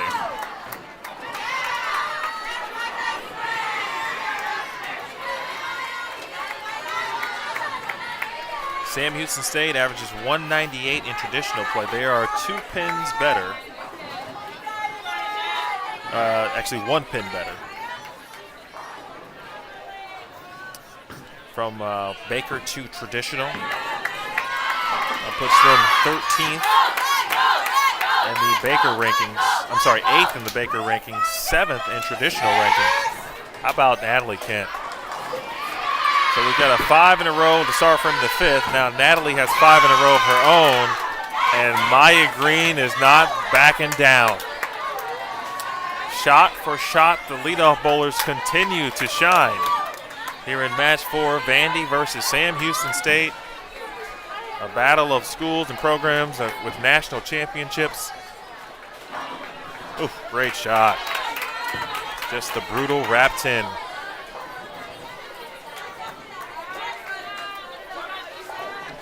I know a wrapped in is not a bad break. Sometimes it certainly feels like it. But there are moments where you leave a wrapped in and it just feels like the most deflating thing on earth. High flush. Emily Hart, a freshman from Sam Houston State. It's pretty clear after watching this team now for 5.5 frames why they have bowled so well here this tournament.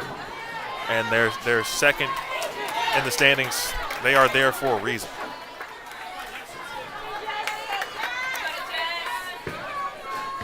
Going back to their Baker competition yesterday, 1048, 1007, 1027, 1089, and 1110. This is Sam Houston State. This morning, they're a little bit behind the pace in the traditional format, but they handled Baker pretty well yesterday. Again, the only team that was better than them in Baker was Jacksonville State. Vanderbilt has owned traditional play, with Jacksonville State not far behind.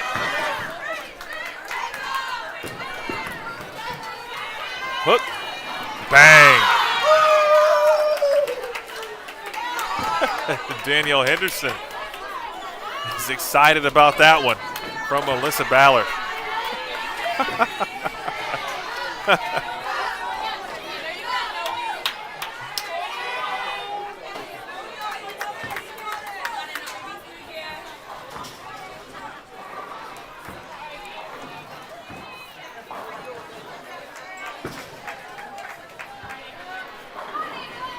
Well, we might be in for the highest scoring traditional match between two teams. Well, Vandy has shot 11-18, but their opponents have had some difficult games against them. I mean, this has the makings of a 1100 to 1100 type of match. Juligan now with 5 out of 6.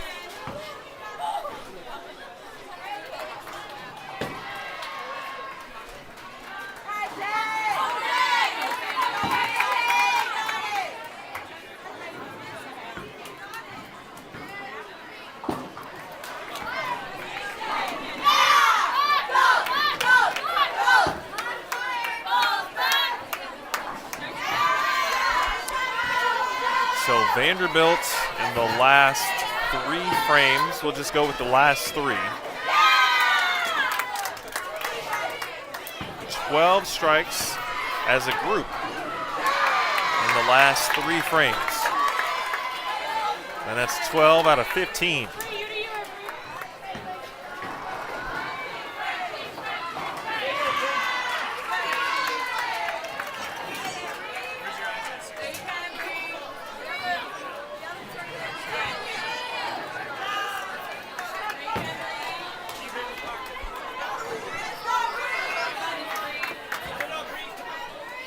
Talked about the Vandy schedule, their tournament schedule, but to close out the day, Vandy will take on Wright State, led by head coach Jeff Fleck. And Coach Fleck is probably the most animated head coach in perhaps the history of college bowling. He is a joy to watch.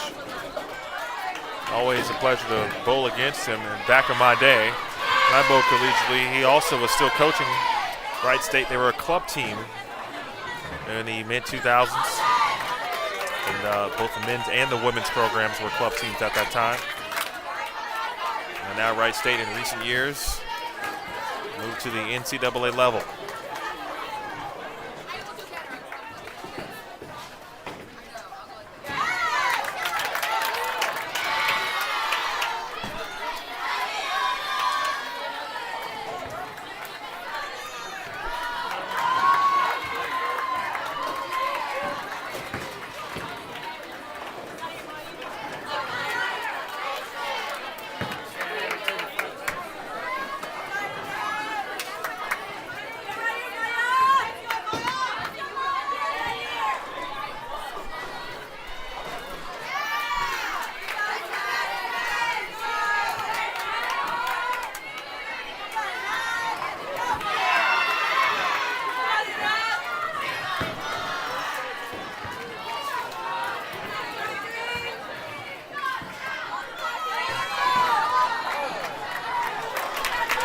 Pin for Natalie Kent. Oh, I love these kind of matches. When you're going shot for shot, listen. Sam Houston saw Natalie Kent lead that 10 pin. That's a few extra claps for Maya Green to try to continue her streak. And she too leaves a single pin. Could have been worse. She'll take that.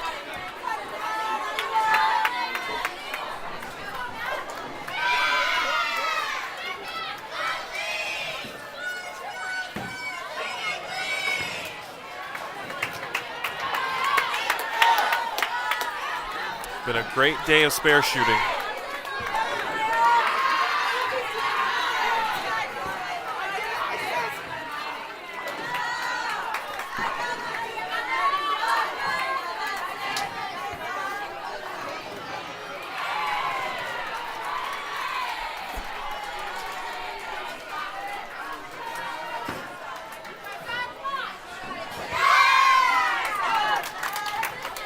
A little closer than Maya Green would have preferred.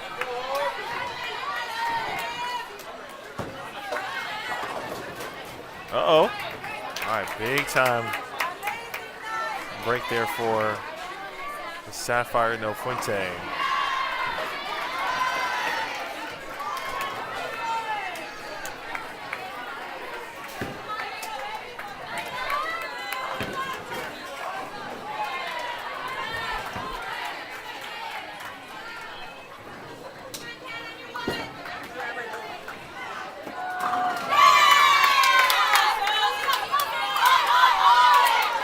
Houston State not going away, not backing down. This one has the feel. It's going to come down to the 10th frame. Spare made from Sapphire.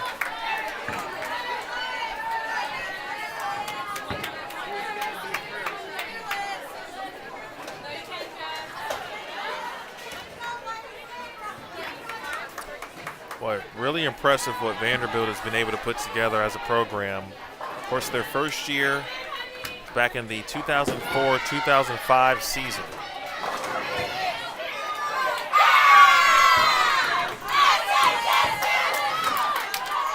Another break there, but they did not advance to the tournament as a new program. Josie Barnes comes to the team. 4-7-10 for Alyssa Ballard. But even in 05-06, they make the tournament. They finish 5th. They win the national championship in 07 at a 74-14 record, which still to this day is the, from a percentage perspective, the highest winning percentage of any team in any season, 84.1% for Vanderbilt, again in their first NCAA national championship season. They have made the tournament in one form or another, and of course, national championship has seen different formats over the course of since its inception, really.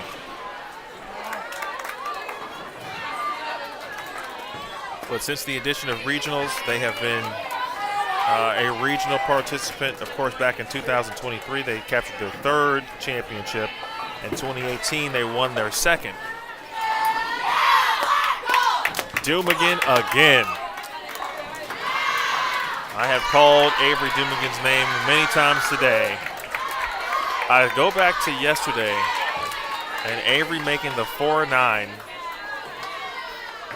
which really provided the spark, created a little bit of buzz in the huddle. They had some energy. They were struggling a little bit against Maryville, and it didn't all the way turn the tides, but it was just enough, I think, for them to ultimately hold on to that victory and come from behind against Maryville yesterday. Abagania for 3 in a row. Bang!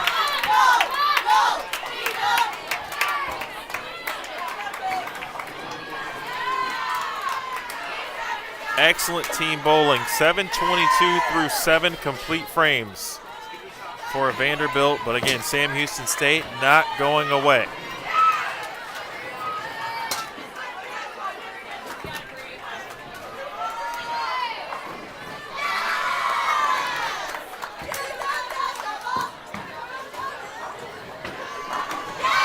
Another great shot, this time from Brianna Chewins.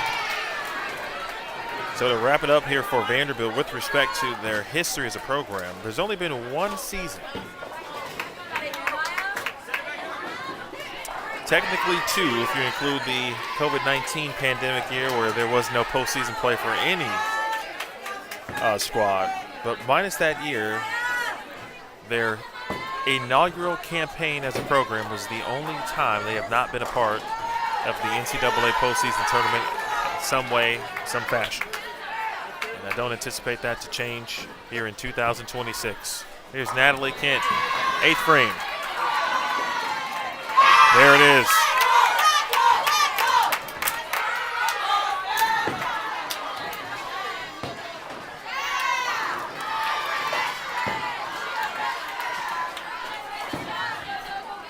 Maya Green to answer. She does. This is just a good old-fashioned showdown right here.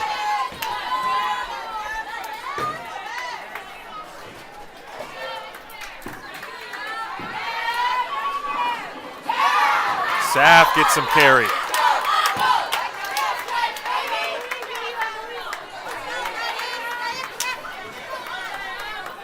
Here Carolyn Doran Ballard off in the distance saying, stay aggressive.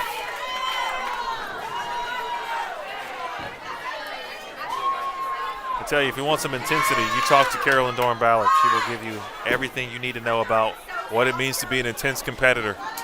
Oh my. That's when you know you got a true showdown, when you can roll the 2 and get that kind of break. Vandy now with a 12-pin lead.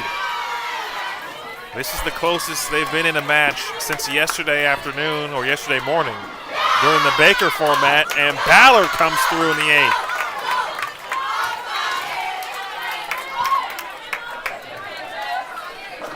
Each lineup with 2 freshmen, some standouts at every position.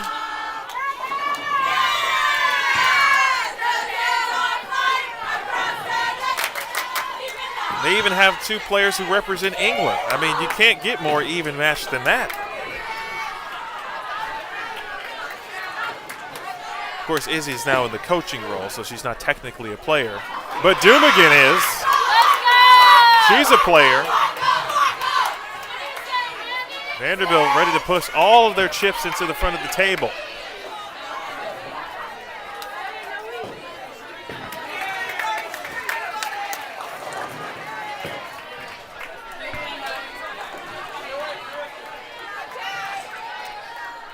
Folks, if you wouldn't mind, go ahead and share this, whether you're watching on YouTube. Shout out to the Vanderbilt Athletics YouTube channel and or the Vanderbilt Women's Bowling Facebook page. Share this broadcast. Let them know you're watching. We got ourselves a fantastic finish. And one more match to go. Sarntong. Just the 2-8. Meanwhile, Abagania. And a weak 10. A little bit of a weak dime.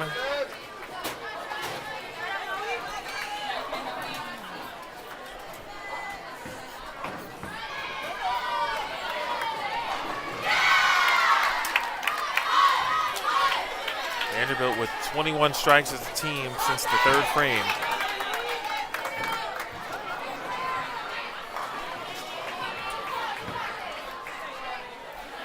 It's always interesting how you can have two evenly matched teams and somehow, some way, the players in the respective positions in the lineup will match each other, right? And both anchors have bowled pretty good, yet they can't really seem to put together 3, 4, 5 in a row.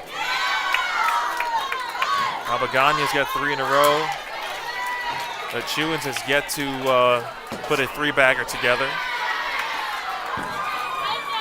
The leadoff positions have been great. Certainly same thing with bowlers in the second spots. Jumigan obviously in the fourth have been getting it done.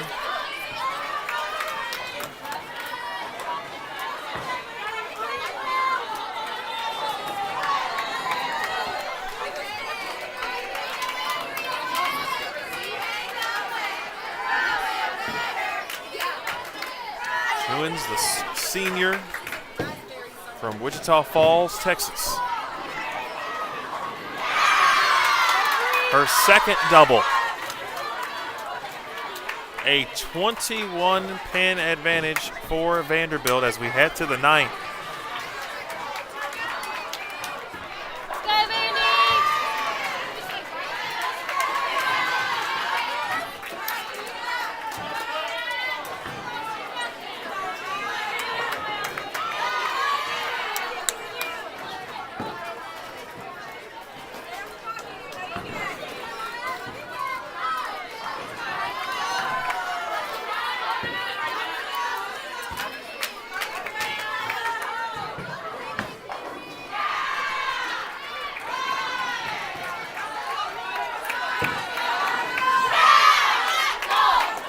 Natalie Kent sets it up.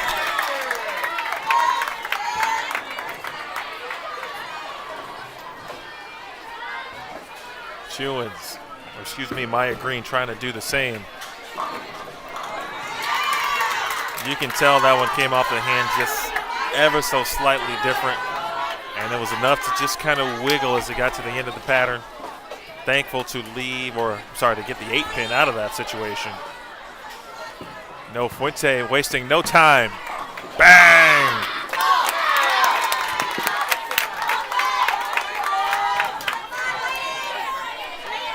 You can tell that the energy has risen in this match. And we saw the same thing yesterday against Jacksonville State. Even though Vanderbilt struggled in those first 2 matches, they did win, but they didn't have the same energy. But when the opponent suggests or says, hey, you got to come to bowl, Vandy raises that level instantly, and Sam Houston State was the challenge here in match number 4.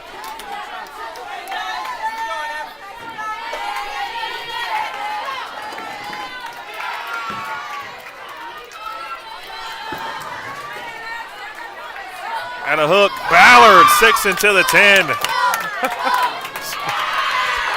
I don't think she thought that was going to strike.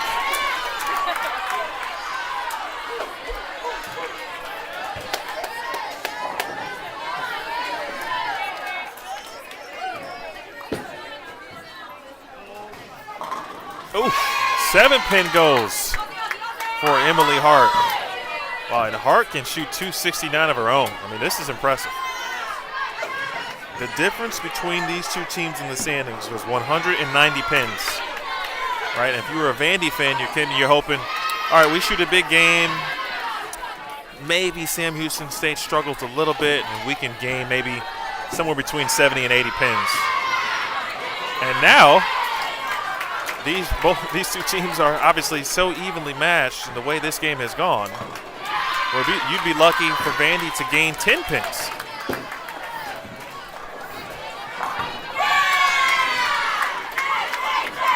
Jessica Sillis kind of got the slow wheel on the hook, playing the middle part of the lane, allowing the ball to just do the work. And now she's looking at a possible 244. Dumigan with a 6-10 to deal with. It's going to come down to each shot literally in the 10th frame.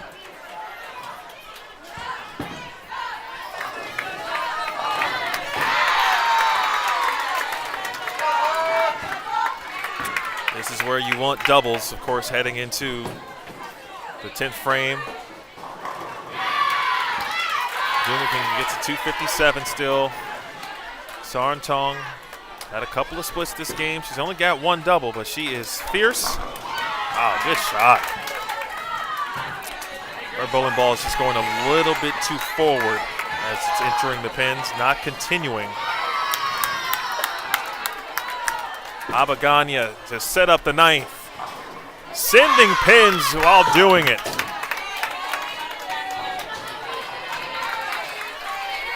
.939, very similar to what we saw from this group a couple of games ago. Again, I don't think it's not a coincidence, A, that both teams are bowling well, but after watching Arkansas State put up 1,100, you knew that these teams were certainly capable of putting that score up, and it was solely based on watching it unfold one game ago. It gives you a little bit of confidence when you see a team shoot 1,100 on a pair that you're going to.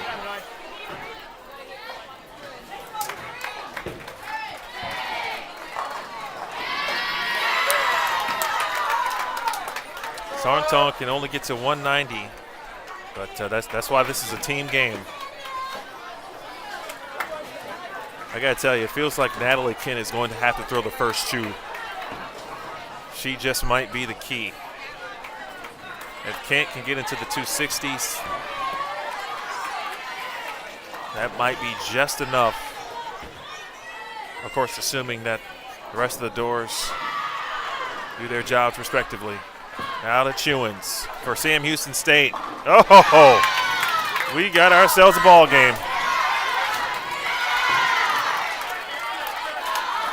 We are tied at 9:39. Just throw out the records at this point. This might be the best NCAA bowling match I've seen in person. I've seen some really good mega matches at regionals, but for a regular season event, for it to come down to this and the way these players have bowled, I truly think Natalie Kent might be the key here. First shot, 10th frame. Yeah. 2-pin. I've been where Natalie has been right there. Well, you just want it so bad. Now Maya Green sees the non-strike. What does she raise? Strike of her own. I see your 9, but I'll raise you 10.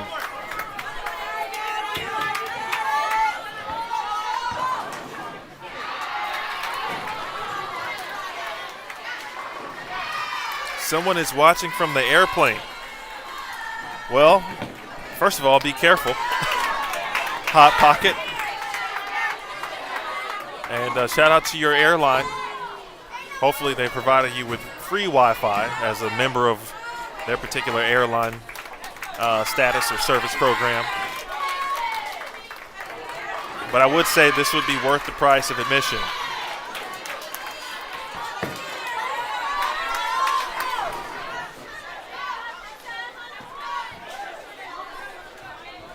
Maya Green stands tall, then bends the knees slightly as she gets into her approach. A little bit of a double dribble. It's not going to matter. Impressive bowling from both Maya Green and Natalie Kent.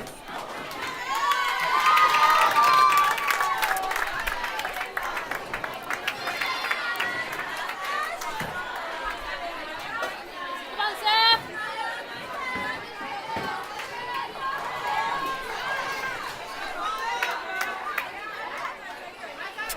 What a name, Britt. Hot Pocket? Oh my gosh. I got so many questions. We'll have to discuss this offline. Safe travels, though, to Brittany, again, who knows all about, as you talked about, as a former All-American, first team All-American multiple times for Vanderbilt. She's been in many matches like this. It's a different kind of energy. It's a different kind of feel. This feels like a championship-level atmosphere. Saf, gotta have it.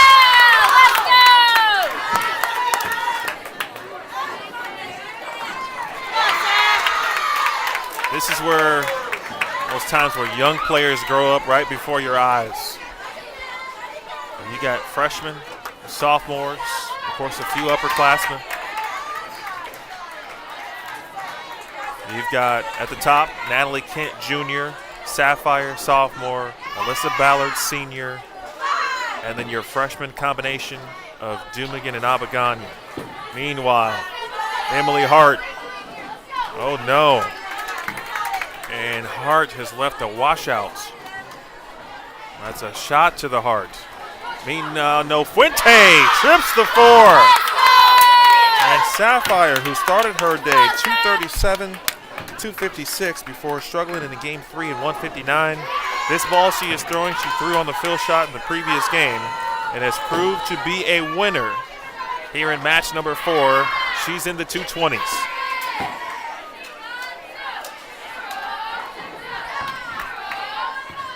Britt, the only thing I'm envisioning right now is just you at a grocery store as a student filling your grocery cart with the entire freezer full of Hot Pockets. That's the only thing I'm envisioning right now.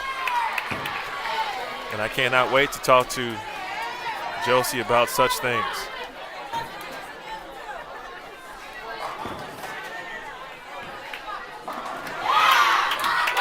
Nice finish by a Sapphire. That's exactly what the Doors needed. Now at 10:35. Notice something. So Coach Hagan, I think he briefly told Emily Hart, hey, just take your time. I think allow Sapphire. She strikes. There's going to be some emotion. You take your time. We want you to be in the best position to make this spare. And she'll get 3. What a game, though.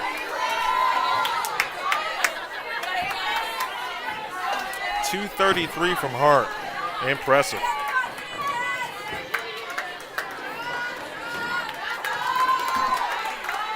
Can Ballard continue the strike train?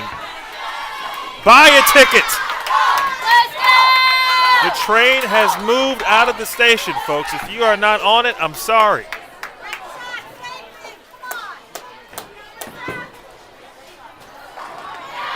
How about that? Sam Houston State says, up. Excuse me, I'm the conductor of this train. We say when the train is officially going to go. Emily Hart and Jessica Sillis have impressed me, 2 freshmen for Sam Houston State. And if we look up, just like Sam Houston State went on a run last year to win a regional and get to the Final Four, what those 2 will have a lot to do with it. Ballard again. Send them. Ballard today, 244, 194, 181. She's back in the 230s.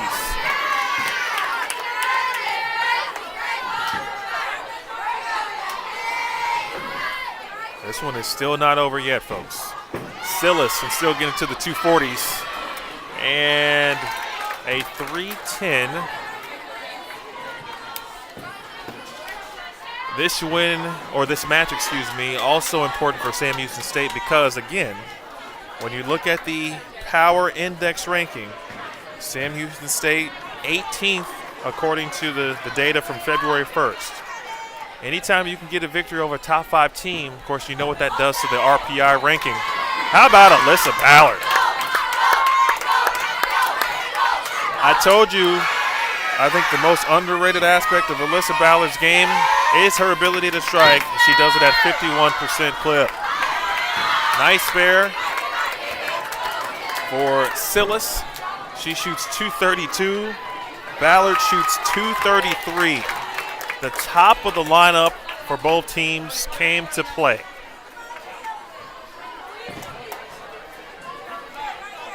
$10.95 to $10.49.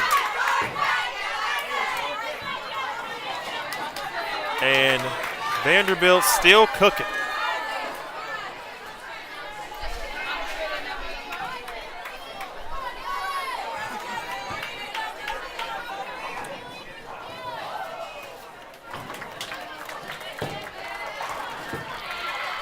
Sarntong. And the true unfortunate portion of this for Sam Houston State is he just never had a good look. But Dumigan has. Avery Dumigan continues. She was third individually after the first 3 games at 95 over. But she is putting herself in position certainly for an all-tournament team selection, but she's in position now to win the tournament as an individual. 11-15, we've already defeated and moved past the 11-18 from this morning. Sarntong takes care of the spare. Boy, if her ball reaction was just a little bit better, this thing might be close to the tide and or even in the direction of Sam Houston State. But Dumigan is here to play.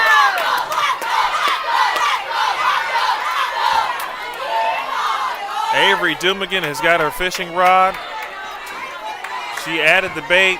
Well, she dropped that thing into the lake and has come back with more than 45 pounds worth of bluefin tuna. That is an ode, of course, if you were listening in Game 3. One of the fun facts about Avery is her love of fishing. Well, she's come back with what could be 257 on that hook. 11-25 and counting for Vanderbilt.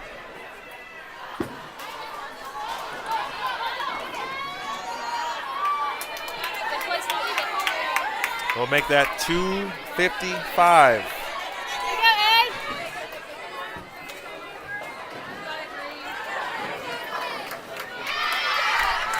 11:33 with Abagania to go.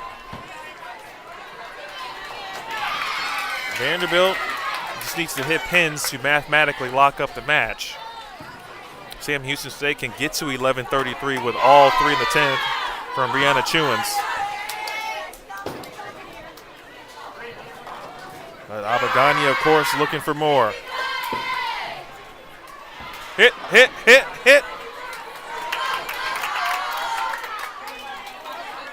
That's a tough 7 count.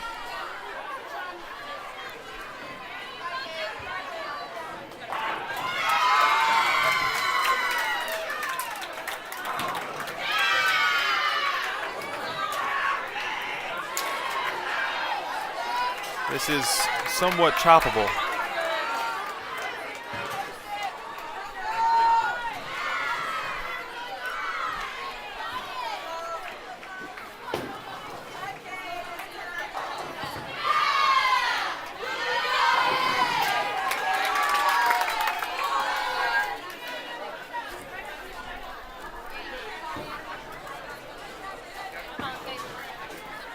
Hold on.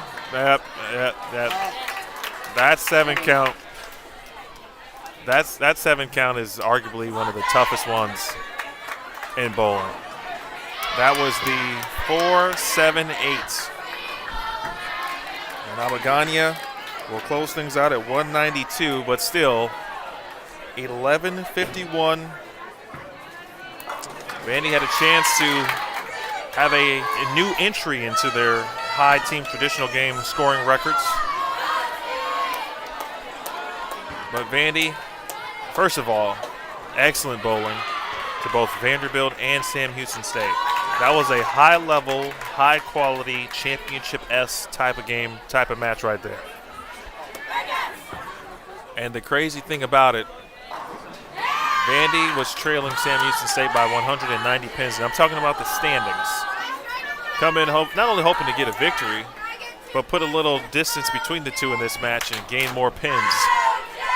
But credit to Sam Houston State. They were ready for the challenge, proving and showing why they have been so good this weekend and why they sit in second place. Vanderbilt only able to pick up 29 pins, all in second place Sam Houston State. But at the very least, as long as they close things out properly, all but solidifying a spot in the top 4. Now, things are never over, and bowling pairs are different. bowling in general is different. So they still got a job to do in match number 5 versus Wright State coming up. But what a performance. This is their second game of 1,100 or better today. The wonderful Pilar, who might be watching but certainly will be providing the news on the VU Commodores website about today's performance. Well, she's going to have plenty to talk about today.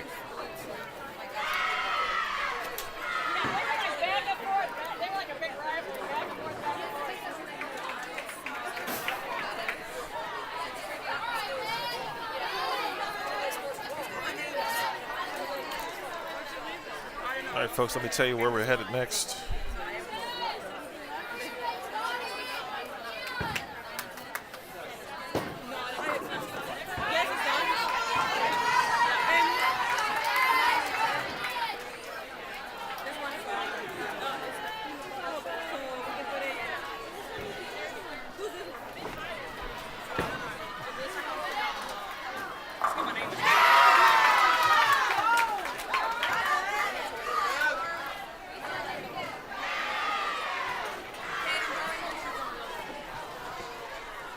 Wow, what a match.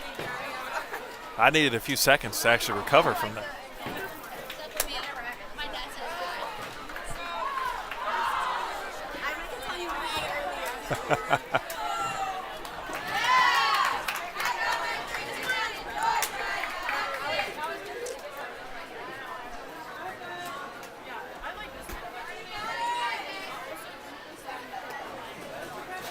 Nicholas, I'm telling you, wasn't that a great match? I mean, if we can follow that up right there, and there's highs and lows obviously in sports, especially in bowling. But if you wanted like a small microcosm of a weekend, if you were talking to a potential sponsor, you would want to show them that match. There is highlights from start to finish. You had the battle at the leadoff position between Natalie Kent and Maya Green. Then you had, of course, the top of the lineup in general. Both 1, 2, 3 bowlers were fantastic. Green, Hart, Silas. When we talk about young players, you had 2 freshmen performing admirably for both teams. I mean, just stellar throughout. Truly, just stellar throughout. And obviously, another freshman in Avery Dumigan having the high game of both teams. 11:51 to 11:22 does not happen every day, folks. So call the people that you know. You say, hey, you think about sponsoring women's bowling or women's collegiate bowling? Show them what we just watched.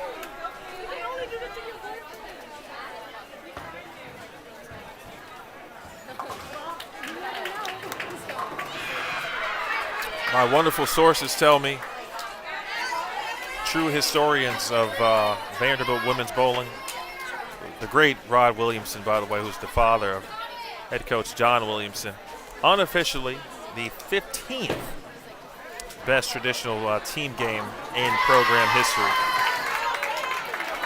I tell you, if 11:51 is 15th, folks, I mean, it just goes to tell you and show you what Vanderbilt truly is all about. By the way, they did shoot 12:22 earlier in the season at the Northeast Classic, which technically would be second now on the list. 12:37 is the program's high traditional team game. Unbelievable. Now the question is, and the thing is, you got to watch out for the letdown. It's like shooting 300 in a stepladder before the title match, right? You have to allow your body to get back to that calm state and then kind of recharge, if you will, and then get the energy bars back up. So Vandy needing to finish strong here.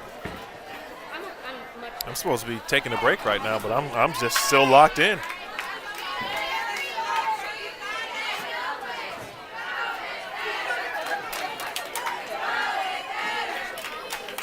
All right, we are heading to 7 and 8. 7 and 8. And again, Wright State is the opponent. Jacksonville State is facing Quincy currently. And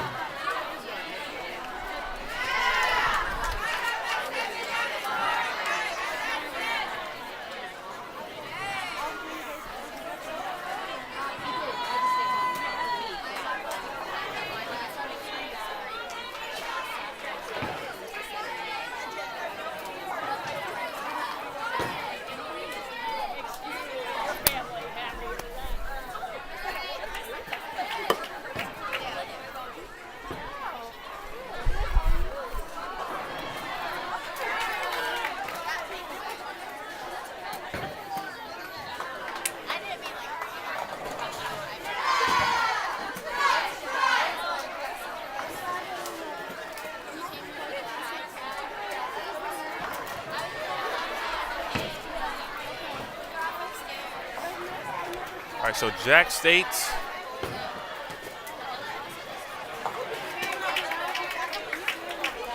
right now, Jack State on that pair that we're headed to 10:27. They've got one player to go.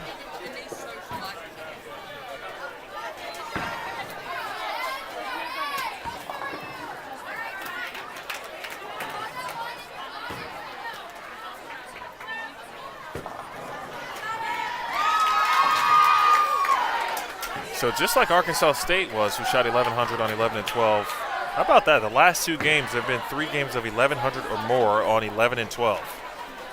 I'm now curious who's going to be on 11 and 12 coming up.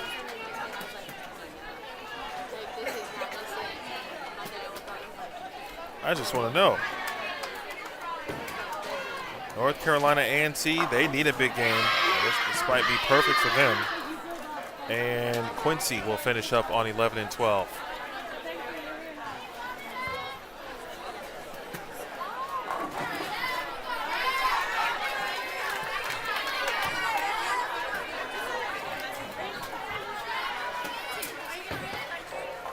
Gianna Brandolino is closing things out for Jack State. They're going to be in the 1070, 1080-ish range.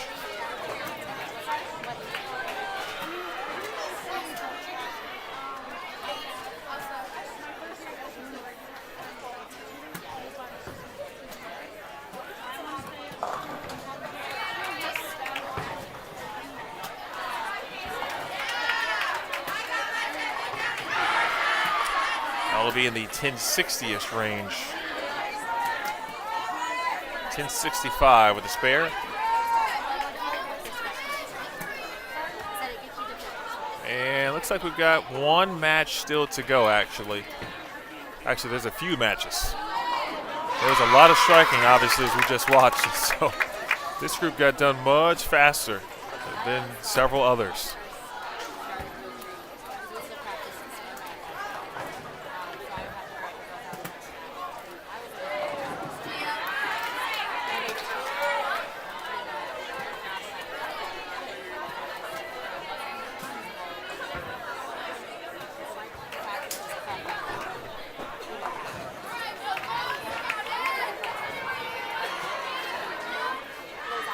All right, 1065 for Jack State. Again, that pair is where Vandy will be headed to next. Now we will officially take our break.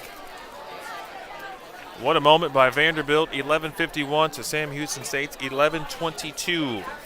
The final match of the day. Vandy looking to stay in the top 4 and perhaps even improve their spot in the standings. We'll have that for you next. You're watching Vanderbilt Women's Bowling. It's the 2026 Storm Flyer Classic on the Vanderbilt Athletics YouTube channel and the Vanderbilt Women's Bowling Facebook page.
All right, back at it here, ladies and gentlemen.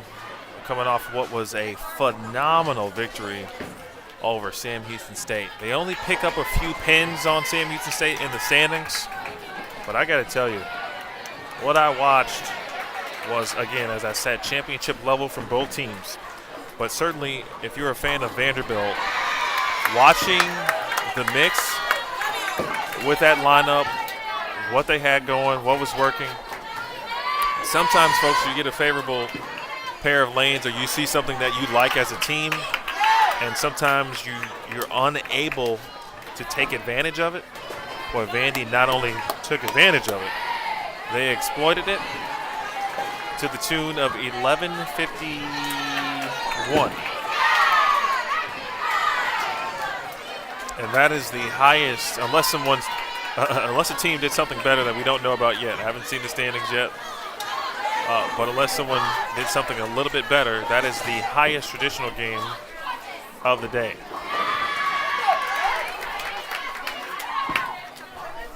This lineup today has been fantastic. And it's been the combination of Natalie Kent, Sapphire Nofuente, Alyssa Ballard, Avery Dumigan, and Caitlin Abaganya. Haley Lindley did start in the leadoff position in traditional match number 1 this morning. Didn't have the best ball reaction, and then Natalie Kent came in game 2, and Kent's ball reaction has gotten better each and every time. We have not seen, of course, some of our other great players on this squad, but that's a part of what's working. All right, so no Danielle, no Tamia today. No Sydney, no Victoria, but they're all having fun and watching the team. You should have saw Danielle when Alyssa was striking, and some of the strikes that Alyssa threw in that match. Danielle was on 10. It was so fun to see. Now we work our way to Wright State. I mentioned Coach Jeff Fleck. He's been at Wright State, I think, since the inception of the respective bowling programs. I told you, I bowled collegiately from 2003 to 2007, and Jeff Fleck was coaching the men's and the women's teams, but I distinctly remember him coaching the women's teams.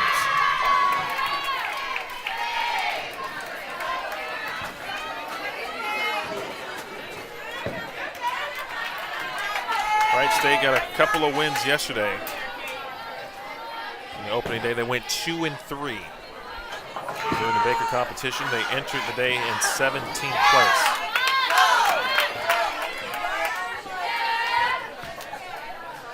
Got some updated standings already. Vanderbilt, 92-85. Again, they remain in 3rd. Sam Houston State is going to remain in 2nd at 94-46. Jacksonville State continues to perform admirably, 96-30, and not too shabby. Speaking of Jacksonville State, of a traditional team format today, 42-43. That's a plus 243 tally. Vanderbilt plus 338 in that department, so they have the lead, if you will, over all teams, the highest traditional format team total today. Jacksonville State, of course, led Bakerfield yesterday at 53-87. Sam Houston State was 2nd and remains in 2nd. Again, the battle for 4th place remains. Wow, how about Arkansas State? 10-31, 11-16, 10-73. They are now in 5th. Ladies and gentlemen, Arkansas State is literally 8 pins back of 4th place. They were in 10th 3 games ago. So the battle between Sacred Heart and Arkansas State and Maryville will still have their chance.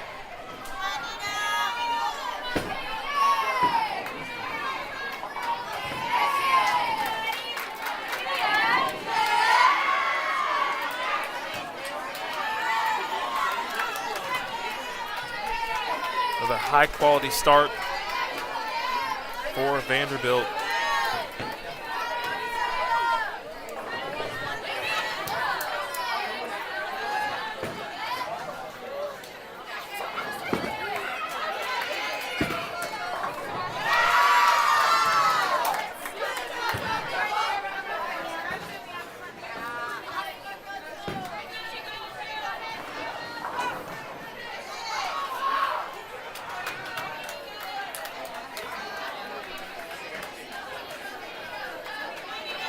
Thank you, by the way, Grandma Nancy. I think I missed your comment earlier. I meant to hit refresh on our Facebook. Shout out to Miss Donna. I know Josie's got some family here that I met yesterday. And obviously the fam is always watching. Great game indeed, and a great game. Thank you for watching, Tom.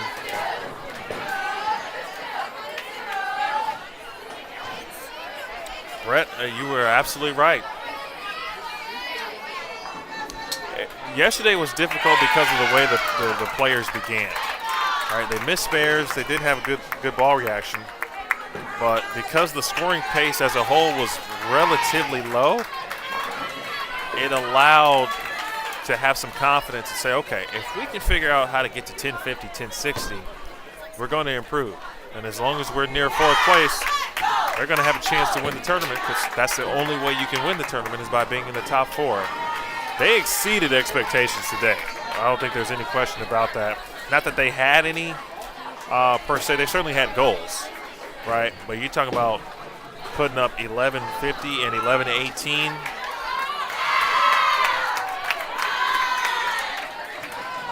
And that is a byproduct of just taking what they learned yesterday, immediately applying it, then executing the game plan. The key word there is executing, which they have done a fantastic job of. And they have cleaned up the spare shooting woes from yesterday. I think as a team, they have missed only 2 single pins today. As a team. Avery might be clean for the whole day. And speaking of Avery, she is your leader. She is 150 over for 4. It's an average of 237 and a half. Caitlin Ruzak, another local player, and I'm talking about local to Chicagoland, which is where we are, from Arkansas State. She's bowled here plenty of time. She's 140 over for 4. Brianna Chewins, who we just watched for Sam Houston State, what a consistent day for her. She's averaging 231. Maggie Toma of Arkansas State, 4th currently. And Gianna Brandolino, speaking of someone who also is local. Brandolino averaging 225 and a quarter. She's tied with Morgan Lacassi right now for 5th place. Sapphire Nofuente is 11th, averaging 219 and a half.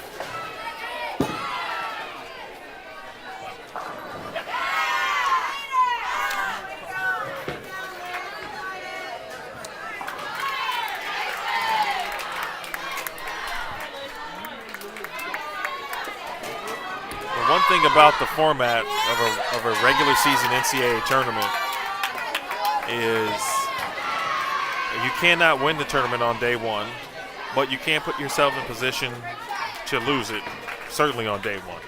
Right? Having a bad day 1 can take you out of contention. So you end up kind of fighting an uphill battle to try to get back into, again, the top 4. Sometimes it's very difficult to do. In the opening tournament, for example, even last year at this event, Vanderbilt ended up finishing 6th. That's why when teams do make that run, and you look at an Arkansas State, what they're trying to do, they were in 10th. Vanderbilt was in 10th at one point yesterday as well. And then they went and shot 1065, 1020 for the last 2. And that's what got them essentially to 4th place. Went to 3rd. After the first game this morning, and truly haven't looked back.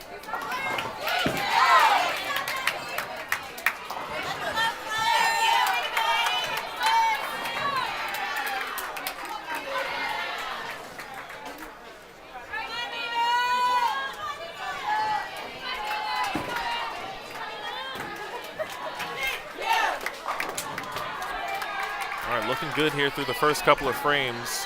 When I was with the team in November, in New Orleans, they ended up being the top seed overall, but they fell to Arkansas State. They got swept actually in the best of 7 in the championship match. And Arkansas State had been rolling that day. They had to bowl all 3 rounds, meaning because Arkansas State was in that 3-4 scenario, They ended up having to basically climb the ladder to get back to the championship match. And they defeated Vandy again in New Orleans. Vandy might be in that position tomorrow where they would be in the 3-4 match, which would mean that you win. If they would want to win the championship, they'd have to, win the first match. Then they bowl the loser of the 1 versus 2 match to get to the championship. And so we could see what we just watched, like against Sam Houston State. We could see that type of bowling throughout the day, and I think that's the effort it's going to take tomorrow for Vanderbilt to get this thing done. If they got to go through, of course, Jacksonville State, Sam Houston State, and or Arkansas State, and or Sacred Heart for that matter. And Natalie Kent just getting off to the best start, just like she did a game ago.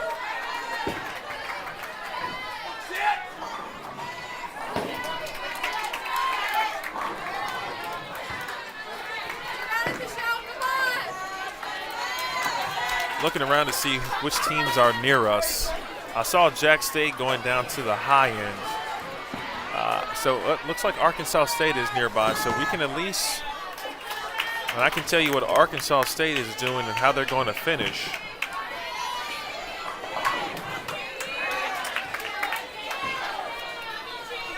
I will not be able to tell you what Sacred Heart is going to finish with, so, but a fun race to the finish for all teams involved here.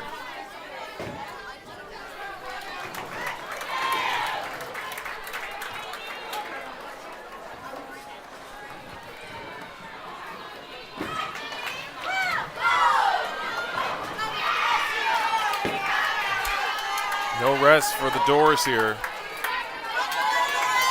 Sydney Bone and Haley Lindley about to grab their equipment and head down to the warm-up pair. Keeping the schedule the same.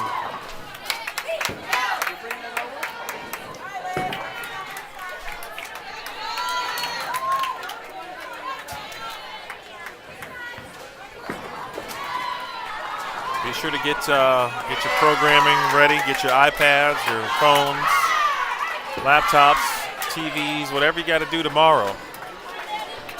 Competition will begin here at 8 a.m. Central, 9 a.m. Eastern. It's actually practice on the starting pairs. So we'll definitely be live at 8 a.m. Central, 9 a.m. Central. I'm sorry, 8 a.m. Central, 9 a.m. Eastern time. And for those obviously on the West Coast, and we've got plenty of parents, fans, friends, and spectators of our West Coast family. That includes Tamia Yeager, Avery Jumigan, Sapphire No Fuente, Washington and California represented well and respectively. Of course, along with Caitlin Abaganya. You have to get up at 6 a.m. tomorrow, Pacific time. Now don't worry, because I'll be here with you, and we can all sip our coffees together.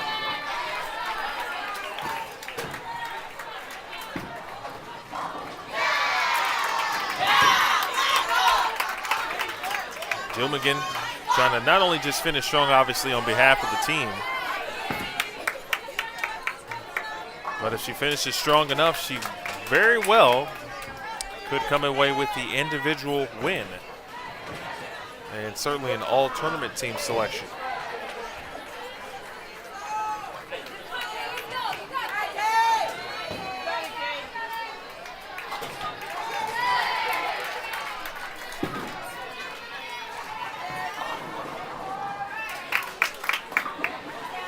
It's a 7-pin for Kaylin Abaganya. She was a little bit frustrated. I can tell after chopping that spare, which was the 4-7-8 in the 10th frame.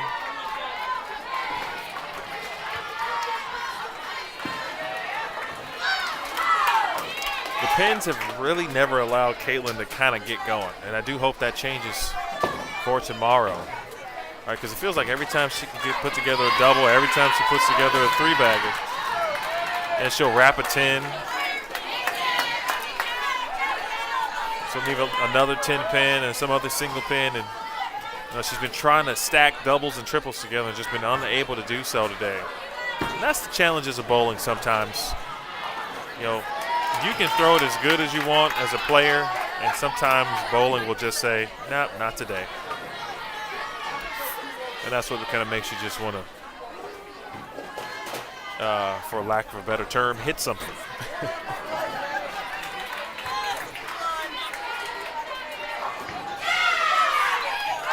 Clean through 3 are the Doors versus Wright State. Let's take a look at Wright State and where they are in the power index ranking.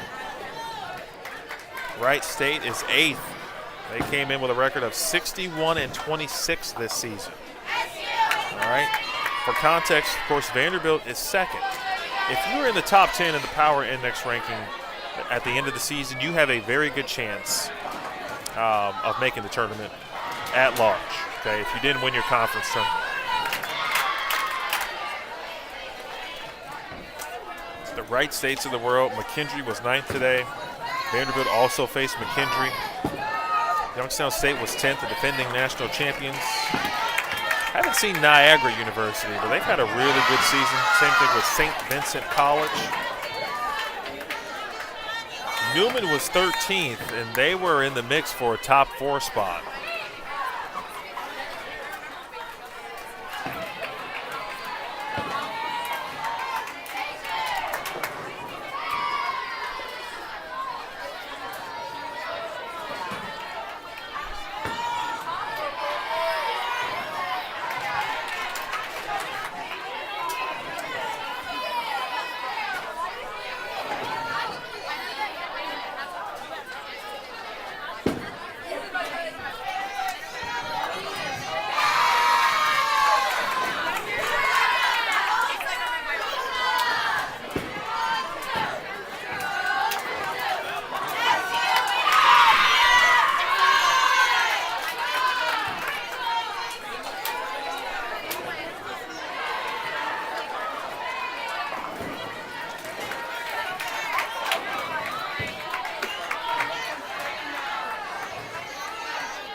State, from the roster perspective, 1,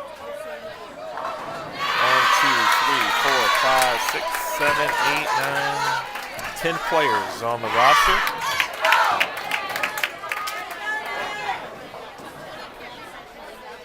Jody Sales, Ali Shattuck, Mia Sales. Our pair of sisters here, Emma Hatfield, Jasmine Schultz, Riley Jennerette.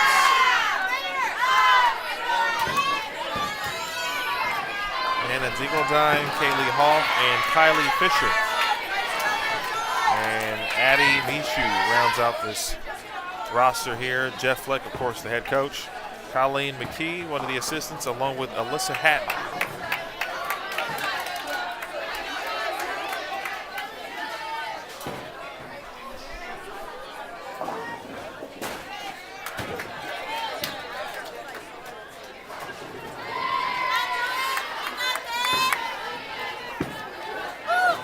Decent season too. It makes sense with respect to the power index.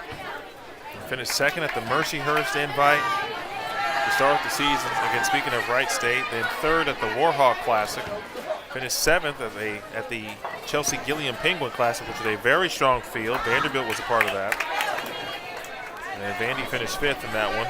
Wright State then finished 4th at the Windy City Halloween Classic. That was hosted by Valparaiso, actually in the Chicagoland area in Des Plaines. Then their own host tournament, they finished 1st on Saturday, looks like a dual tournament, then 2nd on Sunday. 5th at the Bearcat Classic, 15th at the Northeast Classic, 7th at the Columbia 300 Saints Invitational. So it's been a pretty good year to Coach Fleck and the Wright State Raiders.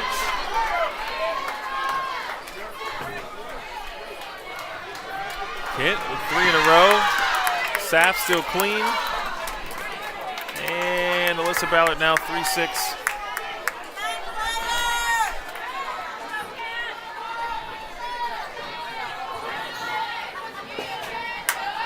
One thing I also very encouraged by, you watch Vanderbilt, and I mentioned this when they were bowling Sam Houston State. But you're going to run into some matches where the opponent will force you to be good. Like just like yesterday against Jacksonville State, Vanderbilt, 951, 951, 2 wins, and they got out of the gates very strong against Jacksonville State.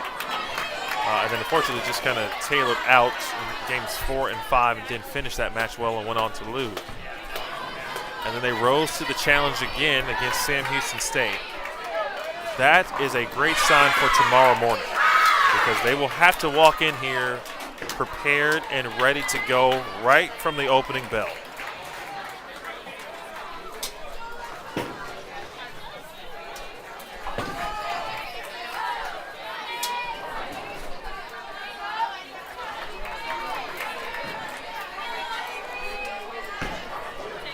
See Vandy in the right of your screen. Trying to turn the old iPad so you can see it a little bit better. Specifically that pair of lanes. Also make sure we get the scoreboard in there as well.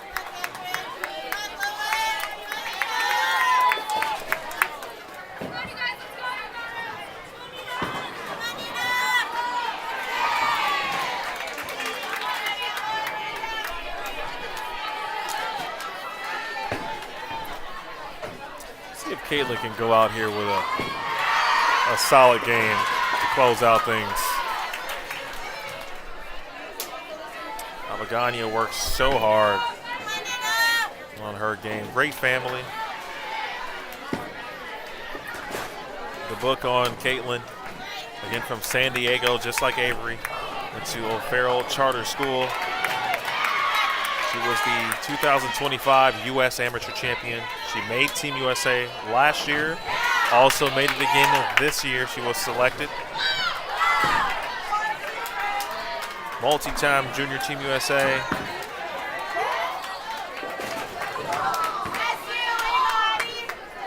Storm Youth Challenge champ. 5-time California State champ. PBA Junior Regional Champion 5 times. Won Pepsi 7 times. 2-time Junior Gold Champion.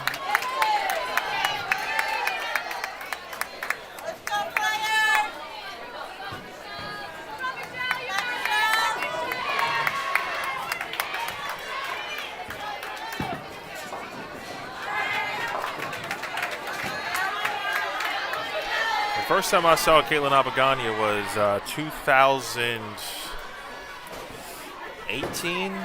Was it 18 or 19?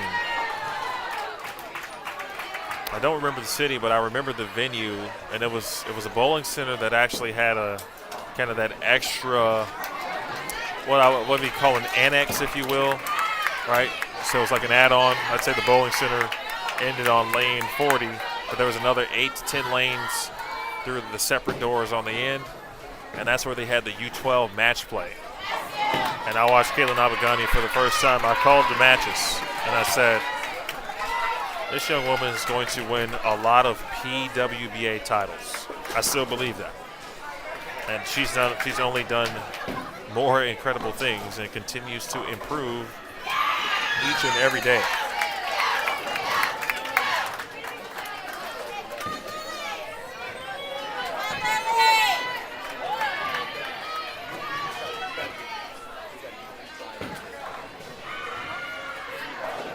It's a good coaching moment right now that I'm witnessing.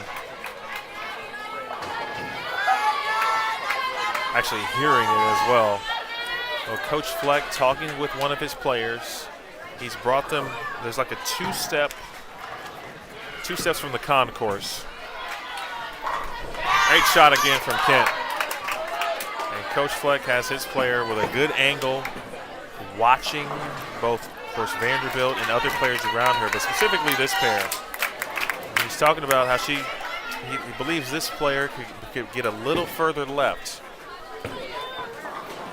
And is not only, of course, watching his team, but also watching Vanderbilt and using this moment to also teach, because it is important for players, right, to watch what's happening with the other team on the pair. Now, you're not intently watching, right? You're not spending time watching Vanderbilt bowl, but you do want to take a glance, especially to understand where they're playing in relation to what you could be doing and how maybe you could do it a little bit better, and that's with any team. To me, that's a very good coaching moment.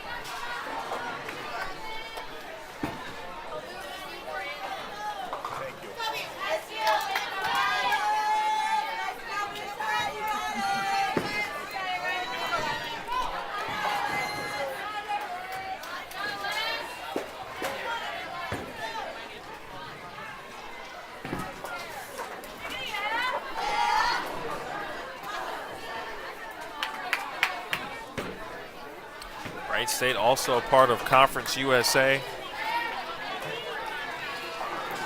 Well, I tell you, the key thing, not the key thing, but maybe the one thing that was unexpected before the season began was the announcement that Nebraska was going to move to Conference USA.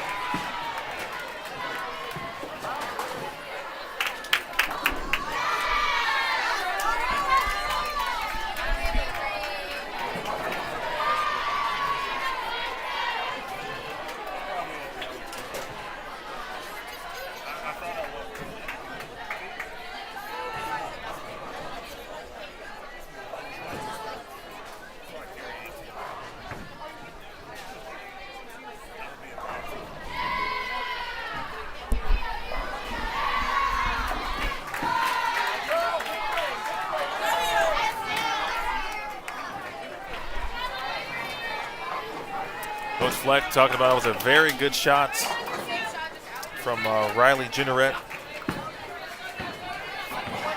She is from Ohio. Meanwhile, Dumigan now with 3 in a row. First open frame came from Battle with a split in the 5th.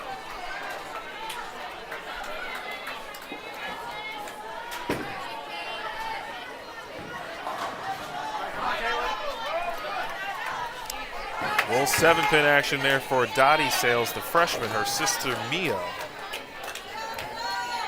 a junior, wears number 5 on the jersey sleeve.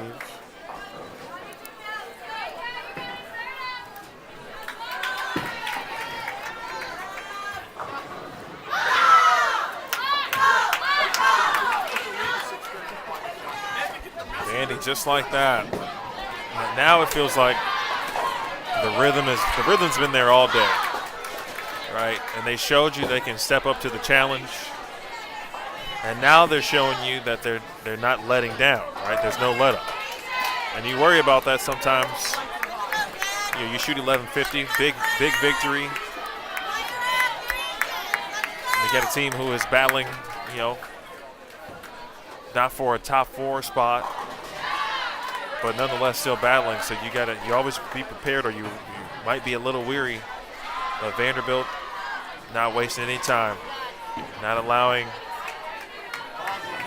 the 1150 to even remain in the memory, right? You had to get rid of that. New game, new pair of lanes, and pair to pair generally is always different. And they continue to answer the challenge. They got 480. They lead by 100 pins at the moment over Wright State.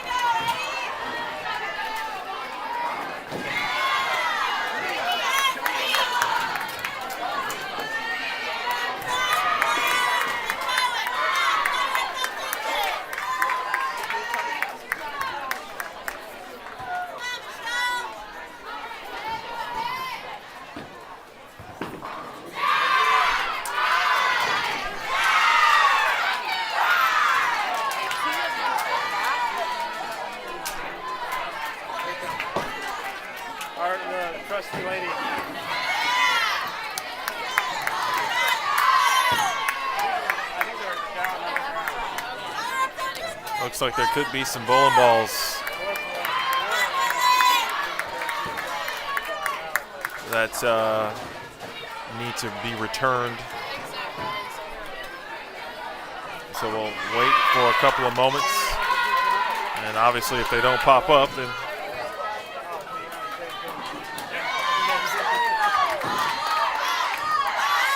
so we'll see. We could have a delay, we could not.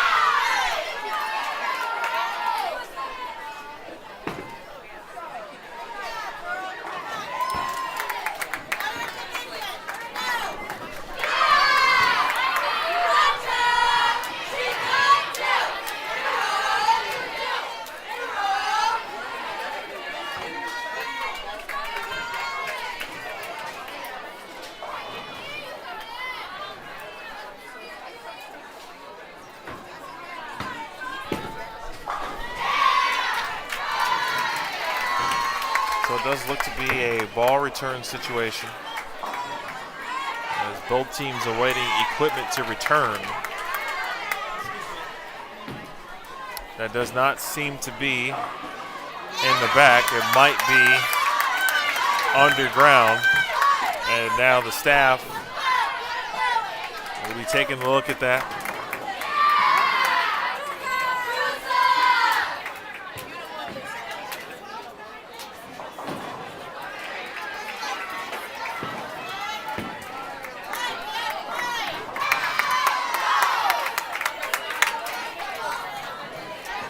Well, this is how surgery is performed on the underground world for bowling, folks.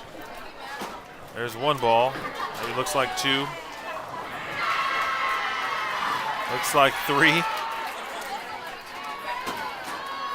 Could there be four? There it is. Oh, how about five? Maybe? Maybe? One more? Five? Maybe? He's working. I feel like that's Matt Labonte out there working hard. All right, he got it. I don't think there was five. At least four, though.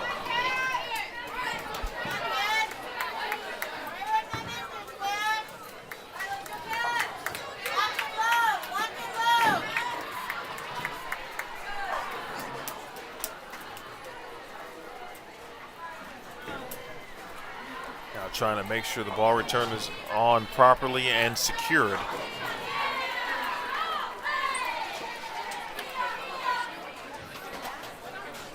Now we'll handle the final item. Puts the board back underneath. And just like that, in only a matter of a few seconds. That was less than a minute that he took care of that. That was impressive.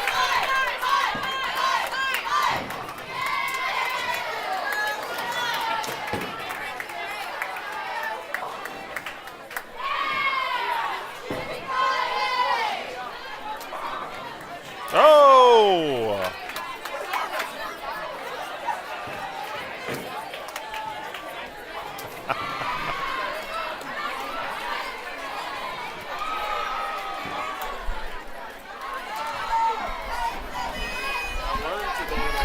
Fishing. I do. I read that on the website.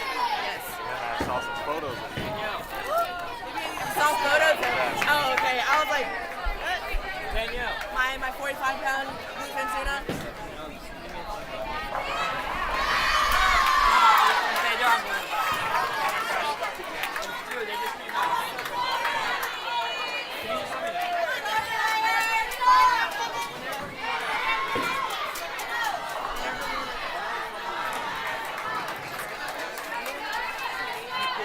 Trying to make sure the bowling balls come back.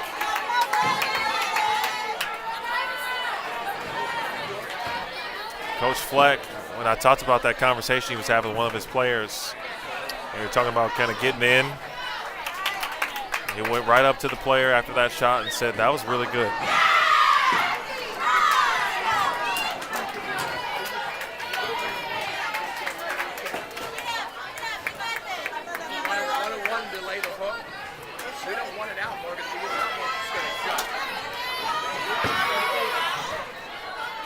Weinstock family, could be Elena.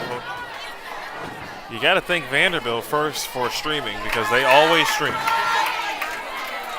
But it has been fun to be here with them and call their matches exclusively now 2 tournaments, which has been pretty cool for me.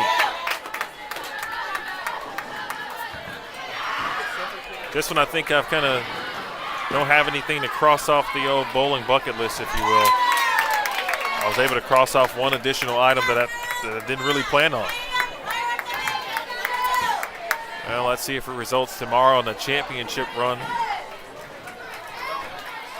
here at the Flyer Classic.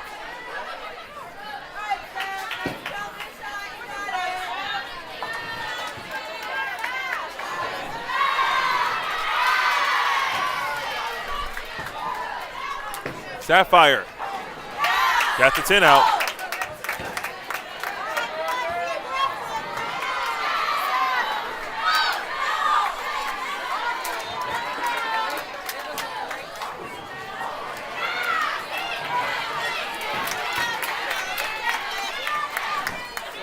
The whole school, Lewis University, is just to our left. Lewis yesterday had a couple of really big games.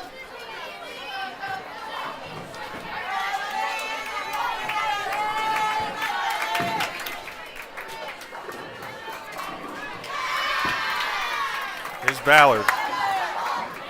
Oh, look at Alyssa Ballard curving it.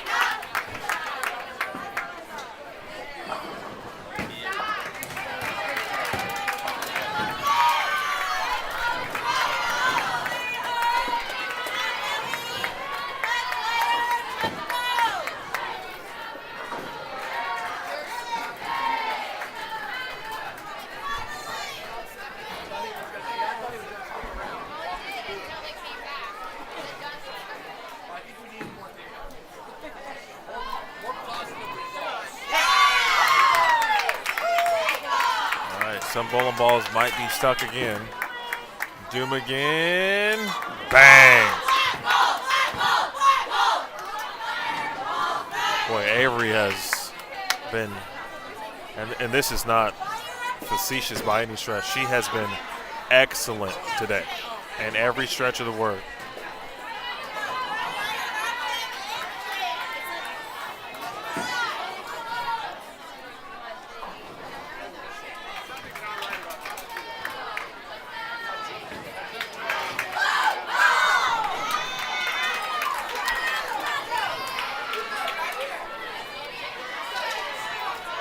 Well, unfortunately, this one is, they'll probably have to kind of be in the vicinity. Matt will probably have to stay down in this area just so they can complete this game. You know, Vandy's in a really good rhythm, right? The last thing you would want to see at this point was for them to have to be moved. To be able to finish this game strong.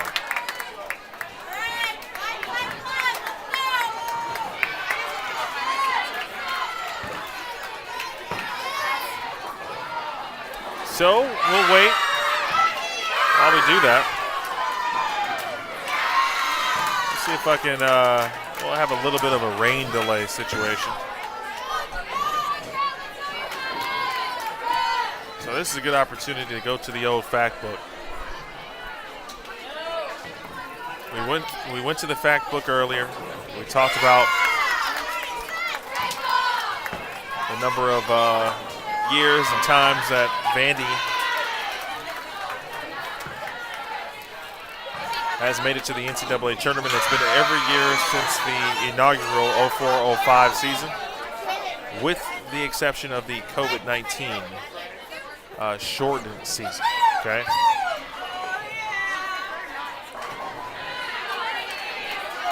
But most of you know, if you're a Vanderbilt fan, how many championships they've won. And so since we've got a little bit of a rain delay, we'll have a little bit of trivia. So I will start with that, just to see who's really a Vanderbilt Commodore fan. And if you don't mind dropping an answer in either the YouTube chat or the Facebook chat. How many NCAA titles have the Vanderbilt Commodores won? It's a two-part question. And which years did they win them? All right, first question, or 1A if you will. How many championships, NCAA titles, have they won? And then the bonus, if you will, is what years did they win them in? So we've got our head official also in on this situation, taking a look at what's happening.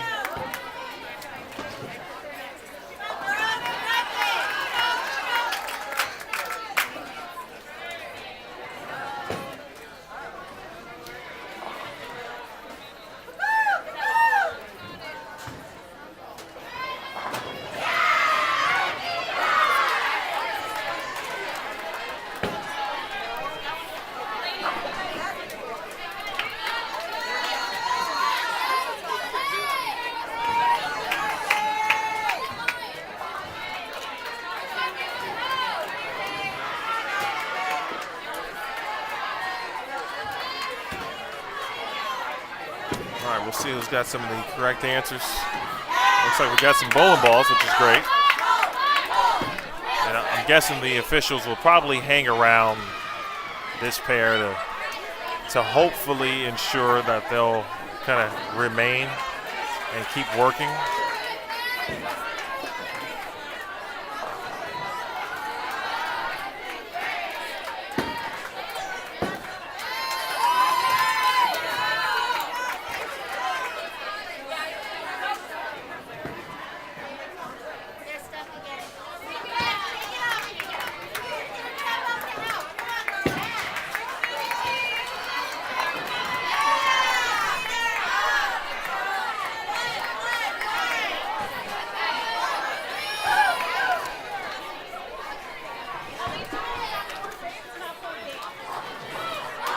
All right, so it looks like it could be an every 2-shot scenario, but there's something that is suddenly blocking the bowling balls to properly return and get up the hill, if you will, to the ball return and onto the ball return rack.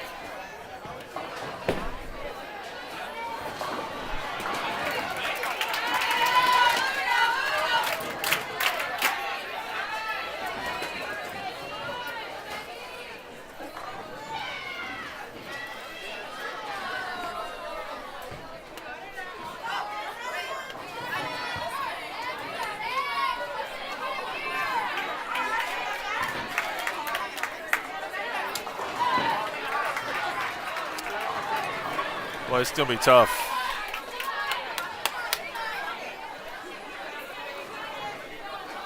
I mean, you look at the scores for Vandy, and this is just from the Vanderbilt perspective.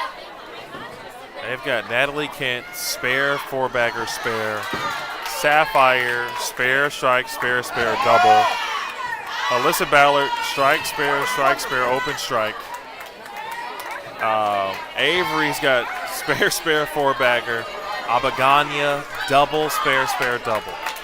This is not a pair you want to leave.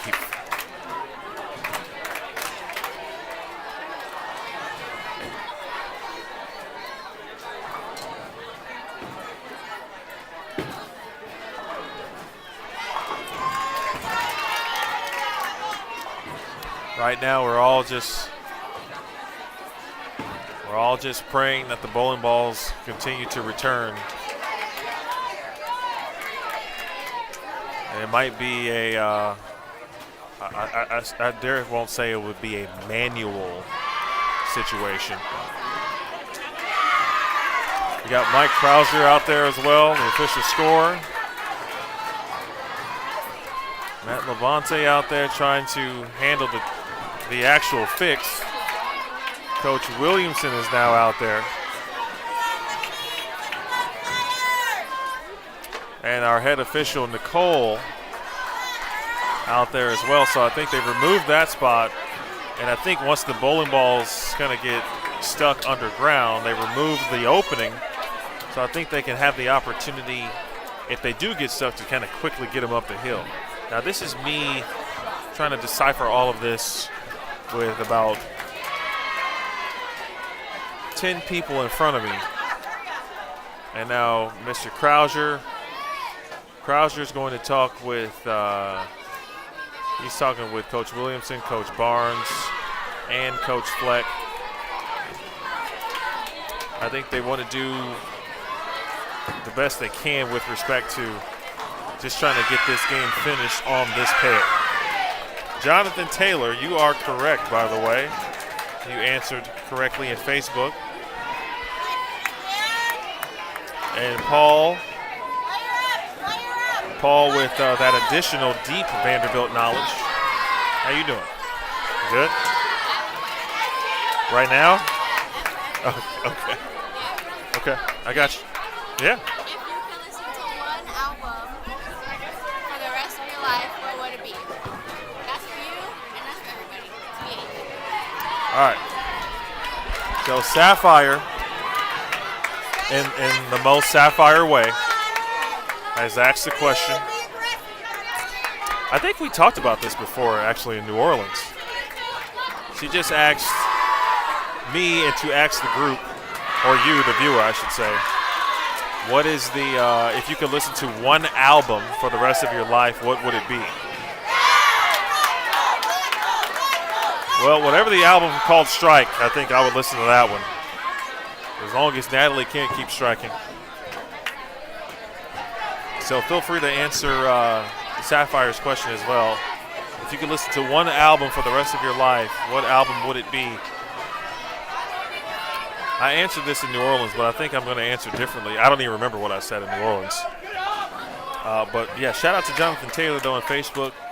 Vanderbilt has won 3 titles, and then Paul on YouTube. And indeed, the correct answers: 2007, 2018, and 2023.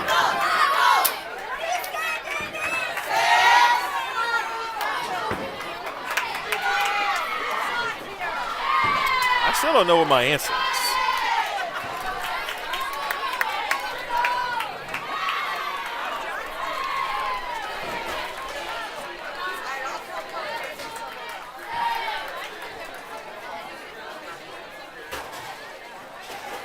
So right now, boy, you talk about a day of firsts. Coach Williamson and his, I mean, I'm sure he's done everything you could do as a bowling coach.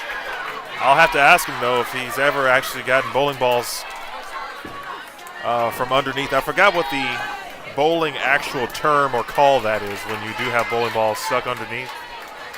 Or the underground, that's it. I don't know if he's ever taken care of an underground during a tournament. That might be a first for a coach who's been in this business since the 04-05 season and a little bit before that. So basically, as I mentioned, they've essentially left the portion in front of the ball return toward the lanes, or at least the portion of the back. Let me look. Trying to get a good view here.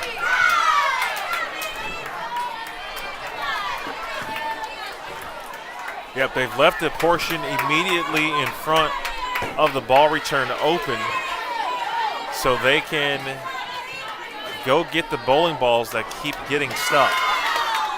Again, I'm assuming to prevent the teams from having to move and finish the game. Then obviously the mechanics can then get to working on 7 and 8 as soon as this game is over. I got to give a shout out to Matt LeBlanc. Somebody's got to get Matt some coffee. I was just talking about first, folks. This is actually a first for me. I've seen undergrounds before, and I've seen them during tournaments and competition. I've never seen officials. That one deflected and went the opposite direction for Jumigan, but I've never seen tournament officials and coaches all dive in and grab bowling balls before they get stuck on the underground.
Abagania now 3 in a row. This feels like really the first time today that the lanes are going to allow Caitlin to really cook.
Push. Brooklyn.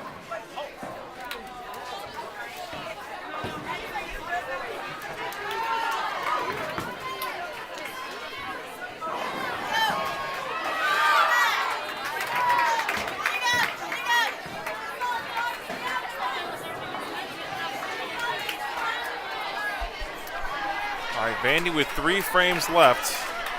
And the storylines have changed from Vandy trying to put together a game, not only just to solidify a spot in the top 4, but now we've added the underground ball return situation that it's essentially affecting the pace of play, but not by much.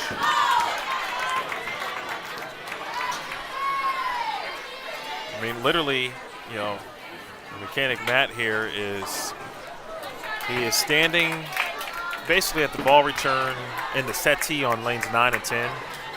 He's paying attention to the ball return on 7 and 8 so he can see what's happening, and then he can see when the balls get stuck.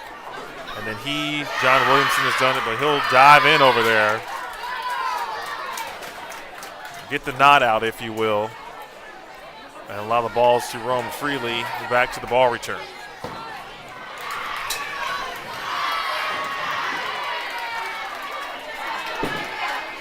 Not bad. That was a good shot, and this is Mia Sales, the junior, and her sister also on this team, and Dottie, she's a freshman. Coach Fleck was talking to Mia early in the game about trying to get a little further left, around 4th, 5th arrow.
Shot.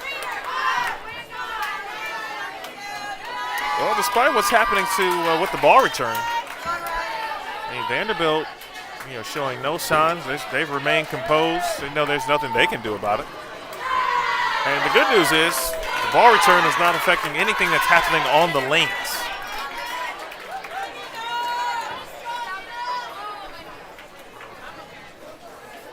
Boy, Arkansas State is locked in a battle with Carroll.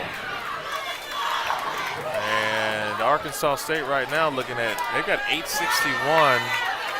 They may end up falling just short of their bid to sneak into the top 4. Sapphire. Oh my gosh, wow, the 9-pin went? Are you kidding me? That was incredible. You heard my disdain for that 9-pin, and then she just got that thing to carry. I don't know what pin hit what. I think it's very fitting that a young player named Sapphire is throwing a bowling ball named Ruby. All we need now is maybe some diamonds.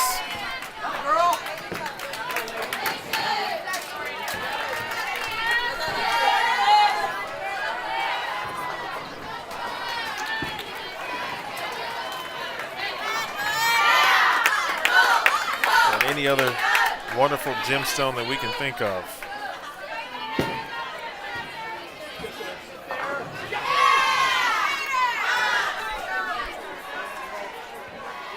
Surprised that no one's named the ball Topaz. Although I feel Amethyst was an actual name of a bowling ball.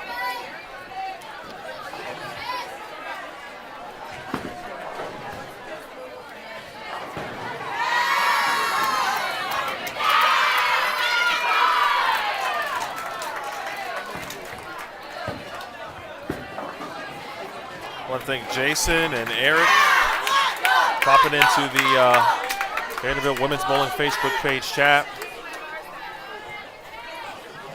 Vandy's low game today is 990.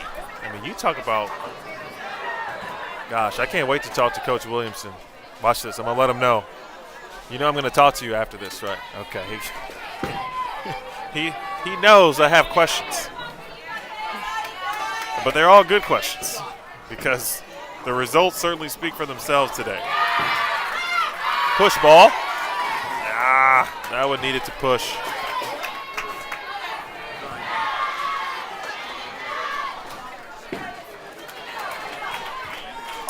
Abagania's got, to me, she's got like GOAT type of talent. And it's not even just the talent part. I think a lot of it to me is I watch, and she's a freshman, so I have to keep that in mind. But I watch her, and she's not uberly disappointed, although she could have made that. But you can tell, like, she knows when she was on target, missed target. She knows instantly.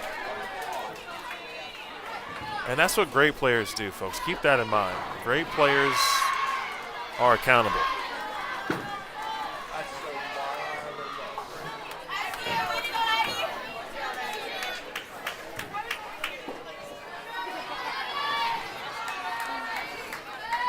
The San Diego duo talking to each other right now.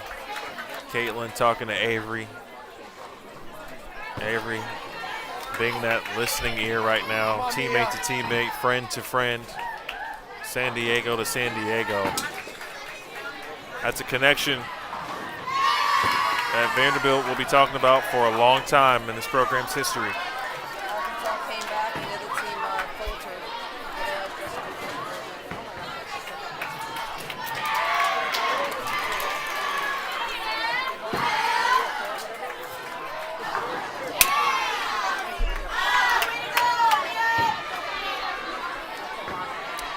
Ted kind of like Mia Sales' game here. It's a taller two-handed player.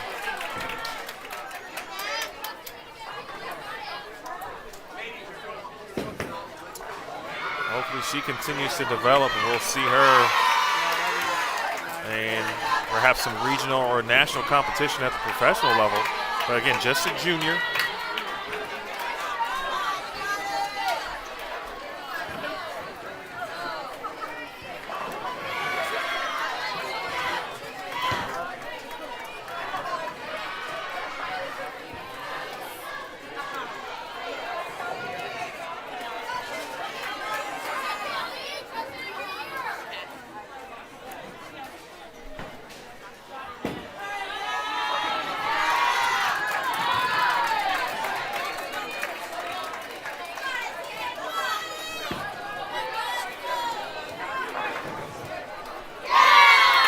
Natalie Kent setting it up again. Someone yesterday said, I used the word table setter. Boy, she has been that. She's so good.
All right, the 8 count for Saf.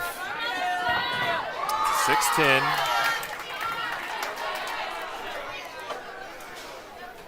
Well, I tell you, if you could give Vanderbilt a mulligan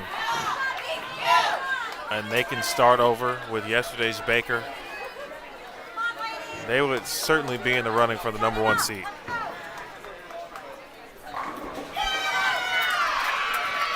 But such is life. That's not how it works. But they will get everything that they wanted, and that is to bowl well today and ensure themselves a spot in the top 4 with the main goal at hand for the weekend, which is to win the championship.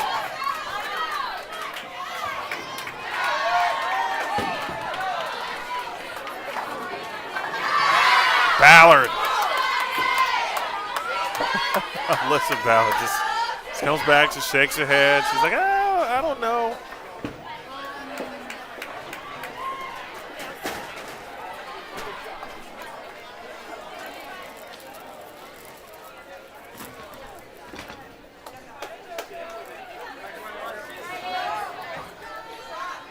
The other interesting thing, too, we were talking about, obviously, Vanderbilt winning 3 titles. They also have 3 seconds. They finished runner-up 3 times. So they've made 6 TV shows. They've battled for the title 6 times.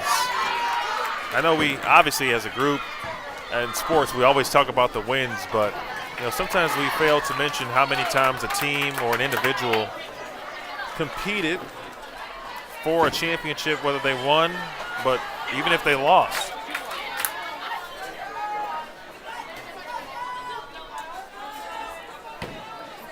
If you get to the show 6 times, they've got a 50% winning percentage. That's pretty darn good.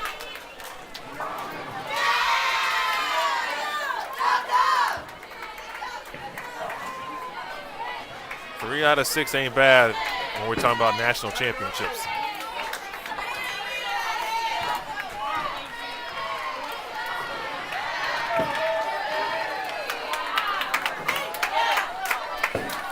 Avery Dimmigan trying to maybe hold on for that individual win. He's got 2:25 left on the scoreboard.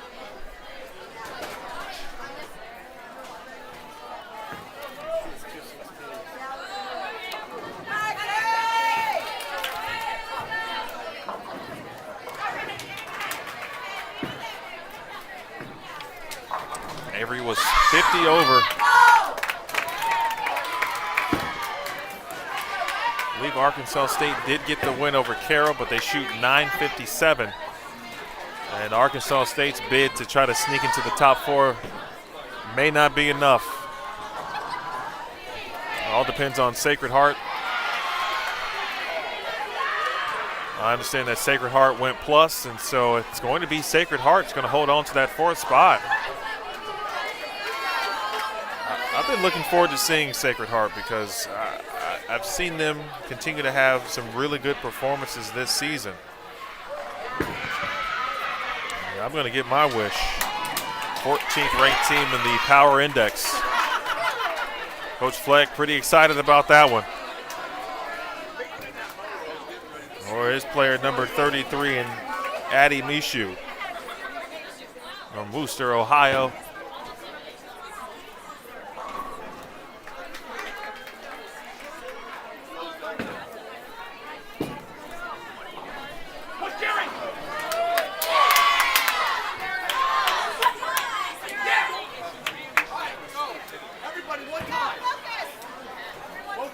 Coach Fleck says, hey, 1 time, 3 times. And that's a way to simplify it. Everybody, 1 time, 3 times in the 10th frame, meaning, hey, 1 shot at a time, throw your best shot 3 times. Meanwhile, Vanderbilt with another opportunity. 10th frame sitting at 9:18.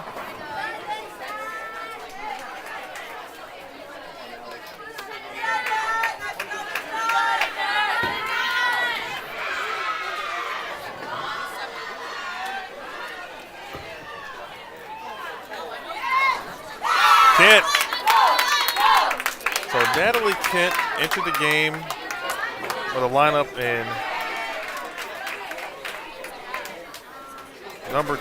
game number 2. She shot 192, 222, 245. And now is going to shoot a possible 240. Now she strikes here, she's in the 240s. Non-strike, she'll be in the 230s. There it is.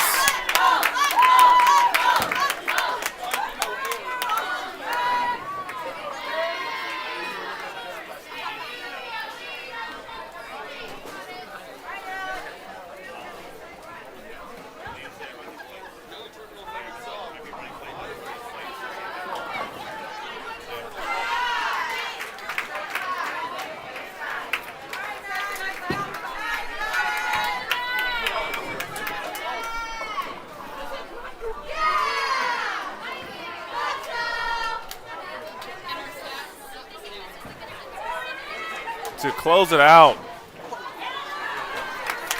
What a nice run today from Natalie Kent.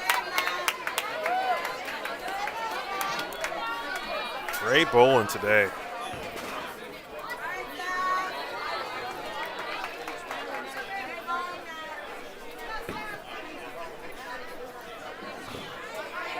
Natalie went plus 107 for 4 today. That's an average of 226.75.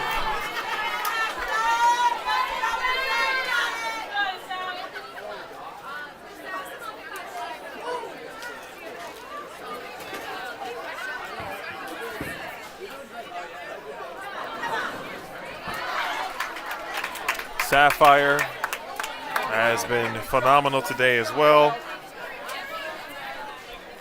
237 game 1, 256 game 2, 159 game 3, 226 game 4. And now we await the finish.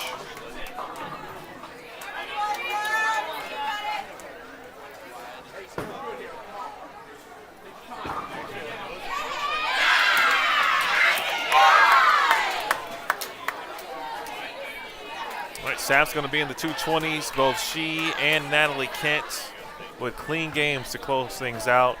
I think both players with minimal opens, and that's the story of the day, or one of the stories of the day, is the fantastic spare shooting as a group from Vanderbilt. If you had to draw a map today, basically, that's going to get you from A to B to C. And the map today would have been, it started with Coach Barnes. I talked to her this morning. She said they were going to add a little bit of surface to some bowling balls to try to do a better job of controlling the break point. They did that. So that would be point A. Of course, when you have an understanding what your ball's going to do, you feel good about it. They talked about the swing being loose, you can execute. That's all a part of point A. Then they get to point B, where they struggled with spare shooting yesterday, in particular single pins. Well, that was phenomenal today. That gets them to point B. And then today, the final thing for me would be the way they performed against Sam Houston State. In a game where they wanted to win, first and foremost, but they wanted to gain some pins on Sam Houston State. And credit the Bearcats because they both phenomenally, they shot 11-22. Vanderbilt shot 11-51 to get the win. But I think it proved, and not that they needed to see it, right, but sometimes a team needs to see it. Need to see it in action.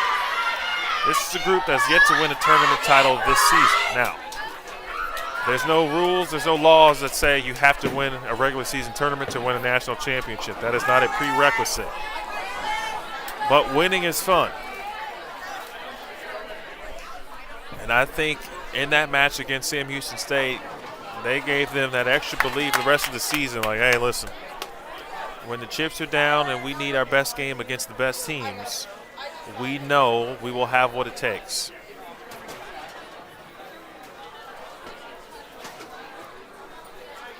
A fantastic day of bowling. Great teamwork all around.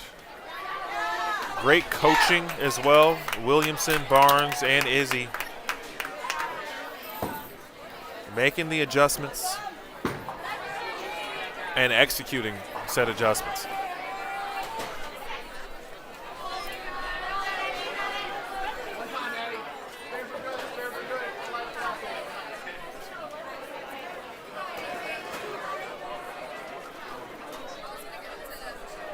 Melissa shoots 206.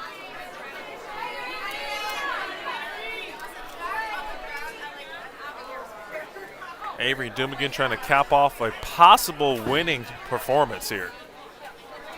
Bang! Her lone open was the 7-10 in the 7th.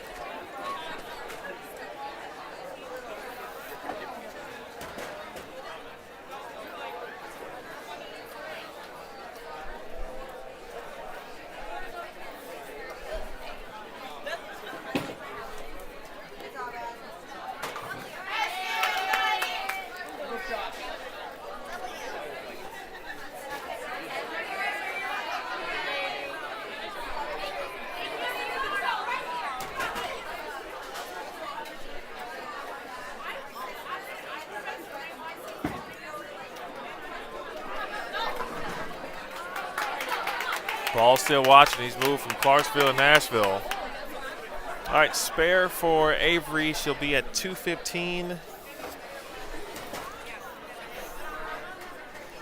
That would get her to 1065. Actually, I'm sorry. That would get her to 1165. I beg your pardon. An average of 233. Again, that's if she makes the spare. Plus 165 could be enough.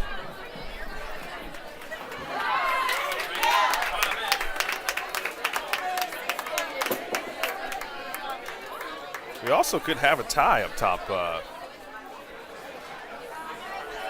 Caitlin Ruzak had been bowling in the leadoff position for Arkansas State. There is a 225 game in the leadoff position.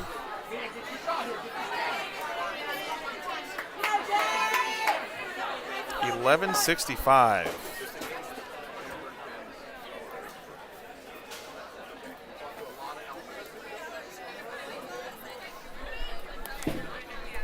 For Avery Dumigan. Meanwhile, let's get Caitlin Abagania to the 230s.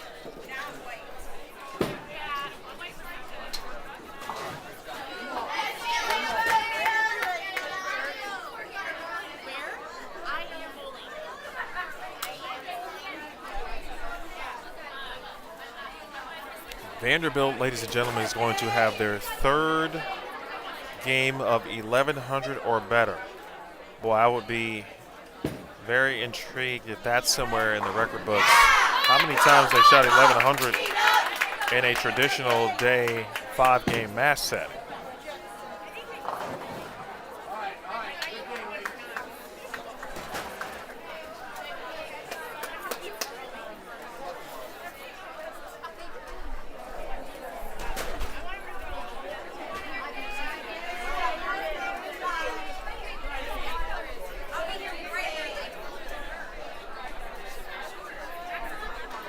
Can't do it much better than what Vanderbilt did today.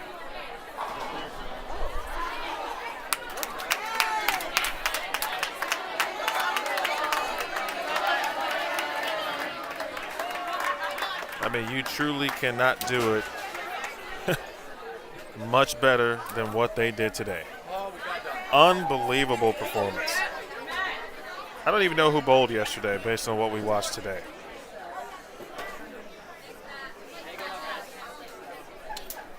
We'll do a couple of final calculations. And then we'll chat with Coach Williamson here for a few seconds. Woo! We finished match 10. All right, teams, tomorrow doors open As at a 6:30 team, with practice beginning at 7:45. There are 5 games today, 54-60 the rest for Vanderbilt. tonight. 54-60. Of day 2. Might have to start keeping that record, that type of record. 2026 Storm Flyer Lassen. Have a good night, guys. We'll see you tomorrow morning. Final announcements from the teams head official, after yourselves, or Nicole. You're gonna have a tournament official come after you. Please clean up the areas before you leave. There's lots of garbage in around the area. Thank you. Look around the tables, look around the concourse, look around the bowlers area. Pick up your trash. As the tournament official, I'm telling you to do it. Thank you.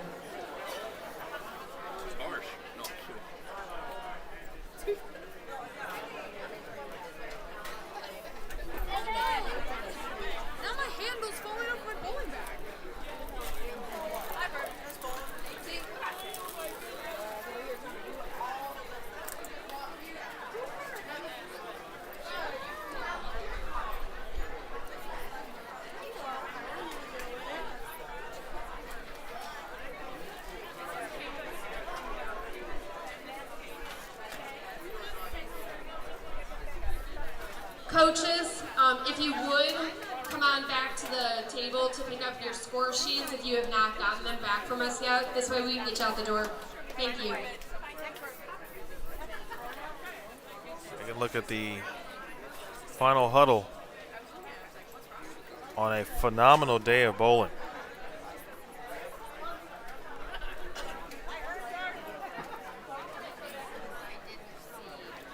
So 54-60, the traditional team effort today. I'm going to take a wild guess. And again, unless Jack State put up a number, which they certainly could have, Vanderbilt probably leads all schools in traditional pinfall today. I also don't see our little tub up there. They essentially went minus 53 in Baker, but plus 460 today in traditional. Same players, just a different mindset and a different game plan.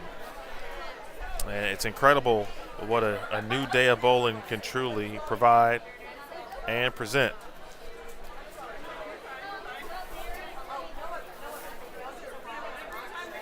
Just a quick programming note.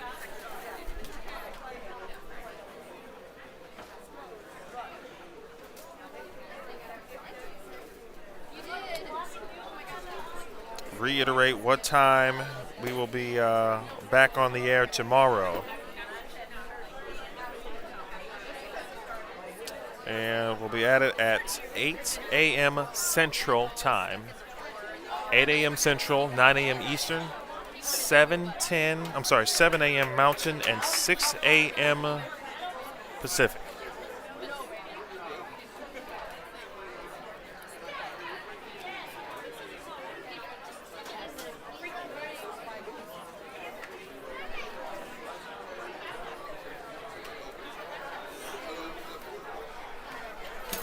And the crew now, of course, about to get to work on 7 and 8 and try to figure out what the actual problem was. Shout out to Matt Labonte, though. He got us through those final couple of frames. I'm going to take a moment quickly here to talk with Coach Williamson. And obviously, Coach, obviously just a complete 180-degree turnaround. You guys went plus 460 today with traditional format. 3 games of 1,100 or better. First of all, have you ever had 3 games of 1,100 or better in a traditional format? The last tournament, we were 600 over, so we were really good on Saturday. And so this is the second tournament in a row where our traditional games have been sort of carrying us. We made some really quality first shots, but we executed the spare shot. I think we missed 3 makeable spares the entire day. Not many splits to go with it. So, we've had a lot of opportunities where we shoot 1030, 1040, 1050, and we say if we would just made the makeable spares, it would have been 1100. And today that was what we did. I talked to Coach Barnes before the start of competition today. She talked about adding some more surface and really trying to be able to control the break point today down lane. I mean, and out the gates, it was clear that was the right game plan. What were some of the other things that you learned from yesterday that you guys did apply today, and that certainly worked well for you? I think yesterday we sort of got a good idea about like the ball motion and the shape that needed to happen, and then we sort of knew people that were going to fit into that. And so I feel like Natalie coming in and was really big. I felt Sapphire threw it really well all day. She did have the 150 game there, but I feel like she hit the pocket the majority of the times in that game. They just didn't fall. Alyssa was really consistent. Avery was exceptionally good. I thought Caitlin executed pretty good as well. It wasn't her best day, but that was not her best day. Then I'll take it. But I think overall, it was a pretty strong effort because I think the girls bought into what we needed to do, and then they started seeing the results, and then the pins started falling. Last one, I'll get you out of here with this. I thought the Sam Houston match, and I've watched a lot of bowling. That was maybe the most well bowled match I've ever seen in my life at this level. and obviously from both teams. And to me, not that you need anything or any additional motivation to go into the bracket tomorrow, but it just felt like you guys know exactly what you want, you know what you need to do, and you know how to get there based on that match. What is the mindset as you head to the bracket play tomorrow? Yeah, I think the Sam Houston match was extremely well played. Two teams shooting 11-20 or better. Both teams. I don't know if either team missed a makeable spare. There's a couple splits in there, but it was extremely well played. That was a postseason match where we told our girls, I had that feeling of sort of win or go home kind of an idea, and each team was throwing strikes and they were responding, and we happened to throw more there, so that was nice. For tomorrow, I think the thing that we have to do is we just have to be ourselves. It doesn't matter who we play. It doesn't matter what the score in the match is. If we start worrying about who we're playing or what's going on the scoreboard, we're not going to be very good. And I felt like today we did a very good job of staying within ourselves. And the energy in the settee was good. So that's going to be the key. Whether it's going to be enough to win, we'll see tomorrow. But I feel like, if we play like we did today, which there's no reason that we can't, I like our chances. All right, great bowling, Coach. Good luck tomorrow. All right, that's head coach John Williamson as Vanderbilt plus 460 in traditional format today. They go 5-0 on the day as well, and including the 11-22 on the end. But again, the big 11-51 over Sam Houston State. And you heard Coach Williamson talk about it. He told the girls it felt like a postseason type match. It certainly felt like a championship level match. And we will look forward to, speaking of championships, now Vanderbilt will be looking for a championship tomorrow. Don't know their opponent, but we believe it to be Sacred Heart University at the start of the day. It will be the 3-4 matchup with, assumably, Jacksonville State, the number 1 seed, and Sam Houston State, the number 2 seed, assumably. So with that said, with Vandy being in the 3-4, they will have to win the first match, of course. Then they would face the loser of the 1 versus 2. But we'll see how it all plays and shakes out tomorrow morning. Again, competition will begin with practice at 8 a.m. We'll be live on the Vanderbilt Athletics YouTube channel and the Vanderbilt Women's Bowling Facebook page. What a day for your Vanderbilt Commodores. Phenomenal bowling, great spare shooting. Makes for a great Saturday evening as Mia Yeager says goodbye, everybody. With that said, big thanks to all of you for watching. Fantastic viewership today. Folks, it's finals day tomorrow. You know it's going to be rocking and rolling, so I encourage you, please, if you got to wake up early, get your coffee, be here with us. It could be 3 fantastic matches. In fact, for Vanderbilt, it would have to be 3 spectacular matches for them to win the Flyer Classic tomorrow. Look forward to seeing it and being here with you. I want to thank, of course, our players, our coaching staff, Coach Barnes, Coach Williamson, head coach, associate coach Josie Barnes, and assistant coach and Isabel Allen. I want to thank the staff here, Strike and Spare 2 in Lockport. I want to thank our support staff as well. As always, Renee, who makes everything go the way it should go. Renee Mackin, Brittany LaGeorge, who had to return to Nashville, Director of Student Services and a former collegiate bowler, maybe certainly one of the best in Vanderbilt program history. Big thanks to Skylar, our trainer, and everybody watching from afar, and of course the athletic department and AD, Candace Lee. We will see you in the morning, again, 8 a.m. Central, 9 a.m. Eastern, 7 Mountain, and 6 a.m. Pacific time. This has been a presentation, day 2 of the Storm Flyers Bowling Classic here in 2026. Vanderbilt will enter tomorrow as the number 3 seed, and is set to face, presumably, Sacred Heart in the opening match. They will have a chance to win the Flyer Classic. Until then, my name is Emil Williams Jr. We say so long for now. Be safe, be well. We will see you in the AM. This has been a presentation of said Flyers Classic. You watched it live and only on the Vanderbilt Athletics YouTube channel and the Vanderbilt Women's Bowling Facebook page. Good night, folks.